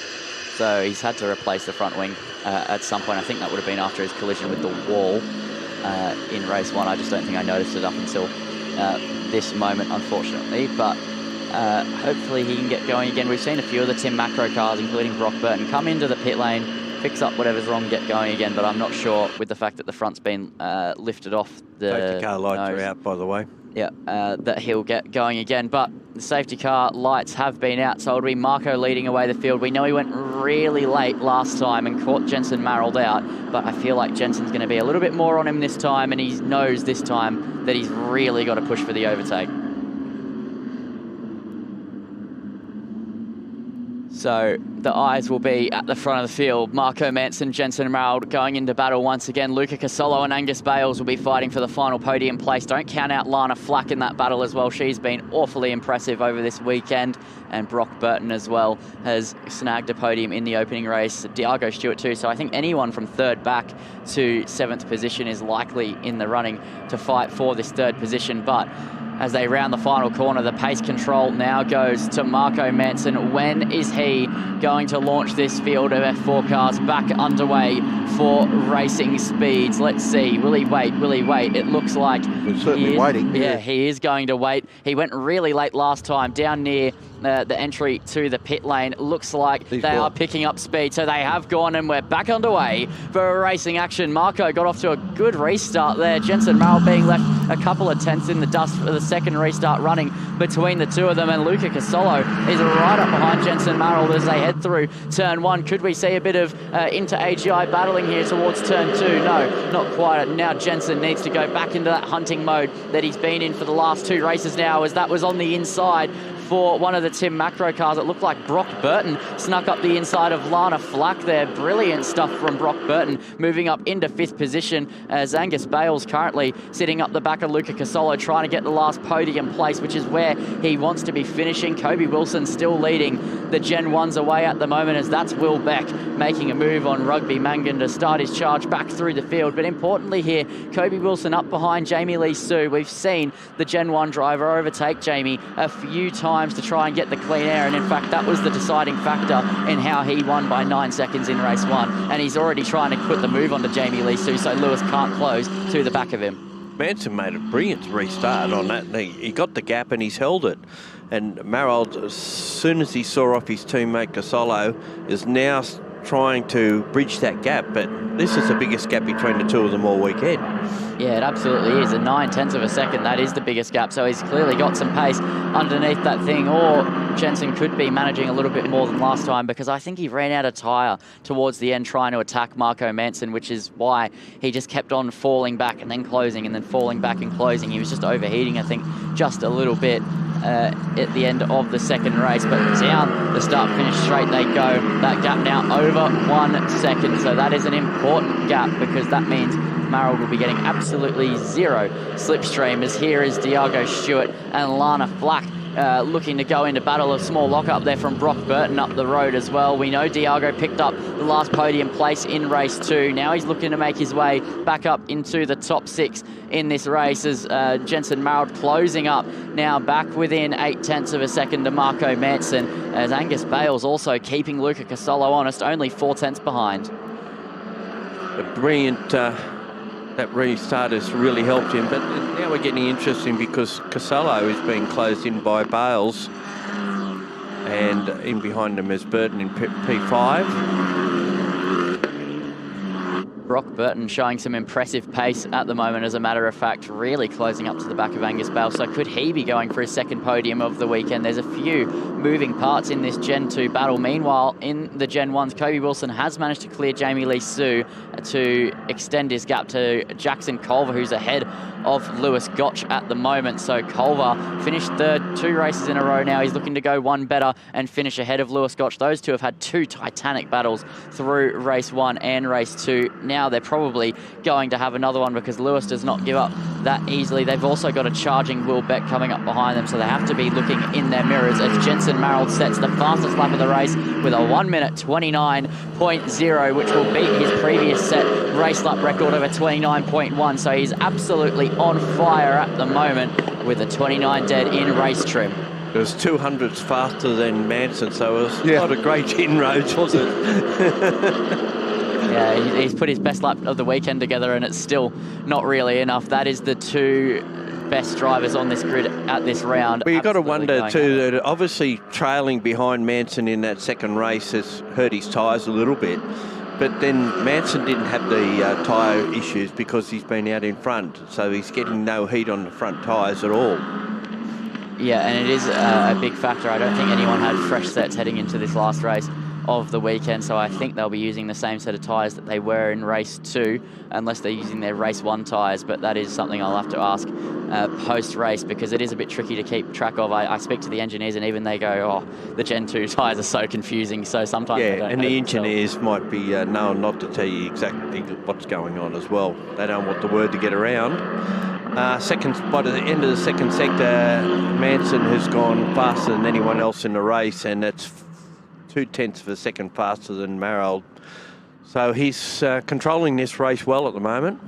Yeah, he really is. He's absolutely flying out there, and he sets the new fastest lap of the race, which will also be a new race lap record. So Marco Manson absolutely on fire this weekend at Sydney Motorsport Park. He is doing so well with 8.5 minutes to go in this race. It's his race to lose at the moment, so he needs to absolutely keep at it, keep pushing without doing too much damage to the tyres. He is driving absolutely superbly. And they've got quite a gap on Casolo in third spot, 4.5 seconds. Casolo has only got less than half a second on Bales in fourth spot, and Burton's just behind him as well. So those three are having a pretty good dice. Flack is just off. Back to the Gen 1 battle, Yeah, or the leaders. We were not them, but they'll be on track. There he is in the background of that. Yeah, and that's Jackson Culver and Lewis Gotch, which is, again, another important fight. So we were taking a look at Kobe Wilson, and he is leading the way in the Gen 1s at the moment, and he has been absolutely unstoppable this weekend. The only thing he hasn't done is get the fastest lap in race 2, otherwise he very well could be on for a Grand Slam, but he wasn't quite able to get it. Lewis Gotch got the fastest lap in the second race of the weekend. Other than that, he led every practice, he led official practice, led the test, and also won race 1 and 2, and got the fastest lap in race 1 while leading every lap. So he's had quite the impressive weekend, to say the least. And currently 7th on the road. Yeah, and he's 7th overall, ahead of a plethora of Gen 2 and Gen 1 cars, just keeping himself out of trouble, and he's been doing absolutely fantastically, as Gotch and Culver as well, only 9/10 apart, so that battle for P2 not quite over, as Will Beck now closing up to the back of Kobe Wilson. But what a drive this driver is having. Kobe just absolutely a gun in the Gen 1s as well, as now we're back up to the top of the Gen 2 field. So that is Jensen Marald and Marco Manson, still a second separated. Manson seems to be quite heavily in control of this race. However, Marald did just do a purple first sector. Yeah, they seem to be able to, regardless of the fact of whether we're on cooked tyres or not, they seem to be still going pretty quickly, don't they? They're able to hold the pace quite consistently throughout a whole race weekend. We saw it in Winton as well, although there was changing track conditions at Winton, so that was a little bit of a different kettle of fish, but they'll continue to push on. But I think that Manson might have this one. There's still 6 minutes to go. A lot can happen until the checkered flag is flown, but he just seems so level-headed at the moment. Yeah, and in that second sector, Merrill did his best for the race, yet it wasn't as quick as the best one that Manson's put together.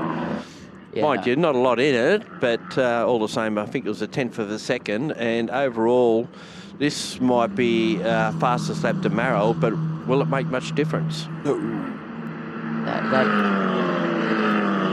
As we have a little bit of a battle here between Angus Bales and Brock Burton. So the two Tim Macro cars go wheel to wheel as they dive down towards turn 1. Burton on the inside, Bales on the outside. It's wheel to wheel between the two of them as they head up towards turn 2 now. Bales inching forward, but Brock Burton goes late on the brakes down the inside. It's very close between the two of them as they head up through the exit. Now towards turn 3, Brock Burton inching forward, inching ahead, and he's in front of Angus Bales. Aggressive driving there from Brock Burton to get the move done. A deft touch on the brake pedal helped him get that one done. Fantastic racing. Yeah, Bales had to really pull out of that right at the last minute, or there was going to be a confrontation on the exit of that corner.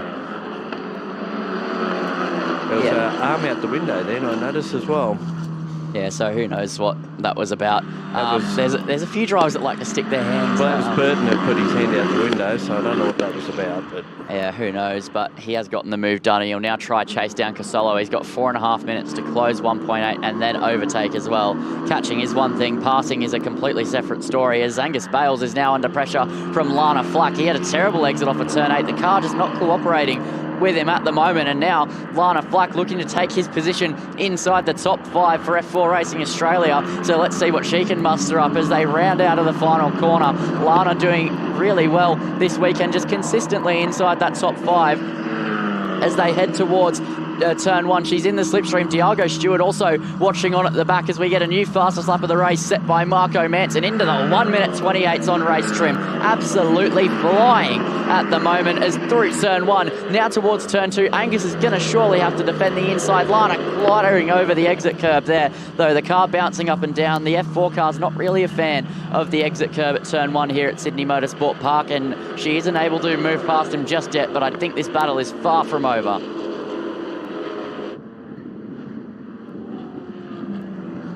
So Lana still close behind here through turn 4. Now they change directions again towards turn 5. It's a nice little S section. The downforce really working for these cars as they head through there, and the Hankook slick tyres as well doing a good job of it to keep them on the road as they head through turn 6. And Diago Stewart now, oh, a big slide there from Diago just as he was closing up to the back of Lana Flack. He's just had a big swapper through the exit of turn 6, and he's managed to keep the car in a straight line, but his rear tyres will not be liking that with 3 minutes to go. So that gap between first and second is blown out to over 2 seconds. So Manson has really put this together, hasn't he? Yeah, he really has. Fantastic driving from him so far, and I don't think that that pace is going anywhere at 29.2 on that last lap, a 29.6 for Jensen Marald. So I think that Marco Manson is going to be on for both the race 3 win and the round win here for Tim Macro Racing. He'll be happy with that as he has a small lock-up. We've seen him do that a few times through turn 2 and also turn 6. He's liked to lock the inside left front. Well, not like to, but it's just been something he's had a tendency of doing, but nothing too dramatic. It's always just a quick lock and then it unlocks and he keeps going. Manson out of karts, is that where his background is? I believe so. I can take a look for you here. I do believe I have notes on him somewhere. No, I actually don't. He's one of the drivers that didn't submit to me a driver profile. Would you believe that getting a bunch of F4 drivers to submit driver profiles to you doesn't go very well? Well, I think you'll find that in all categories. They don't want you to talk about them, but they don't want to give you any information. Yeah.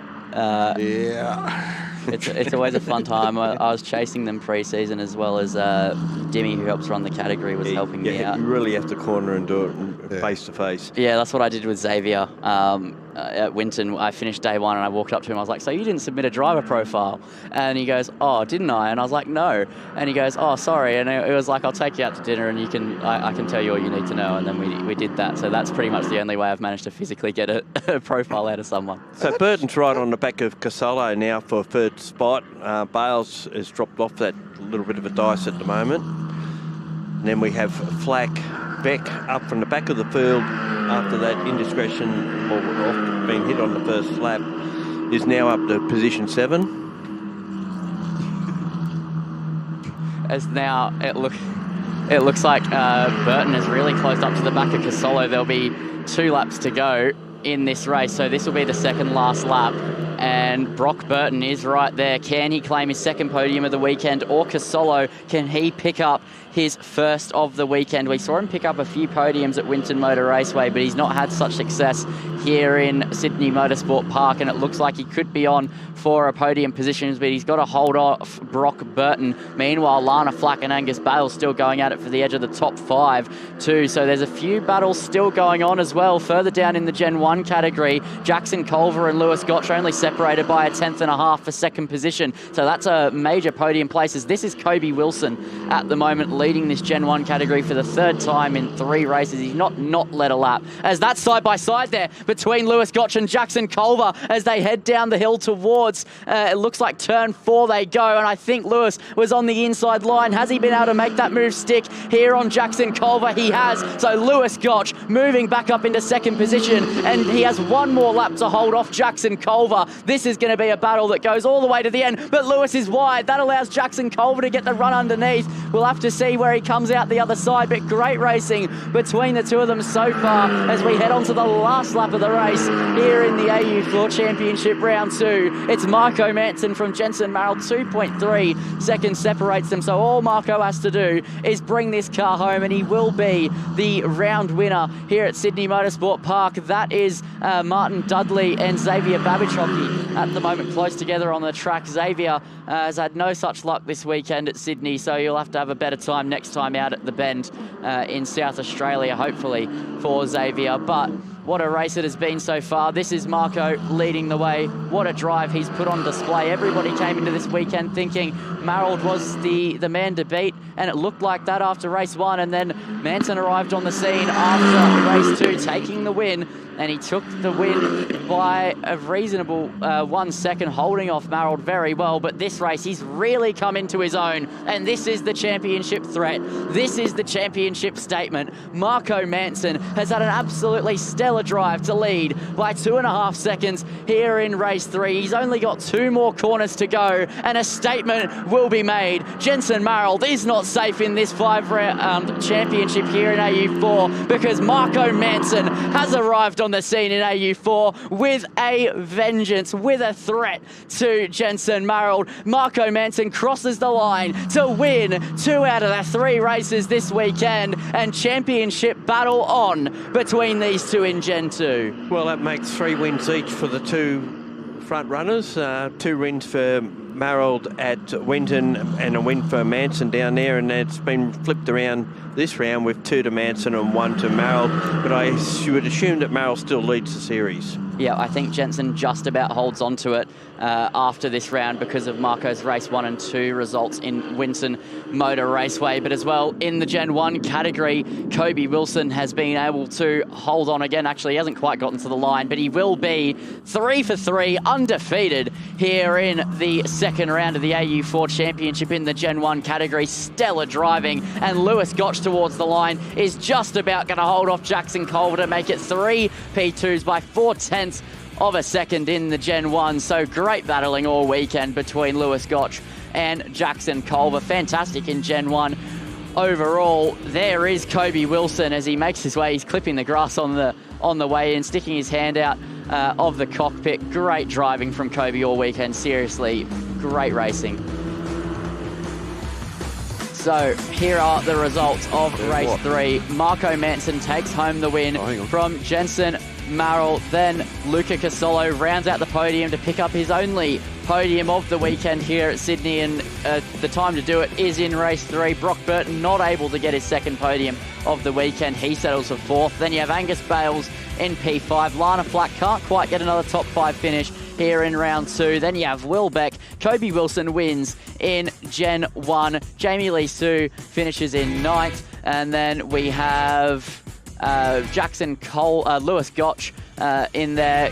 Jackson Culver 3rd as well, and finishing 11th overall. Rugby Mangan finishes 4th. Xavier Babichocki gets 13th. Martin Dudley gets 14th. Diago Stewart picks up 15th. And Anton Du, unfortunately, not able to complete the race.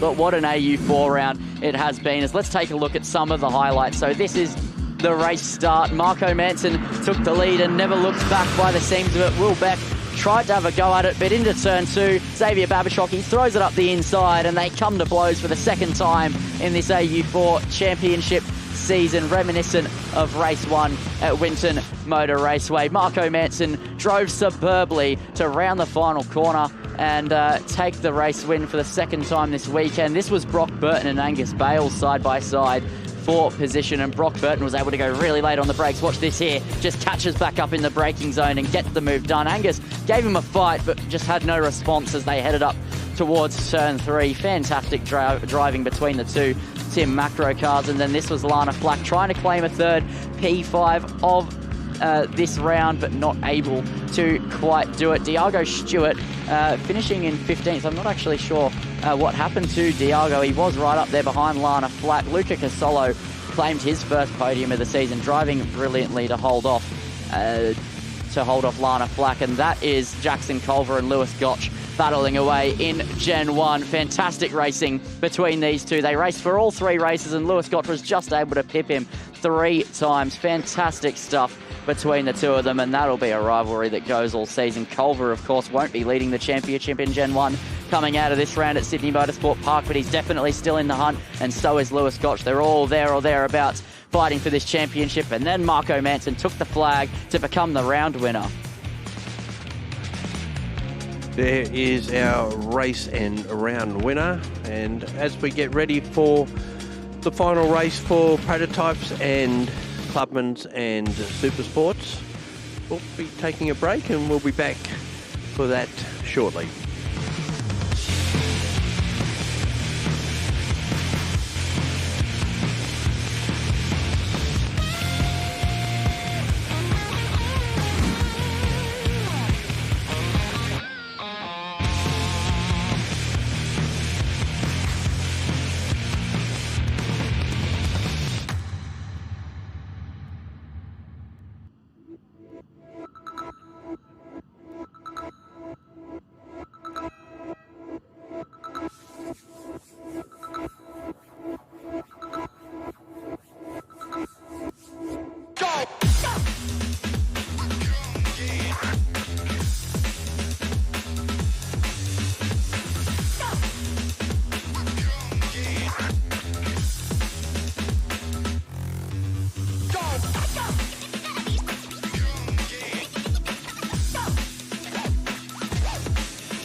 Well, we're about to start the last of the prototype and Supersports races, and drama for our 2-race winner so far, Jason Macris. Car has refused to start. It's on the pre-grid still as the rest of the field makes their way out onto the track. That's a pretty impressive view, Craig, going on from there from the pit crew member. I trust you to bring that up. Oh, hard not to see. I got somewhere to park my bike, you know. Come on. There's a wonderful product called Start You Bastard, and I reckon they need about a litre of it. Now, Jason Macris was due to start from pole position, but he's not there at the moment. That car refused to start, still on dummy grid. We've got Nick Kelly, who will be on the front row on his own with Trengove and Lauke on the second row, Drake and Bonaventura on the next row. Then it's followed by Knowles, Brame, Bumeister and Morris. Then we go back to Loftus, Nadu, Hannah, Yalis, Shermington, Kroon, Chinner, Stockman, Andreas, who had a rear shock basically for the bits. Patel had electric dramas, that's why he was back where he was. Then we had Mustin, Delamont and Moyes scheduled to start from the back of the grid. Problem with John Paul Drake, dropped back to 5th. He had a loose steering wheel. Oh, yeah, that wouldn't be scary at all. Not in one of these things. On, start. This is heartbreaking. After having the nearly perfect race meeting. It is, yes, it's a rolling start.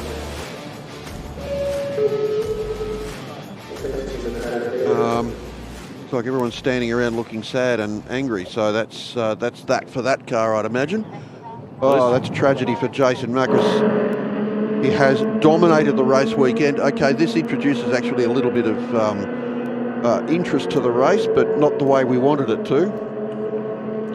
So Kelly will lead away from Trengove. Kelly on his own on the front row. Trengove and John Paul Drake gone to second. We expected that because of the powerful Coyote engine that sits behind him. Further back, we've got changes as some of the radicals sort themselves out. Oh, and a touch.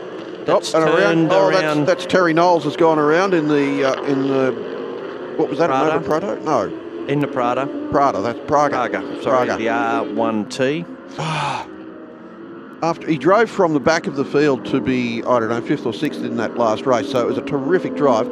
Now he's got to do it again. In fact, it's worse because everyone's spread out a bit more. Can get it fired up. If he can get it fired up and going, he might crack into the top 10, I guess. It'll be a hard road for him. Meanwhile, Nick Kelly's out in front in the Wolf. In the Wolf, yeah. The Wolf. And I'm on the wrong page of my entry list, of course. Okay, he leads from John Paul Drake with Trengove in first spot. Fortunately, the Praga has got going and Knowles rejoins. Oh, but he's 18 seconds behind the next car, so that we won't be seeing much of Terry for a while. And they come out to complete their first lap. So it's Nick Kelly leading the way in the Wolf, ahead of the of another Wolf, obviously. Wolves 1 and 2. Trengove in third spot. Well, it's also the Wolf Thunder, but all different engine configuration car. Yeah, so don't cry wolf too often. And Nick Kelly leads away, but I think we'll get to see some fast lappery from John Paul Drake. Here's a replay of what happened down at turn 2. That diving just tagged the back of Terry's car. That's that was Mark Brame, I think. Car 42. Mark Brame, yeah. Again, not like Mark. He's not usually involved in incidents. Quick, reliable, safe driver. John Paul Drake. Pardon me. Oh, maybe we need some Start You Bastard for Gary. John Paul Drake. It's closed down that gap to Nick Kelly in the lead. It's half a second, so that's basically nothing.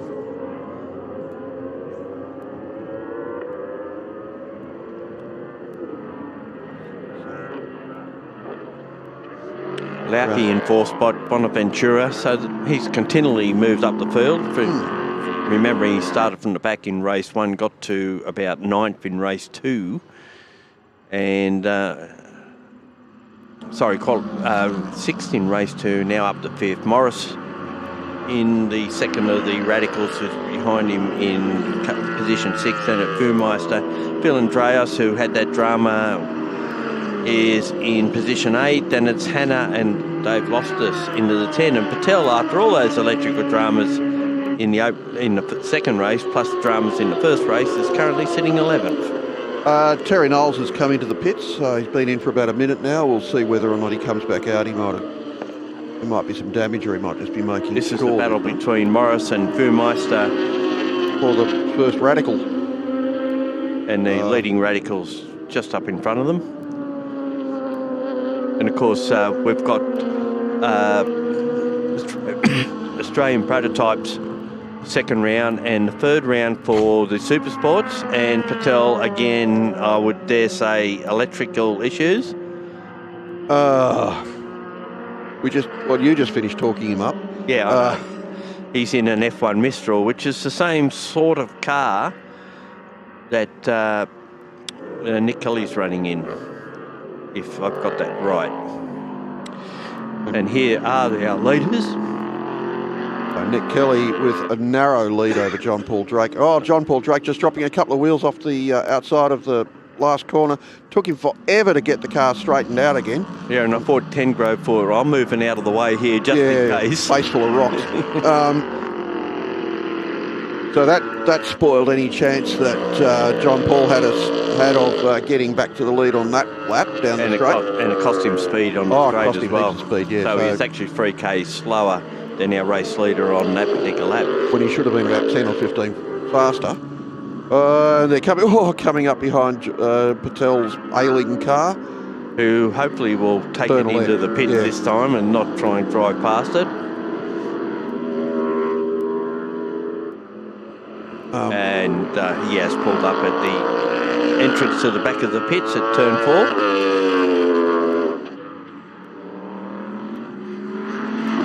So John Paul Drake looks like he's got his work in front of him. He's actually lost a bit of time to the race leader, Kelly, on that lap. Well, yeah, nearly driving out onto the Great Western Highway will do that. Yeah, Kelly, of course, has been around he's done some prod sports with an Audi R8. He's done Supersports in Radical SR8, and now has moved on to running in the Mistral F1. Trengove's on a bit of a tear. He's got the fastest cumulative to the first 2 sectors. He has fast laps, but it just loses so much in the straight line. Nick Kelly's got the fastest lap of this race, 127.78, but not particularly quick. Well, a lot faster than anything I've ever done here, but not particularly quick for these cars. So yeah, we had a 25.7 earlier today. So he's a couple of seconds away from that. That's a new outright. Oh no, he missed out on the outright lap record, which Alex Kenny still holds, but He did get it. He went faster than Alex Kenny, but it hasn't been updated. But didn't he do it on a lap where there was a 5-second penalty? No. That was someone else. Yep. Yeah, so it did a 125.7 from memory, and but it may be because he's in a prototype and not a Supersports that it's not counting, because that might be the Supersports lap record. In the earlier race, he did a 26.19. Oh well, the earlier race, perhaps. I can check that. Well, you keep talking. So, yeah, Nick Kelly is still holding a 1 second lead over John Paul Drake, which is sort of running against form. They're hurtling down the straight towards David Chinner's BSN Rotar Clubman car. 125.72. Yeah. So he did take the new record. But there may be an issue with whether they're in the same class or not. So. Well, it's a prototype, not a super sport. Yeah, exactly, yeah. Meanwhile, Kelly, Drake, Trengove, Lauk, Bonaventura up to 5th, and Drowas, Warwick Morris, Furmeister, Dave Loftus has cracked into the top 10 again. And Phil Andreas has just passed Warwick Morris, so he's moved up into position 6. They're all putting a lap on the Clubman of Stockman. Which is to be expected. Oh, yes. 1.3 litre stock block engine, yeah. Probably a Corolla or a Datsun engine. Perfectly good engines, but they're nothing great. Well, Clubmans were a thing once upon a time. They're a terrific class in their day. Very popular. A lot of fun. So you had a 1.3 litre stock block engine, only 8 valves, usually with a pair of side draft Webers, a production-based 4-speed gearbox, an open diff, minimum weight, minimum and maximum wheelbases, and Irvington would be leading that class, I would imagine. Yeah, the PRB Birkin, named for Tim Birkin, the Le Mans driver, one of the Bentley boys. You wouldn't get anything more removed from a Bentley than a Clubman. Meanwhile, Kelly leads by 2.3 seconds over Drake, with Trengove in 3rd spot, and he's 6 seconds further back. Lauki in 4th spot, he's drifted away to 11.7 seconds, and Camilo Bonaventura is reducing that gap to Lauki, actually, so he might be on a little bit of a charge. Well, he's been on a charge all day, and he'll be mindful, and Andreas is probably closing in on him, it's coming down from over 5 seconds to just on 5 seconds now, the gap between those two. John Paul Drake's just set the fastest lap of the race, last lap, but Nick Kelly's gone faster this time round. He's actually extended the lead. It's nearly 3 seconds now. In fact, it's 3.3 seconds. So clearly John Paul Drake is unable at this stage to match Nick Kelly's pace. And Nick Kelly's in a Supersport car, not a prototype car. So he's in what in theory should be the slower class. Well, not necessarily. In theory. Because the lap record belongs to a Supersports car, yeah. And they've only just knocked that off, if it counts, as a record for Supersports. It may be that everybody's tyres are worn out. A couple of... Still this battle goes on between Morris and Fumeister pulls out to sail on past as they complete their 7th lap. Well, Fumeister's leading the state championship at the moment for the Supersports cars. It looks like that might not be an accident. Warwick Morris is always very competitive as well. Because some of these guys are doing the Radical Cup Australia. Yep. And they've got a round at QR in 2 weeks' time, so some of them will be at that. And I think Steve Champion, who's one of the guys that normally runs here, has already sent his car north. So QR would be a fairly adventurous ride, and the cars are stiffly sprung as these. They'll sort of touch the ground every 20 metres or so. Trengove is on a charge again. So fastest cumulative to the end of the 2nd sector, so let's see how that comes out. But Kelly and Drake now separated by nearly 5 seconds. And here comes Trengove in 3rd on the road. Yeah, again, the comparative lack of top end speed is really hurting this car. He's about 20 kilometres an hour slower down the straight than the leaders. A bit more, about 23 kilometres slower than John Paul Drake. 2:13 as against 2:36. This Wolf looks like it's got a lower centre of aero, if you know what I mean. It seems to sit lower on the road and have less bulk in the air than the cars ahead smaller, of it. Yeah. Interesting arrangement with the front, so it's got a almost single-seater front end. Well, it is basically a single-seater with mudguards, isn't it? Well, all the Wolves are like that. Well, some are, some aren't. Some are 2-seaters the bigger ones. That almost looks like an older Indy car, doesn't it? Here's Drake in second spot, and that's a single-seater as well. Awkward place for Trengove to find a lap car and having to go around the outside of him at turn 8, but managed to pull it off okay. So just again putting another lap on Craig Stockman's self-built, I assume, Stockman Sports Mark 1. I think when the name of the car is the name of the driver, then that usually a clue. Well, except in my case, it was my dad's name, not mine. But well, that gap has really closed down between second and third. Drake was 3 seconds slower on that lap than Trengove, or 2.5 than Trengove. So John Paul Drake is struggling. And he looks like he struggled out of turn 2 on that lap too. And I think he has, because that gap's now just 0.8 of a second. But you know what, John Paul Drake's got enough points to finishes where he is. He gets to throw the last card, doesn't he? Yeah. He's got the straight.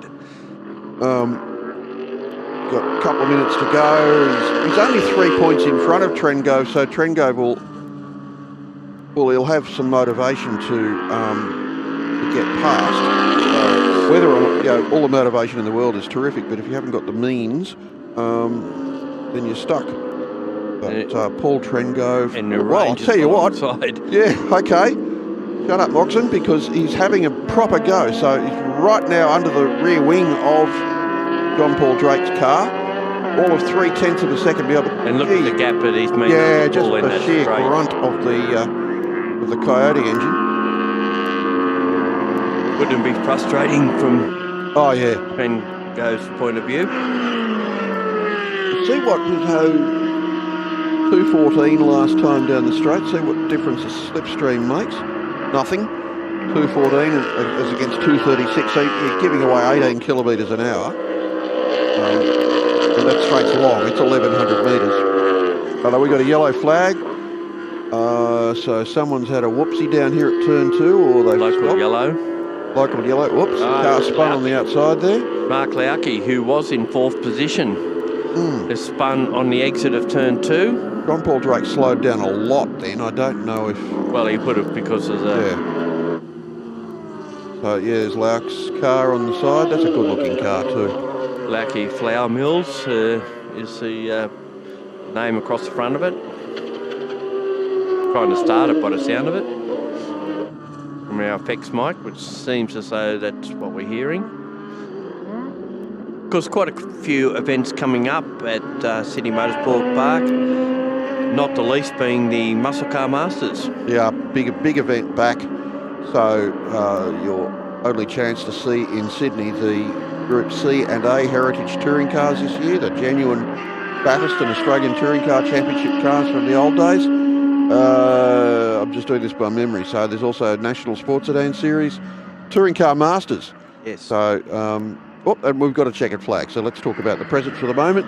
So Nick Kelly takes the checkered flag by 10 seconds and change from John Paul Drake and Paul Trengove, not far at all behind. 9/10 of a second behind in 3rd place. John Paul Drake takes the fastest lap of the race. Long wait now for our next car, which will be Carmelo Bonaventura, Queenslander, down here for a weekend in Sin City. Sydney, yeah, Sin City. Rest of the field files across the line. So we actually didn't go an extra lap, and I dare say that was because of where Mark Lauke was parked on the exit of turn 2. Wise call. Cars make their way back to pit lane, so their race meeting is completed. Put the cars away and then have a beer. In that order, please.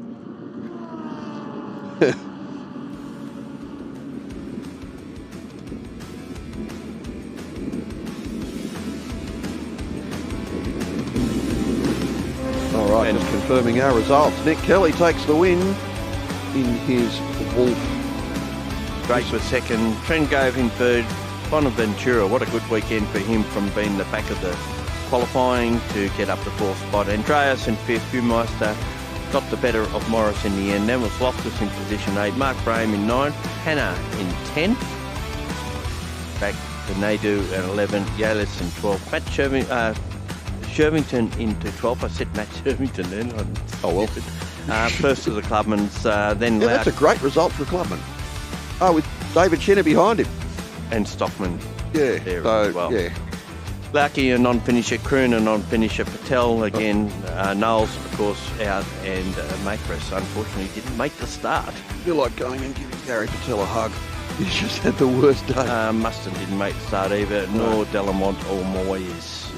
Highlights from this, the final race for Prototypes and Supersports, and from the outset it was 10 go because Makris was still trying to fire their car up on the dummy grid. Bit of a move here by Braham down to turn 1, and that door closed pretty quickly by Knowles, and a slight touch was enough to turn Praga around. Well, all the weight on the front axle there. And there was Patel, who would be happy to pack up by this stage. Makris had a bit of a, John Paul Drake had a bit of a moment coming out of turn 11, and Paul Tengrove in the background thought, well, I'm not going to get showered with rocks, so he moved over to the left. Here they were now starting to find their way through the lap traffic. And this became probably the most interesting dice of the race towards the end, was between the two radicals. But we've seen in the closing stages, Tengrove was able to get that margin to Drake right back to a point where he was almost alongside. And in the end, Drake just had enough grunt to make that work. And we pulled up a little bit short because Lucky had that spin out of turn 2 and couldn't get the car going again.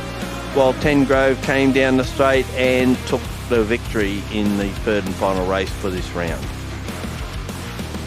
All right, we'll be back in a couple of minutes with the final Superkart race of the day, of the weekend indeed. We'll take a short break.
Well, I'm Gary O'Brien, I have Bruce Moxon with me, and this is the final race for Superkarts in their National Series. It's around the State Championship as well. When I say National Series, I meant just Nationals. And this will determine the Nationals winners in 250 International, 125 gearbox, stock Honda, Rotax heavy and Rotax light, provided most of them can get to the finish line. Yeah, and I guess there's a dinner tonight after this, and there will be much lie-telling, and if only I... Yep. Yeah, we've got Harpers who will start off pole after 3 victories so far. 250 Nationals will head the grid ahead of Bass, Jamison, Burville, Clark, Burge, Walk, and then we go back to the 125, Separovich, Bella and Bowden. That's been tight. It's been unreal. Book and Stebbing and Lindsay Jamison there as well. Dos Santos leads the stock Hondas from Croucher and Samiri. And then we go back to Leamington, Ross, Vickers, Savage. We're back into the road Texas by this stage. B5, Tonsley, Dodge and Lang. 31 scheduled to start. I don't know how many of those we actually got out there. Looks like most of them. There has unfortunately been the odd bit of attrition. These are a bit fragile and a bit brittle. These carts are very highly strung bits of gear. Safety car pulls into the pit lane. We've got a rolling start, and on the front row of the grid, Ilya Harpus and Matt Bass. And Harpus has been the fastest out there. He claimed a new outright lap record for this category, taking Warren McElveen's long-standing benchmark 11 years. And away we go, and Ilya Harpus, well, he doesn't leap into an immediate lead. Indeed, he's got a bit of competition from Matt Bass, who's staying with him all the way down to turn 2. A red and yellow striped flag down there, so there's something on the circuit that isn't normal. Oil, gravel, water, coolant. Probably something from the previous race. Oh, yeah. So it's a bit tighter in this last race between the top 3 in 250 International, and we go back to the 125s. And at this stage, it's Separovich who leads that from Vella, and Fuchs Bowden's dropped back to 4th in that class. But don't blink, it'll change. In fact, it just did. So that was Jamison. Oh, sorry, yes. Making a move on Burville in the 250s. Now, going on the points at this stage, in 250 National, Harper's got a clean sheet on 60 points ahead of Bass on 45. So it'd be a cruel fate if Harper's wasn't to win this race and Bass did, because that'd put them equal on points, wouldn't it? Yeah. I don't know how they split that tie. So. Well, the top finisher in the final race, I would imagine. That's the way it normally works, unless they give points for qualifying. Worry about just the race for the moment. So Russell Jamison's moved to 2nd spot. Yeah. Previous champion in Superkarts. Ilya Harpus has a quick look over his shoulder to see if there's anyone on his right. Bass takes that spot back. These two karts are a lot quicker in this race than they have been in the previous ones. And Matt Bass, 4 km/h advantage on Harpus down the straight, but a 9 km advantage due to the toe on Russell Jamison. And the gap is only just over 1 second between first and second. They're not letting him race away this time. They're keeping a close eye on Ilya Harpus. Ilya Harpus, former Australian champion, parked up for a few years and came back. This is part of his comeback. He's only restarted racing in the last year or two. He had a brother that raced as well. He seems to have lost none of his competitiveness. Look at the battle for second between these two. Jamison just got ahead of Bass again. And round the outside into the hairpin under brakes, if you don't mind. That is one way to do it. Not the way that the guy that gets past realises happened until it's too late. Generally. Well, you do take a different line in a kart just because of the way they drive. And they talk about the go-kart line in wet races. Meanwhile, Ilya Harpus out in front. He's about a second off his lap record pace. And he's about a second faster than these two. Yeah.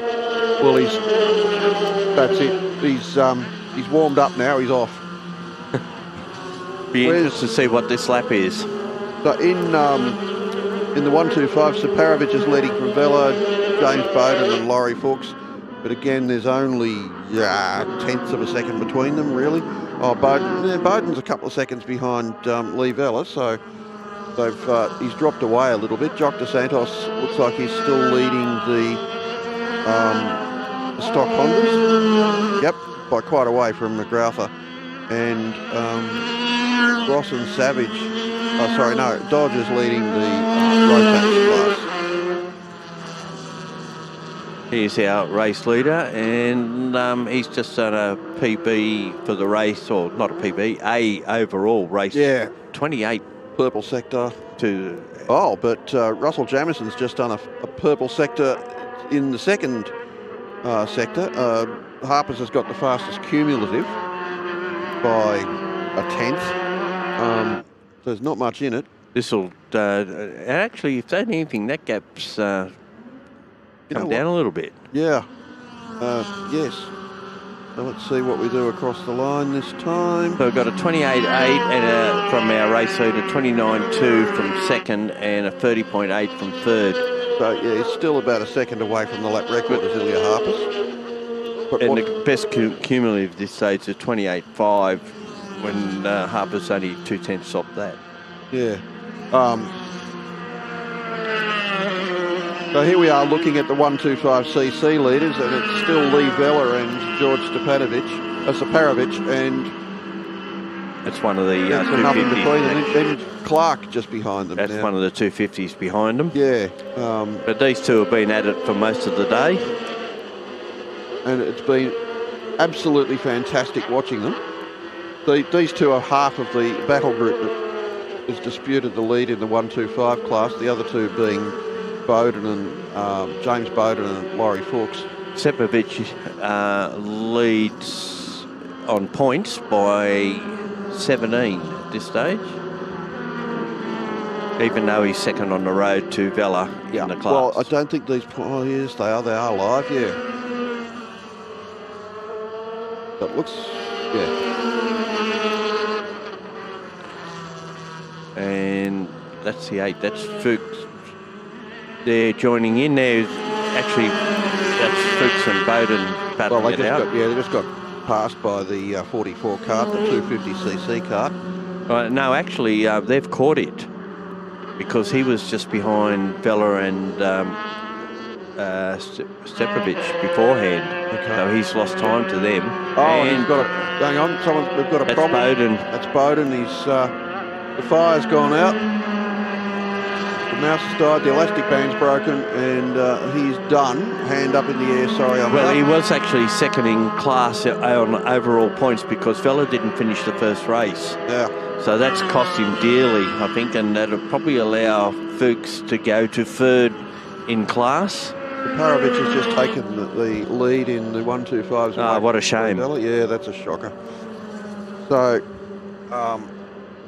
walking away. Shaking his head. Yep. James Bowden walks away from the kart, doesn't even look back. A crying shame. Saparovich is all of .007 behind Lee Vela, as at the last timing mark. That's an almost immeasurably tiny gap. But out in front, Ilya Harpers has no such problem. 2.3, 2.1 seconds now ahead of Jamison. Russell Jamison seems to be very quick through the middle sector of the track, or has been in the last couple of laps, and he's not letting Ilya Harpers get away. By the same token, Ilya Harpers a minute 30 that lap, so he's not lapping hugely fast. Bass still holds down third spot. Burville will be fourth. Burge, that's Ewan Burge. He was a DNF out of the first race. He's currently fifth, and they're all 250 internationals. Sepovich is the first to the 125s, running in sixth. Has just got ahead of Vela, so that's been a change of positions. Oh, it'll change again. Clark in the 250s is currently ninth, and then we've got Stebbing, Fuchs, I should say, and Stebbing the next two. And then we've got Ross in the 89. Just looking at Russell Jamison in hot pursuit of Ilya Harpers. Actually, the 89, Patrick Ross is out of the Rotex class and leads the stock Honda of Santos. Ooh. There's a great deal of bounce goes on in these karts when they turn into fast corners. The tyres tend to go grip, slip, grip, slip, grip, slip. But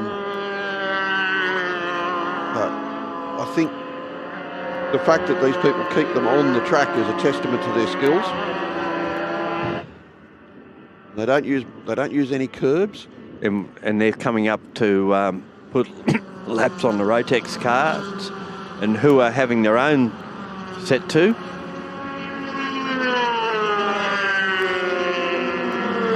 Lee Fella's found some secret. He's consistently faster at a straight line than everybody else, and by a fair old margin. So Matt Bass 209 is XO. Lap. Elio Harper's 216 kilometres an hour. Then Jamison 210. Then Matt Bass 209. Next best is about 200. Yeah, 200 for Burville and for Clark. Clark still doing 200 k's an hour, which is faster than the 125s that he's chasing. Possibly having some sort of issue that you would think would see him further up the field. Yeah, well, Jamison's now extended that lead over. Harpers has extended that lead over Jamison to a tad over 3 seconds, and Bass is another 3.5 seconds or so further back. Then Burville 30 seconds back, so he's out of contention now. Live points: Harpers 85, Bass 65, and in the 125, Separovich on 82, Laurie Fuchs on 61. So it's now a matter of. So Vella is actually third in class. Yeah, even but only by 2 points. Yeah, even though he's second on the road. But he's only a 1/10 of a second behind. So if he can pass Separovich, he might get enough points extra to take second. Yeah, really hurt him having a DNF in the first race. Yeah. Looking at Russell Jamison there, they're tiny steering inputs. I don't think you want to overdo it in one of these. No, but they've got incredibly direct steering. They don't have a steering box. They've got an angled rod with a ball joint on it, or a rose joint on it. And, no bushings or anything to allow any movement. So it's probably something like a half a turn lock to lock, if that. And plenty of camber on them as well, on those front wheels. Plenty of caster too to get them to self-centre. So that means they've got enormously heavy steering. Yes. They tell me, I haven't driven one, I don't particularly want to. I've said over and over and over, I reckon these people are crazy. They just smile indulgently when I say that, oh yeah. What's happening? So George Separovich is still all of 0.04 seconds ahead of Lee Vella, with Laurie Fuchs next. And I'm pretty sure we should be on the final lap about now. Yeah, 40 odd seconds left, yeah, you'd think so. There's Ilya Harpus out in front. He's done a magnificent job so far today. We're not going to call it over until it really is over. He's just coming up to put a lap on the 44 car of Clark, who's actually in the same class. But clearly Clark is having either an issue or he's just not fast enough today. Oh, a bit of misunderstanding there, and stepping in the 125, had to think about it. Well, he's gone to turn in and suddenly there's another cart next to him. Yeah. Harpus very sideways on the first half of the corner going into turn 6. He's coming up over the hill, round towards the hairpin with the sun in his eyes. Down a couple of gears into the hairpin. Just breathe on the throttle out of here. Going past the dejected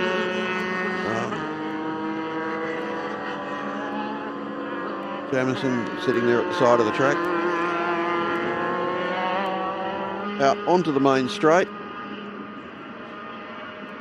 This should be checkered flag time and a Nationals 250 international win Well, for Elias Harpers. And he won the race, so I reckon that makes him the Australian karting champion, Australian supercar champion.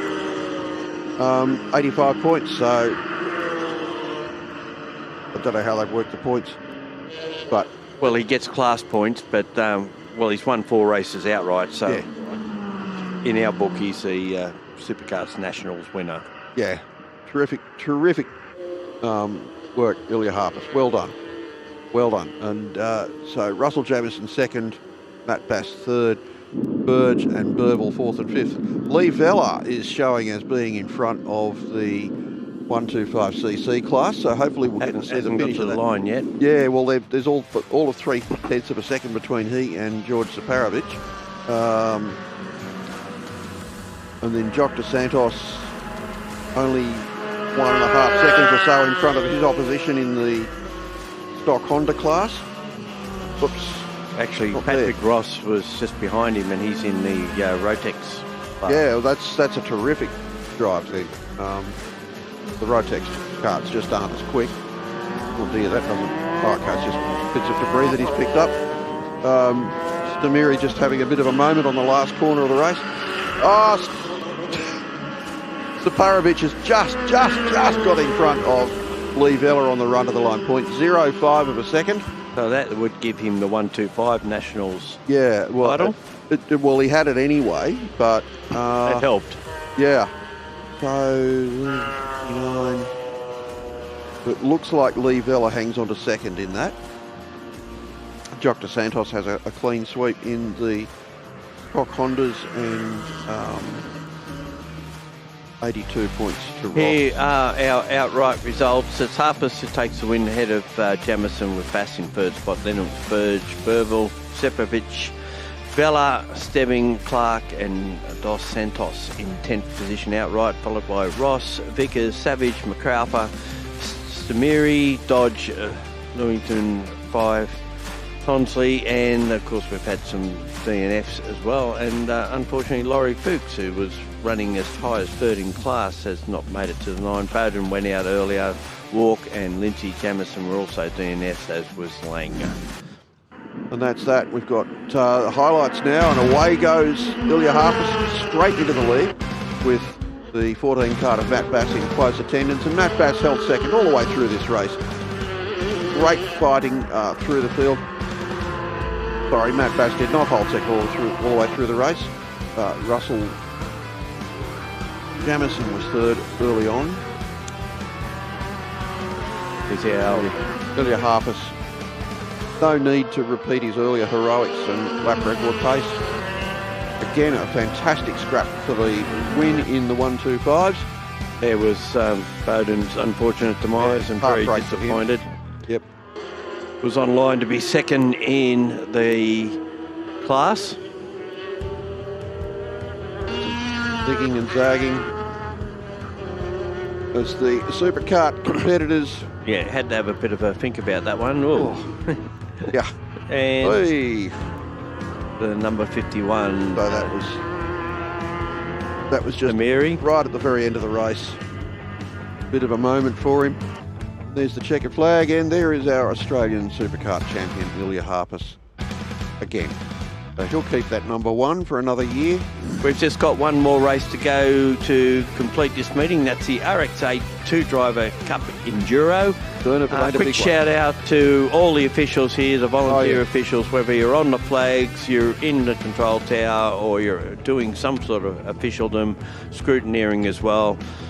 We can't race without you, and thank you very much for your effort, and we'll be back when this race is about to start.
And here we are for the final race of the weekend. It's the second of the RX-8 Cup Enduro races with two drivers, driver change during the course of the race. And it's Creel and Buckley on the front row with Creel and Collins on the second row. No, that's not the same driver in both those cars.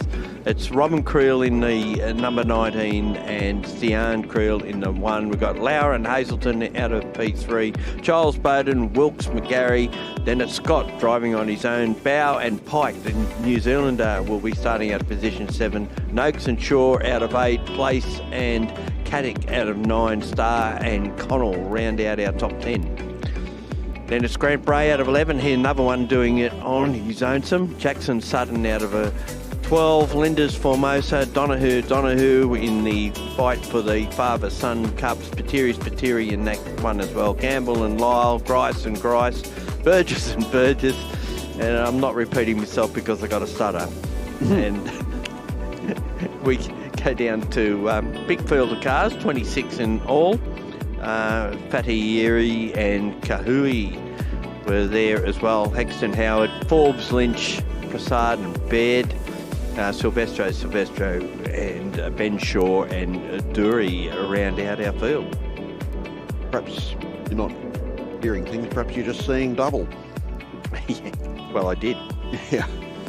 So this is a 50-minute race. Will be pit stop at some stage to it. And most interestingly, the first Enduro yesterday was won by a Stan Creel and Tyler Collins. And Tyler Collins started regardless of the fact that Creel had done the Driver A qualifying, from what we can gather. So in this one, Collins is again starting, but he starts from the outside of the front row with Alice Buckley on the inside. Yeah, I don't understand why he's not starting on pole. They won the race yesterday. Because Driver B race result determined the grid. So Alice Buckley's starting on pole. I really think we're going to be hearing a lot from this young woman. She's doing very well, obviously, in this. She's doing very well in TA2 cars. Previously a race winner in XLs and Toyota 86. So, yes, watch that name. Yeah, good young women in Australian motor racing at the moment.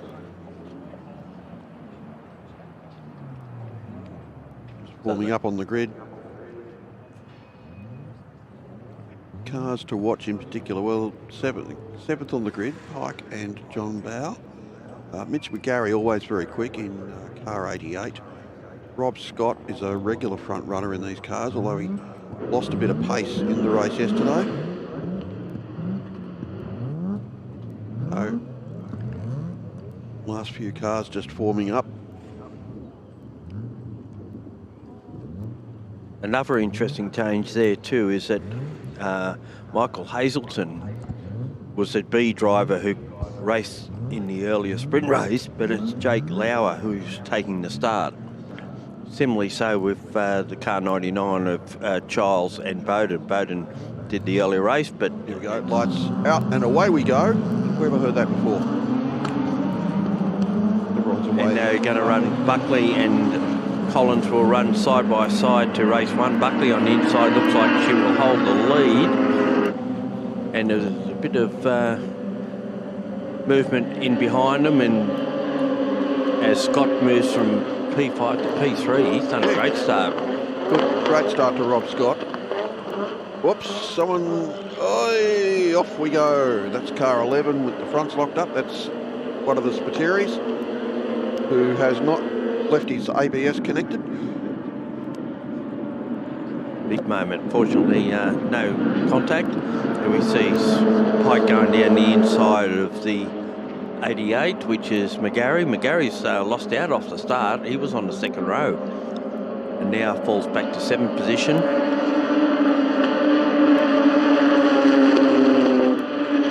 Well, in order for Rob Scott to move up, someone else has to move down, of course.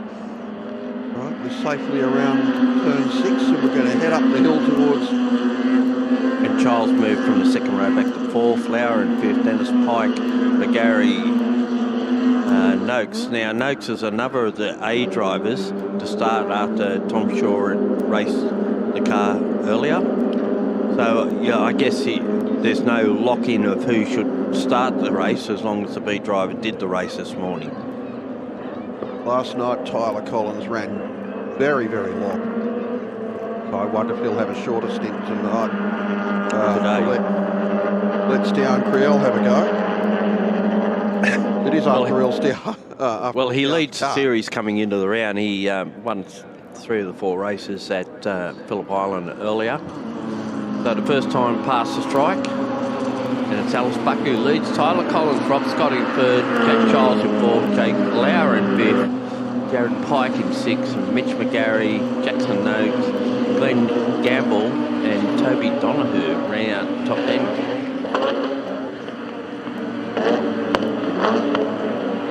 We've got the replay of the start coming up.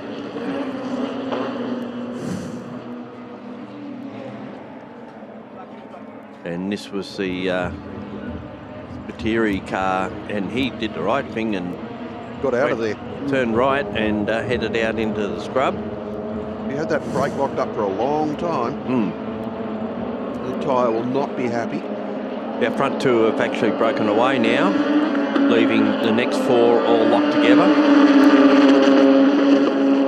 And we see Charles trying to make a move. I beg your pardon, Lau trying to make a move on Charles.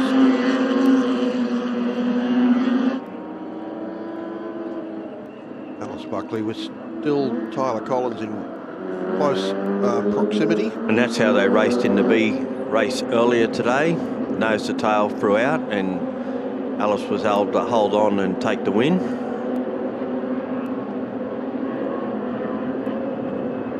Scott's still in 3rd spot, with Charles and Lauer just behind. I'm a little surprised that Rob Scott hasn't got his boy Bailey in with him, because that'd be a very good contender for the. Well, they raced together, I think, last year, didn't they not? You won Might have done. Yeah. I don't think they had this father and son cup last year, did they? Yep, they did. Did they? Oh, okay. No, he raced with Luke Webber last year. Rob Scott did. Bailey Scott was in another car, I think, from memory. So Tyler Collins on his first flying lap, 147.19, which is a 1/10 of a second outside the lap record held by his co-driver. There you go. There you go. It's going to be the car 88 from last night over again. All the drivers trying to beat each other, and all they do is beat up on the car. I think these can take a fair bit of punishment, though. Yes. They seem to be able to anyway. Nothing between these 2 at the moment. And Alice sort of ran a bit wide out of turn 11 on that last lap, and I think that's why Tyler Collins was able to get as close as he did. And certainly on here is we see Charles trying to go down the outside of Scott, and that's, you can't do it at turn 6 around the outside. And now we've got Pike trying to go up the inside of Lauer up to Corporate Hill, around through turn 7. Rob's being the cork in the bottle a little bit here. Well, they did, the 99 did get ahead, but only very briefly. Yeah, in the wrong spot, the wrong part of the track. So the lead is blown out. Alice Buckley is now all of 0.29 seconds ahead of... yeah, and that's another 3.8 seconds back to this group of 4. I was joking before, but it's now 0.37. Although here comes the slipstream, so Tyler Collins has got his car right behind Alice Buckley. And 3Ks quicker down the straight as a result. Doesn't help you though, because you've got nowhere to go. That's it, yeah. Will he go for the dive here? Yes, he will. Yes, he will, but he hasn't got... Oh, nicely done, Alice. Just don't fight it. Can't win the race on the 3rd lap. You're not pulling out of it. No. And she's hanging on. She's going to get the spot back. She has the run out of turn 3 and down to turn 4. Nice, respectful driving from both of them. Well, they're basically in the same team, so I suppose they've got it. Well, yeah. Well, yeah, you do everything except bash into your teammate, don't you? Well, this is getting a bit close. You would think now that, oh, don't they've been side by side now since turn 2, and this is turn 6. We're giving Rob Scott the happies. And Alice gets it back in the end. That's most of a lap they've spent side by side. This isn't going to help their lap times. This lap will not be fast. Still got a good gap, 3.4 seconds. So they've dropped about half a second over probably half a lap. Well, you can't keep that up for too long. There's the golden hour light again.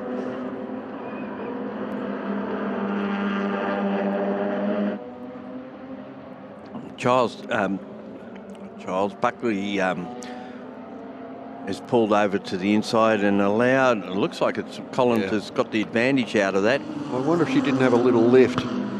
Let him go. Very early in the straight for a passing move like that. Just feather the throttle slightly. But Collins got a really good run out of 11. And he did, yeah. That helped.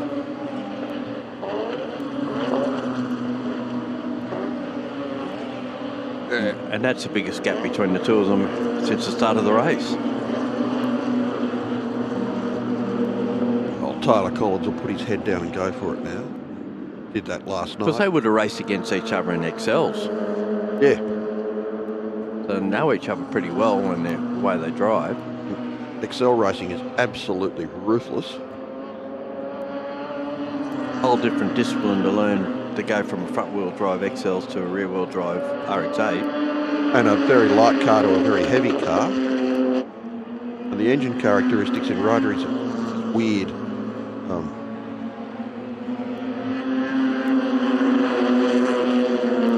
Been a bit of a change back in their order there. It looks like Pike's got ahead of Lauer. So Pike's in P5 now. Lauer in 6. Then we go back to McGarry, Noakes, Gamble and Gray into 10th. So someone's dropped out of the top 10 that was there before. Might be Toby Donahue, perhaps, who's now in 11. And there's good names all the way through this field.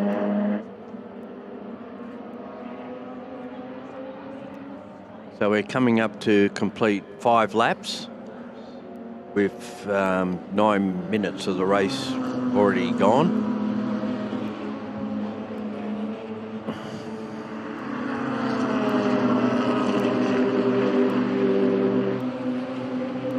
And that gap's gone out to almost a second now. I just wonder if Alice Buckley's got a bit of a drama with her car to all of a sudden fight for the lead and then sort of drop back a bit. We've got a new lap record too. From Tyler Collins. Yeah, 46.78 as against the existing record of 47.0974. So we've got a replay. Whoops. Oh, Pike. Oh, exiting stage right down there at... Turn 1. Yeah. Okay. Well, you've experienced turn 1 at Sydney Motorsport Park. You know you've done it all. Yeah. It's actually a fairly horrible corner subject because it just doesn't stop. You're just turning and turning and turning, and the edge of the road keeps coming up at you. You're suddenly running out of it and going, oh no, oh no. And I've never done it in a fast car. So,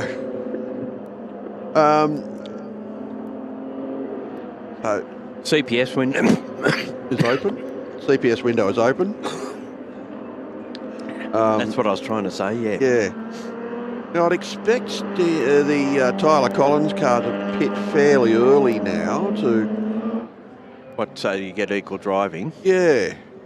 Or but maybe... it might be Stian's just looking for a night off.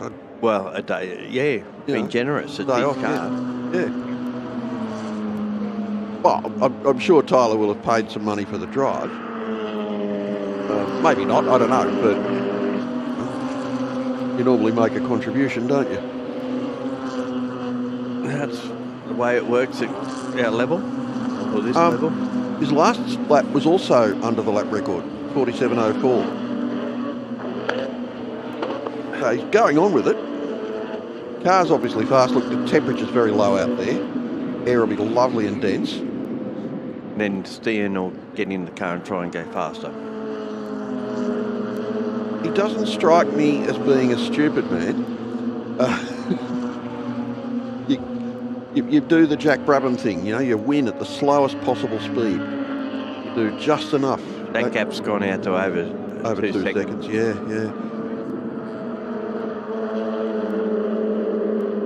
We're looking now at the battle between these 4 cars over the 9th. It's Bray from Donahue, Burgess and Sutton. And it might only be 9th place, but as we said yesterday, they will fight to the death over at 9th place. Gamble just in front of them as well, so... Oh, that's actually 15's in there too, so that's... that's Burgess.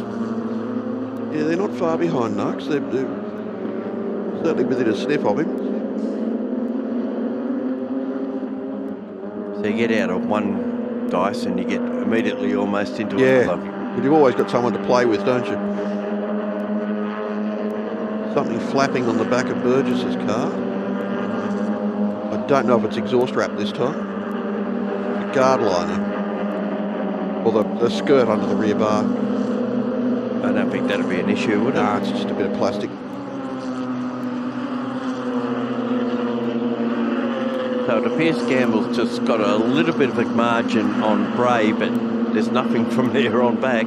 Donahue, Burgess and Sutton. And we've got car 9. That's the Microstar Jeff Connell Vodafone coloured car. Vodafone business. Whoa! Well, that was awkward. And that's got to be a safety car now. That's pulled the front corner out of it. That was one of the 4 cars we were watching. That was the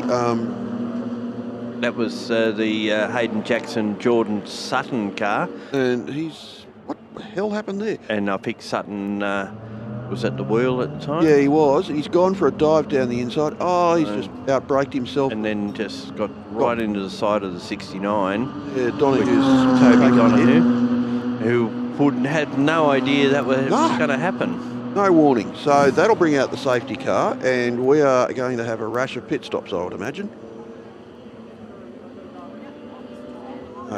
That's completely destroyed the front suspension in that car. It isn't going nowhere. They haven't moved on that as yet. Yeah. Just waiting for the safety car, waiting for our screen to go yellow. Still over 35 minutes of this race remaining. Got a countdown on screen, 35 just seconds ago.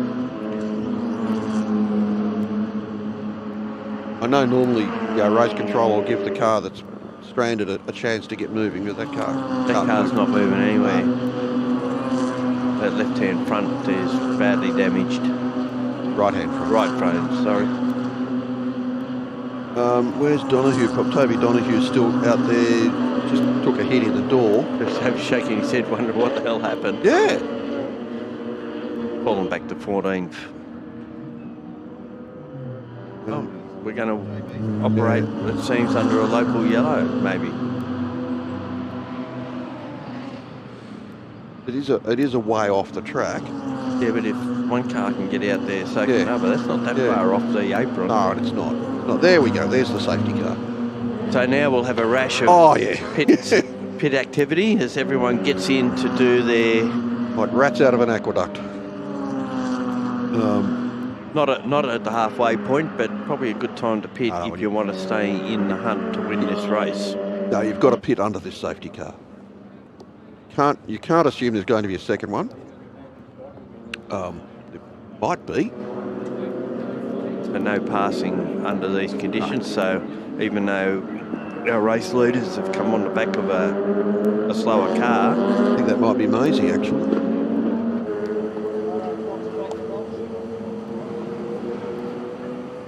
Our flag marshal's frantically busy down there. There's Donahue. So he's making a virtue of necessity. So they've come in to check whether the car's broken. Actually, They might be in a prize position because they've pitted. Yeah, that's true. Yes, yes. As everyone else They'll be comes the in. first in and first out, as long as there's no damage to the car, and as long as they can maintain the pace. Yes. Although everybody that does pit behind them will catch them up under the safety car. So it's, Alice Buckley stayed out there. That's a bold move. A bold decision, Minister. Gives them track position. They will lead the race. Sutton's sitting in the car. He's still got his helmet on. He's not going to take that helmet off for the rest of the day, I reckon. Rob Scott's come in. He was just open. Oh, no, he's... No, he has to get out, get back in. Oh, okay. Probably be happy to be out of the car for a minute. So who didn't pit? Buckley, Lauer, Do a McGarry, pirouette, Burgess. put your Right. hands in the air and jump back in. Yep. Another pirouette to top it off. Should have done it on that's point. in the sub-regs. Is that what, I don't know, you should have done it on point. You know? Should have made him run over, touch the wall and come back. Oh, or something, yeah. Drink 3 beers or something. Yeah. Well, no, not beers, but, you know, drink a can of Coke and do a cartwheel. So this is interesting strategy from the number 19 team to stay out. Yes. They'll probably still have safety car conditions when they come around, but it still pushes them well down the field. Back of the field, yeah. Unless there's a communication issue.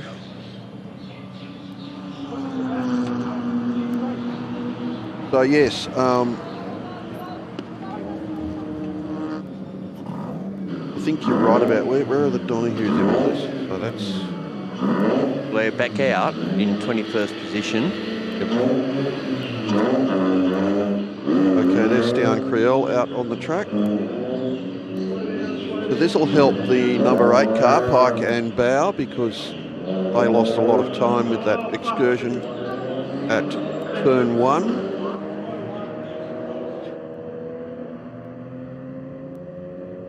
Doesn't it make an enduro interesting when you've got a 2-driver event and you have safety cars? And obviously not ideal to be pitting less than half distance, but it can happen. And who's to say we don't get another safety car, but it won't affect anything then because they've all, well, a lot of them done their pit stops. But some haven't. And they're the ones that are going to be caught out. So will they now dive into the pits? What are we looking at here? Not. So they're just hoping for a second safety car later in the race. But it won't matter because they've lost track position. Unless they can be in the right place on the track when it comes. Oh no, it's still 2 minutes, isn't it? Yep, 2 minute stop and the cars that'll be ahead of them, well, won't be ahead of them, but will be coming, won't be 2 minutes behind them. So at the moment, Buckley leads from Jake Lauer, McGarry in third, Burgess in fourth, and then it's Linders, Hextall and Chalui. Luke Grice was the one that went into the pits on that lap, so they're going to drop well down. They'll drop to the back of the field. But it looks like they've got an issue because they've got the bonnet up. Let's check of something. Giving it a drink. Gatorade. That's not Gatorade. Yes, it is. It's the orange Gatorade. Looks just like non-mineral oil. Oh, 2 bottles. This is not good. Yes, rotaries use a bit of oil in their combustion, but not a litre of it in a race. Ross Forbes in the pits as well, so Stephen Lynch. Okay, mechanic taking a picture of the oil being added. Probably not. There's Campbell Ryder. Hello, Campbell. One of our very, very good photographers that provide such services to competitors and to those who are interested in buying photographs.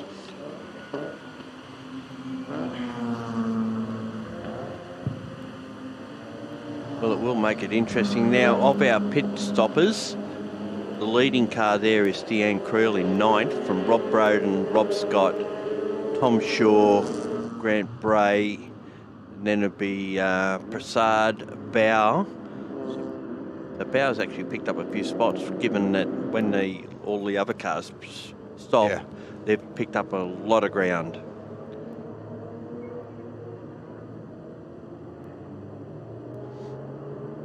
So the Donahues didn't... No, maybe they lost a bit of most of that lap. Yeah. Getting back to the pits and getting it sorted.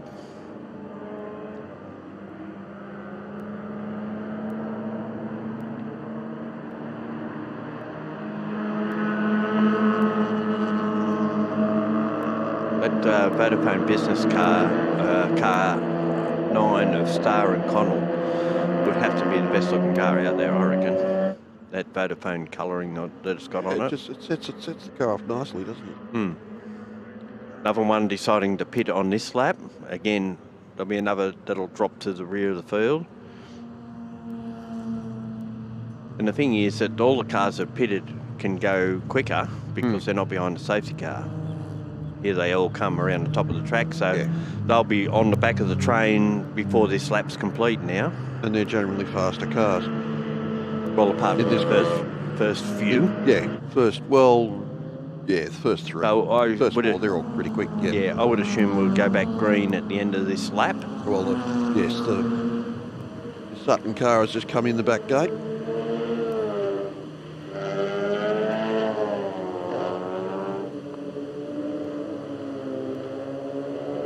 Still have just under 27 minutes left. This is the 95 that's in there now. That's the Blacksman Clift car. Matthew Clift. I wonder if he's related to Bernie Clift. Don't know. Queenslander. Well, Matt Clift is a well-known name in Queensland. Morgan Park Automotive, so there's a good chance that it might be one of Wayne Clift's kids or grandkids. Well, there's Matt Clift that runs around a lot of state championship events up there. Wayne's still running his old Group A Commodore. BK. I think Matt Clift runs in improved production up there. Okay. If I'm not mistaken.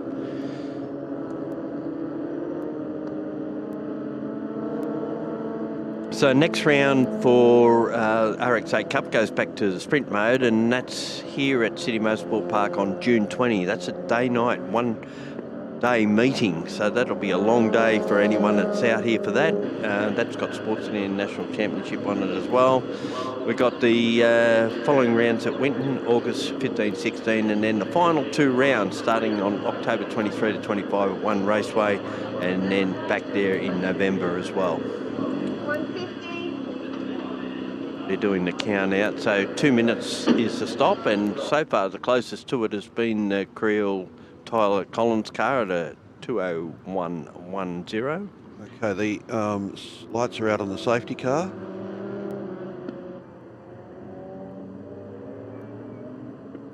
So we'll be back to racing in a matter of moments. Alice Buckley out in front, and she should be able to put a gap on these people now. She's got the advantage of track position, but she's a pit stop behind the 8 ball. All right, here comes the Hyundai safety car into the lane.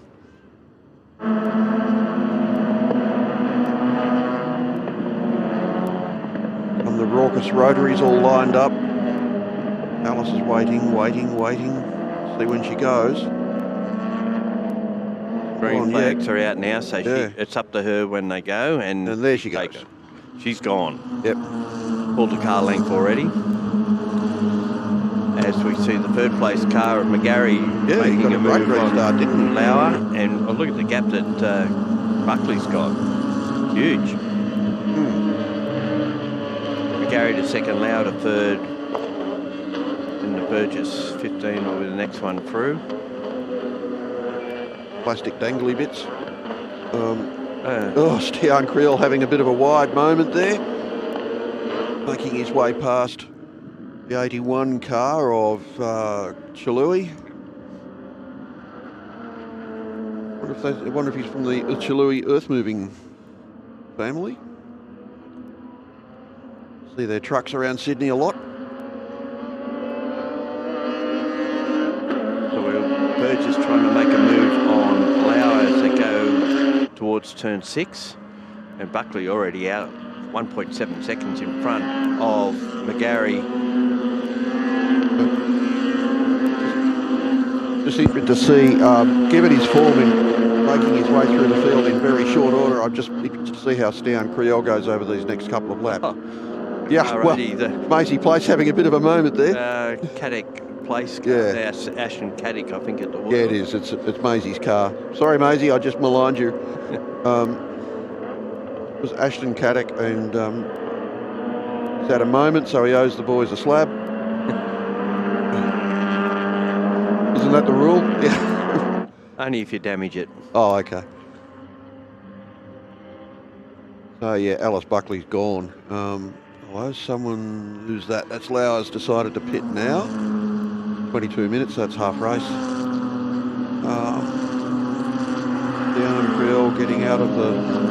He's just passing the 63 down the straight. Yeah. That's a 53, sorry, Hextall. Just gone through on him, and Well, that's one of the... Scott as well. That's one of Phil Alexander's Raceaway track time cars. So Phil will be up there on the cans coaching his students. That's the headphones, of course, not the cans. Not the cans of beer. Oh, no, not the cans of grog, no, the headphones. Sorry. Although, I have known Phil to drink beer. Lots of it. So Stian Creel's worked up to position 5. Having restarted, 8th or something? Yeah, and... But only 3 cars in a lap and a half. That's very disappointing. And all the cars in front of him have got to have a pit stop. Yeah. Well, they all did anyway. But now he's passed 3 cars that are going to be even further behind him afterwards. So they're going to be 2 minutes more behind him. It was obviously that you had to do that pit stop under safety car. Yeah. So now he's all over the back of Ashton Caddick. Well, he should get these next 3 cars all in one go, probably. He should. Certainly got pace, hasn't he? Yeah. Alice Buckley 2.8 seconds up the road from Mitch McGarry. Mitch McGarry is not a slow driver. Mitch McGarry has been doing quite well in the Toyota 86 series, in the GR Cup, and I think he did the Scholarship series a couple of years ago, and he was quite quick in Excels in South Australia.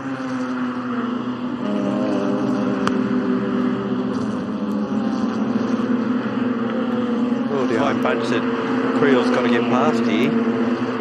Well, he's certainly got a run now on Caddick. He's blocking. He's gone defensive. Yeah, well, it is for position. Yeah, of course it is. But there's no gain. There's no point. You know. Now Creel's going. Well, you looked at going up the inside at turn 3, which would give him the run to turn 4, but that wasn't happening. Oh, it's almost impossible to get your nose in there. It's virtually flat out from turn 2. So unless you've got a big speed advantage on the exit to turn 2, you're not going to do anything at turn 3. He's certainly got pace on Caddick, and it's just a matter of where he can get past. And if he can get a run up the inside at any corner, he should have Caddick's being very difficult. Caddick is and annoying, competitive. Yeah. Although he's lost out big time there. Yeah. Look at that. Creel's going to lose a spot out of that, or almost did. No, he has. That's the Bowdens have made their way back past. So let them have a crack at the. That's Donohue's, yeah, and right behind them is Rob Scott. So the Donohue's must be a lap down. Yeah, they're a lap down. And trying to come back through the field. Well, of course.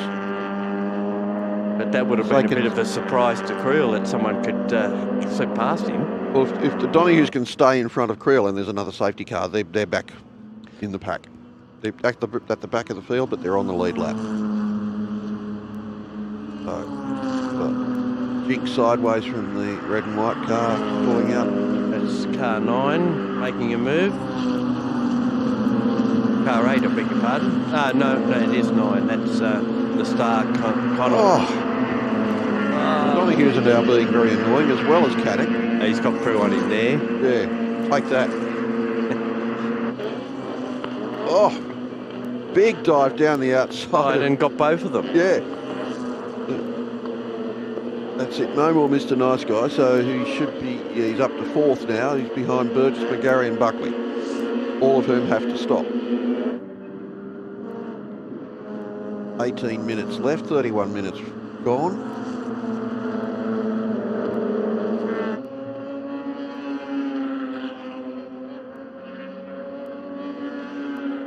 I'm just trying to figure out why the Vodafone car's in front of him there. It's a bit of a mystery because He didn't stop. it's a Connell entry and they've had a stop. But why are they so far back? Where did they lose the lap? That one's a bit of a mystery, how that's happened, and Creel's just gone past it. To my way of thinking, that car was running in 4th position. But they're showing it as a lap down, so it's done a lap somewhere. I don't know how that's worked out, especially since they've done their stop at the same time. Unless the transponder missed a lap somehow. Well, They do that. yeah, they do. If you get the GPS tracking, So they're showing car 80 is in 17th position. no, that's not right. So there's been some sort of a There's mix up there, and now Scott trying to get past. Is it Scott trying to get past? Rob Yep. Scott, yep. And went to go inside, then thought, no, I can't get past. And see, I would have had that car up in the top 10 at least. So Rob Scott is effectively 2nd. Boom, down the inside of the Caddick car. Oh, outbrake himself a little bit. Donohue's still there, still annoying people. So he's I'm a bit mystified here because theoretically Donohue should be a lap behind Caddick, but isn't.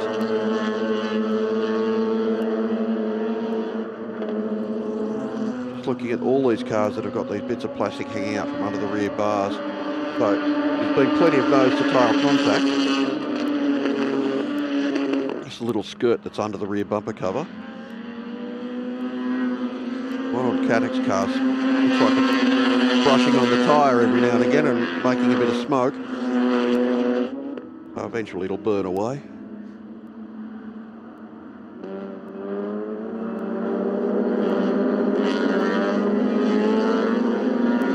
It's down, Creel, well, he's out of the traffic now, so he can get his head down and put in some fast laps. Only McGarry and Buckley ahead of him. And Buckley's in the pits now. As is McGarry, so that puts down Creel in the lead. And be interesting to see how far down the field where we'll see them return. Well, a full lap, 2 minutes pit stop. Yeah, of course. Yeah, it's a strategic error that has ruined their race, unfortunately. And the Caddick car's just, no, that's still there. The yellow car's pitted. I think it's another of Maisie's. Here comes Robin Creel to jump in, take over her own car from Alice Buckley. Had to move the seat back. Well, they look about the same size. I don't, well, but they move the seat forward once they're in in position. Alice Buckley is tiny. Yes. And they're moving the seat back into the former position when Robin Creel gets in the car. And there's plenty going on here. Yeah. With the 99 trying to round up these other competitors down to turn 6. Here he is, our race leader, moving through turn 7.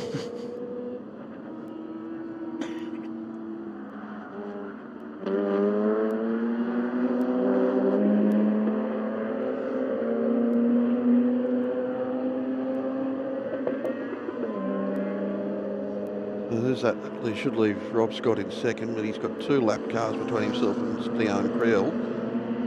Next will be Bowden. Linders was that the yellow car, the third car that went in at that stop as well. Yeah. That cleanses the field. Yes, everyone has stopped. Just see how well they've timed their exits.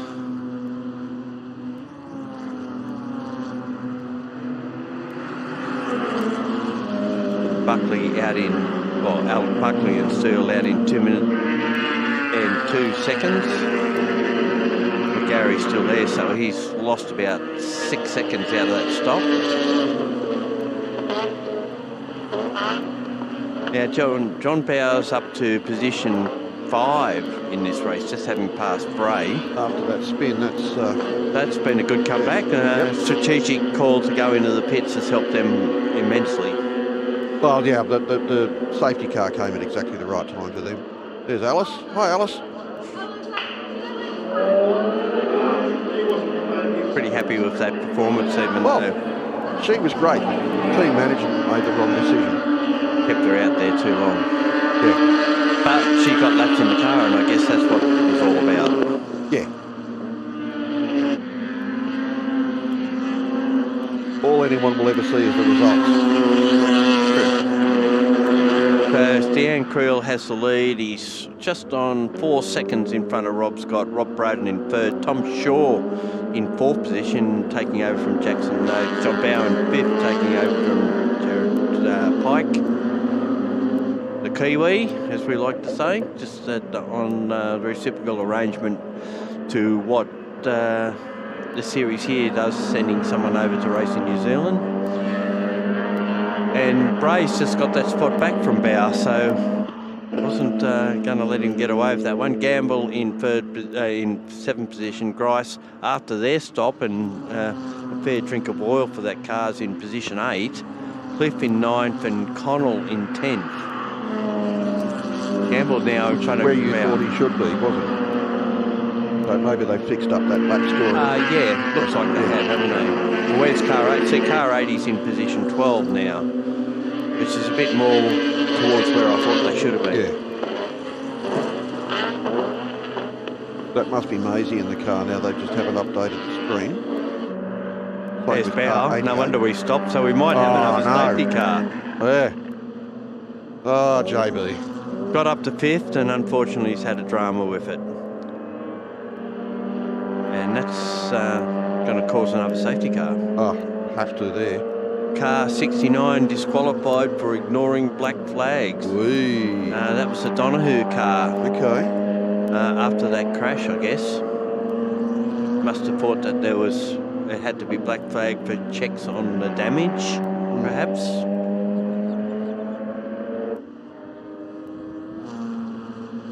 So we've got 10.5 minutes of this to go, and we've just gone safety car again. Stian Creel's just busted his hump, building up a 5-second lead over Rob Scott. Now he's going to have to do it all over again.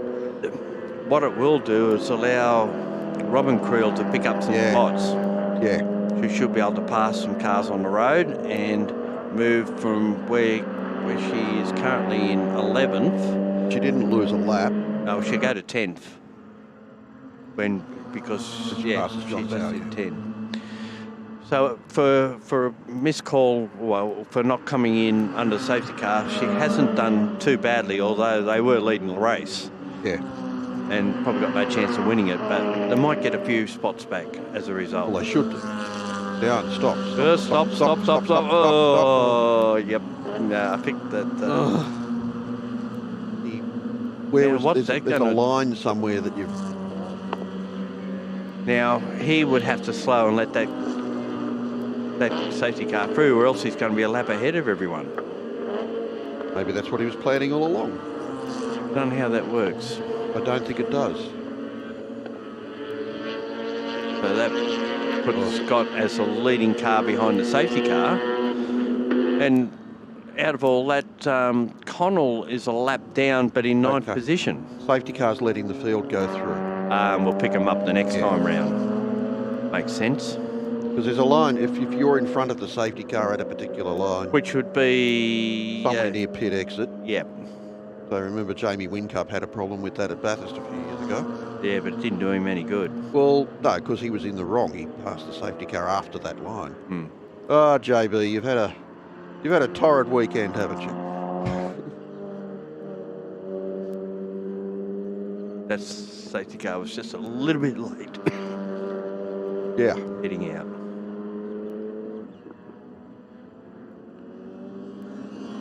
So hopefully Stian Creel doesn't suffer some sort of penalty for that. Shouldn't do.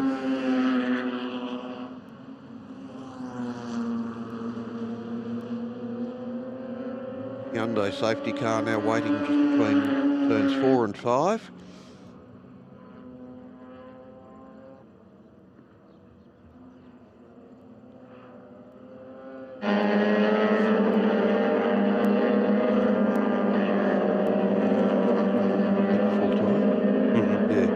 Good news. So St George Illawarra have beaten Brisbane. Neither Gary nor I support St George Illawarra, but we both don't like Brisbane. Might have a bit of fun with that tonight. You reckon? I know a couple of Brisbane supporters. Oh, do you? Okay. See, if I find out anybody's a Brisbane supporter, I stop knowing them. It's like being a Queensland supporter when you don't live in Queensland. Cough, Terry Nightingale, cough. Yeah. Said toss there. I think you're on the right track. Meanwhile, we wait for the safety car to pick up the race leader, which should be just about now. Race leader to find the safety car. Okay. Well, safety car's moving. He's going to wave a few cars past after everybody lines up behind him. He'll wave the first two through. It's not John Cotter anymore, is it? I think so.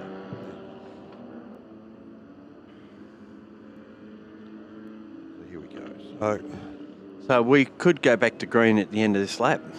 Connell and Starr, they're just behind Stian Creel, as is his wife. Somewhere there. Well, she's a lap down. Yeah, so they did lose that lap. All right. So do the lapped cars get to go around?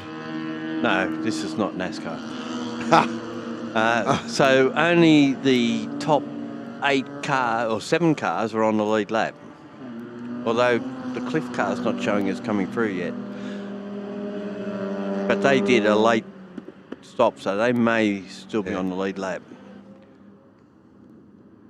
So it might be the top 8. Connell, the first of the lap cars on position 9, second on the road as we see it. And it hurts any chance that Scott's got, because he can't pass car 9 until after the... and that's why they usually get the lapped cars to go away, so they're not in the way of not a club level, they don't. Yeah, probably. They're probably a bit confusing for these people. They're only racing drivers. That beautiful light out there. Look at the light, and you haven't got a camera. That's it.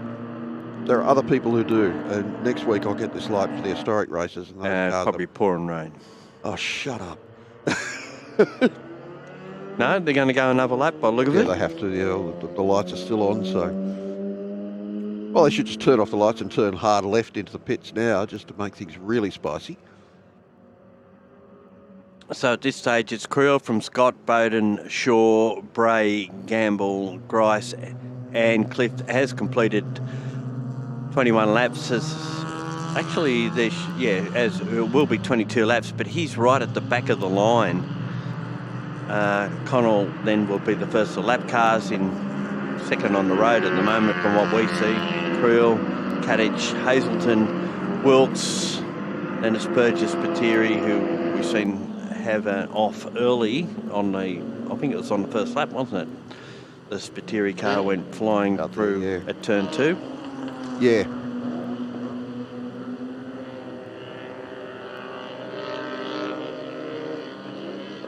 So we would say at this stage, at the end of this lap, we will be green for what will probably be about 3 minutes of racing.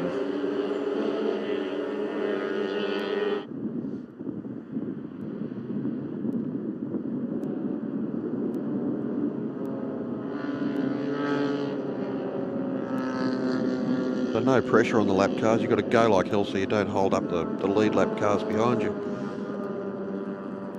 But no pressure. Well, I think, I don't know, whether does Connell just maintain position and... Well, he's just going to drive in a straight line and let other people make their way safely past him. Or does he fight him? No, you can't fight them. You're a lap down. But does he know that? Does he know that? And he's got form. He fought back with Stown before, didn't he? You know, yes. As did Donahue. Paddock, yeah, and Donahue, yeah. Well, pinched a spot back there for a moment or two. Mm. Only because Creel got caught behind the number 80 going up the hill. So yeah, we're going to have about 2 minutes left when we go to go back to green racing. Maybe 2 laps. Maybe 2 laps, yep. Good chance to see if he can get his lap record back, eh? I know, right? So someone down in Stown's garage needs to tell him, your teammates pinch your lap record off you. You've got 2.5 minutes to get it back. Go, you good thing. And he's got a clear track. And a pretty clean track. There's not too much crud all over it. Air's nice and cool.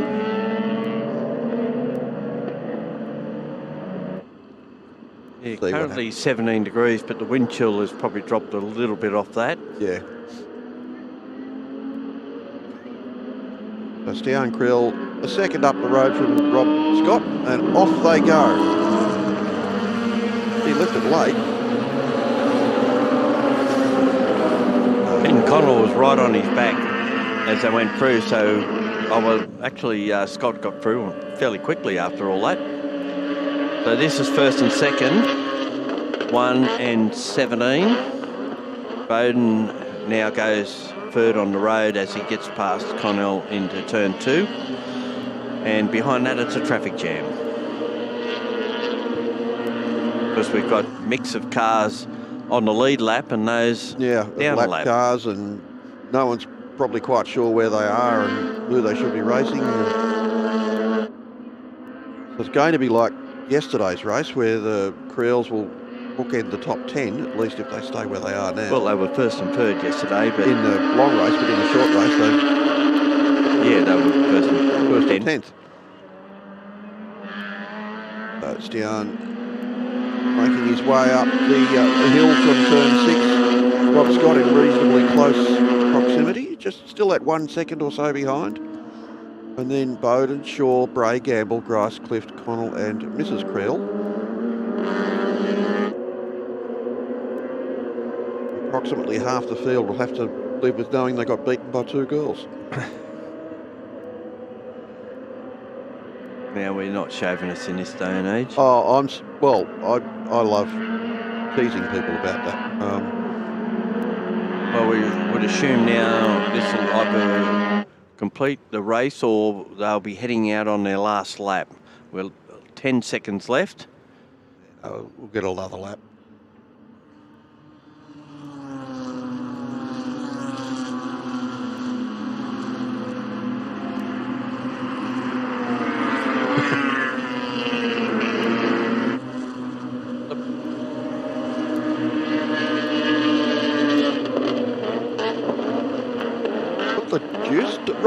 Rob Scott's just made a massive lunge down the outside of Stown Creel. Stown Creel's slowing.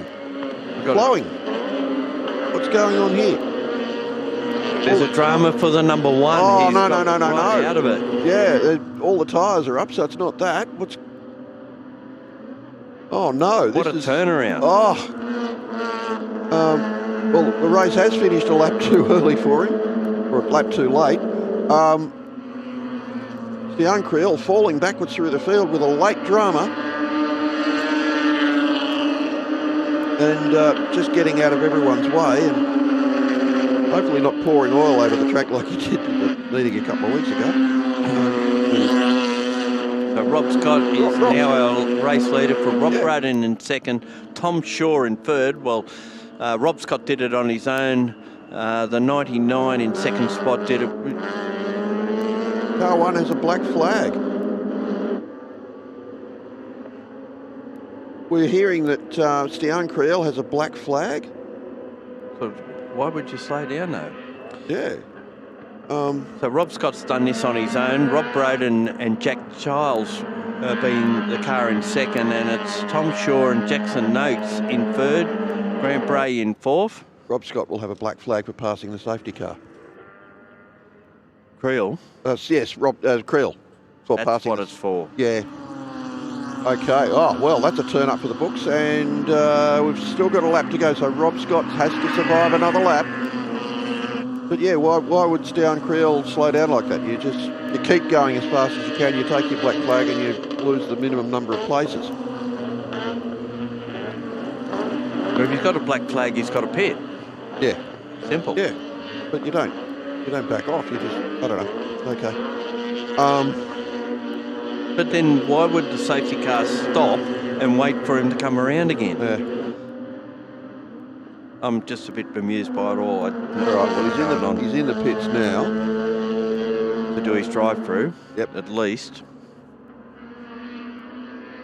That's what it'll be a drive-through. Yeah. But why would you slow down? Why run it exactly. going full noise? And well, this is going to give Rob Bowden the overall win for the day. And looks like he's stopping. No. He's retiring it. Yeah. They're out. They're not sure either. It's a bit of a mix-up. It's a bit like the mix-up with the safety car boards and flags in New Zealand, maybe. Anyway, Rob Scott still out in front. But he's got Rob Braden right behind him, and they're coming up to the conclusion of this race. There's a plus 4 minutes on this, and there's still a minute to go. So we might get 2 laps. Oh. Rob Scott saying, I'm over it. Finish. Give me a checkered flag. So yeah, there's 4 minutes of penalty time built in, or injury time.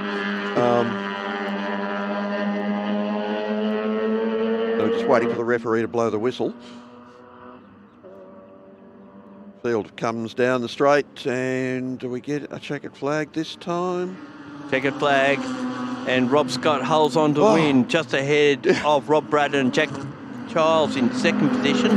Third will go to Tom Shaw and Jackson Noakes. Grant Bray will be in fourth. Someone just dropped their guts on the finish line. They're blowing up. Yeah. Bit of decorum, please. The guts of the engine have dropped out of it. Glenn Campbell in position 5. Stian Creel still holds second place for the day, for the weekend in points. Well, oh no, he's come. No, he's out. He's out of the race. Well, yeah, but he's got 105 points. Yeah, I don't know. I don't know how they're going to work. That's for this race, but they won't have those points. I don't know. Maybe it's gone back out. Anyway, yeah. We're confused, but that's unusual. That's not unusual. No, we know nothing. Folks, thank you very much for listening to us this weekend. We're going to have the results, and then quick highlights of what's been a pretty interesting race. Albeit confusing. Here we go. Scott on his own takes the win. Bowden, Childs in second. Shaw and Noakes third. Bray, another solo pilot in fourth. Gamble and Lyle next. Grice, who maybe have won the Father and Son Cup. Clifton Flaxman, then it's Creel and Collins in position 8. Connell and Starr, Creel and Buckley. But I don't think Creel and Collins to be classified as winners. No, they didn't cross the finish. As finishers. Caddick and Place out will move up to 10th. Then it's Wilkes, McGarry, Hazelton, Lauer, Linders, Formosa, Burgess and Burgess. Howard and Hextall. Poor old Gary's having a bit of a choke here. Fattieri and Shalui in one of Phil Alexander's cars. Lynch and Forbes, Spiteri, Baird Prasad in the collector car, depot car. Dow and Pike, did they finish? No, I don't think they did. Don't think they finished. Sutton and Jackson out after that crash. Donahue, same. And not starting in the final race, Silvestro and Ben Shaw. Well, here's just a highlight. Yeah. So where do we start here? Yeah. Well, we start at the start. It's always a good Start at spot. the very beginning. It's a very good place to start. And it was Alice Buckley who led the early laps ahead of Tyler Collins. Bit of a nasty here with one of the Spiteris. Yep. Massive brake lock-up. Intense racing through the field. And then we see Jaden Pike having a big moment at turn 1. Yep. There's a Bit of trim hanging off the 15, that's Burgess car. And then we had that hit that destroyed the 83 and caused the other car to get disqualified in the end. Yeah. 9. Here's Creel now coming through. This is after the safety car, and Creel had to make his way past quite a few cars and made that massive send down the outside of the two of them. And got that spot away. Had And then enough. Yeah, John Bauer in the car that Pike started in, they had a stoppage. Second safety car. Bit of a mix-up, it appears, behind the safety car. And Stian Creel took over the Tyler Collins car, went to the lead, and then all of a sudden started slowing down, and Rob Scott took over the lead. Rob Broden went to second, and he just kept letting cars go past. I think he might have been in a bit of confusion about what was actually going on. Or he might have been in a bit of a mood. Throwing the toys out of the pram, I don't know. I'm not going to go down and ask him either. The celebration for the Scott car, the Scott Property Group car. That's the way to do it. Well, that's the end of the program. That's the end of the round. We had the ARDC Australian Production Car Endurance Series inaugural round last night. It was a cracker of a 4-hour race with lots going on, and you don't find that hard to believe out of 11 cars. Have a look at the highlights package when that goes to free to air, which will be advised. And we'd like to say a big thank you to all the officials, whether they be in timing, in race control, or flagging around the course, or even in scrutineering. And big thanks from AVE to everyone. Thanks to my co-commentators for everything this weekend, and we'll hopefully see you in the future.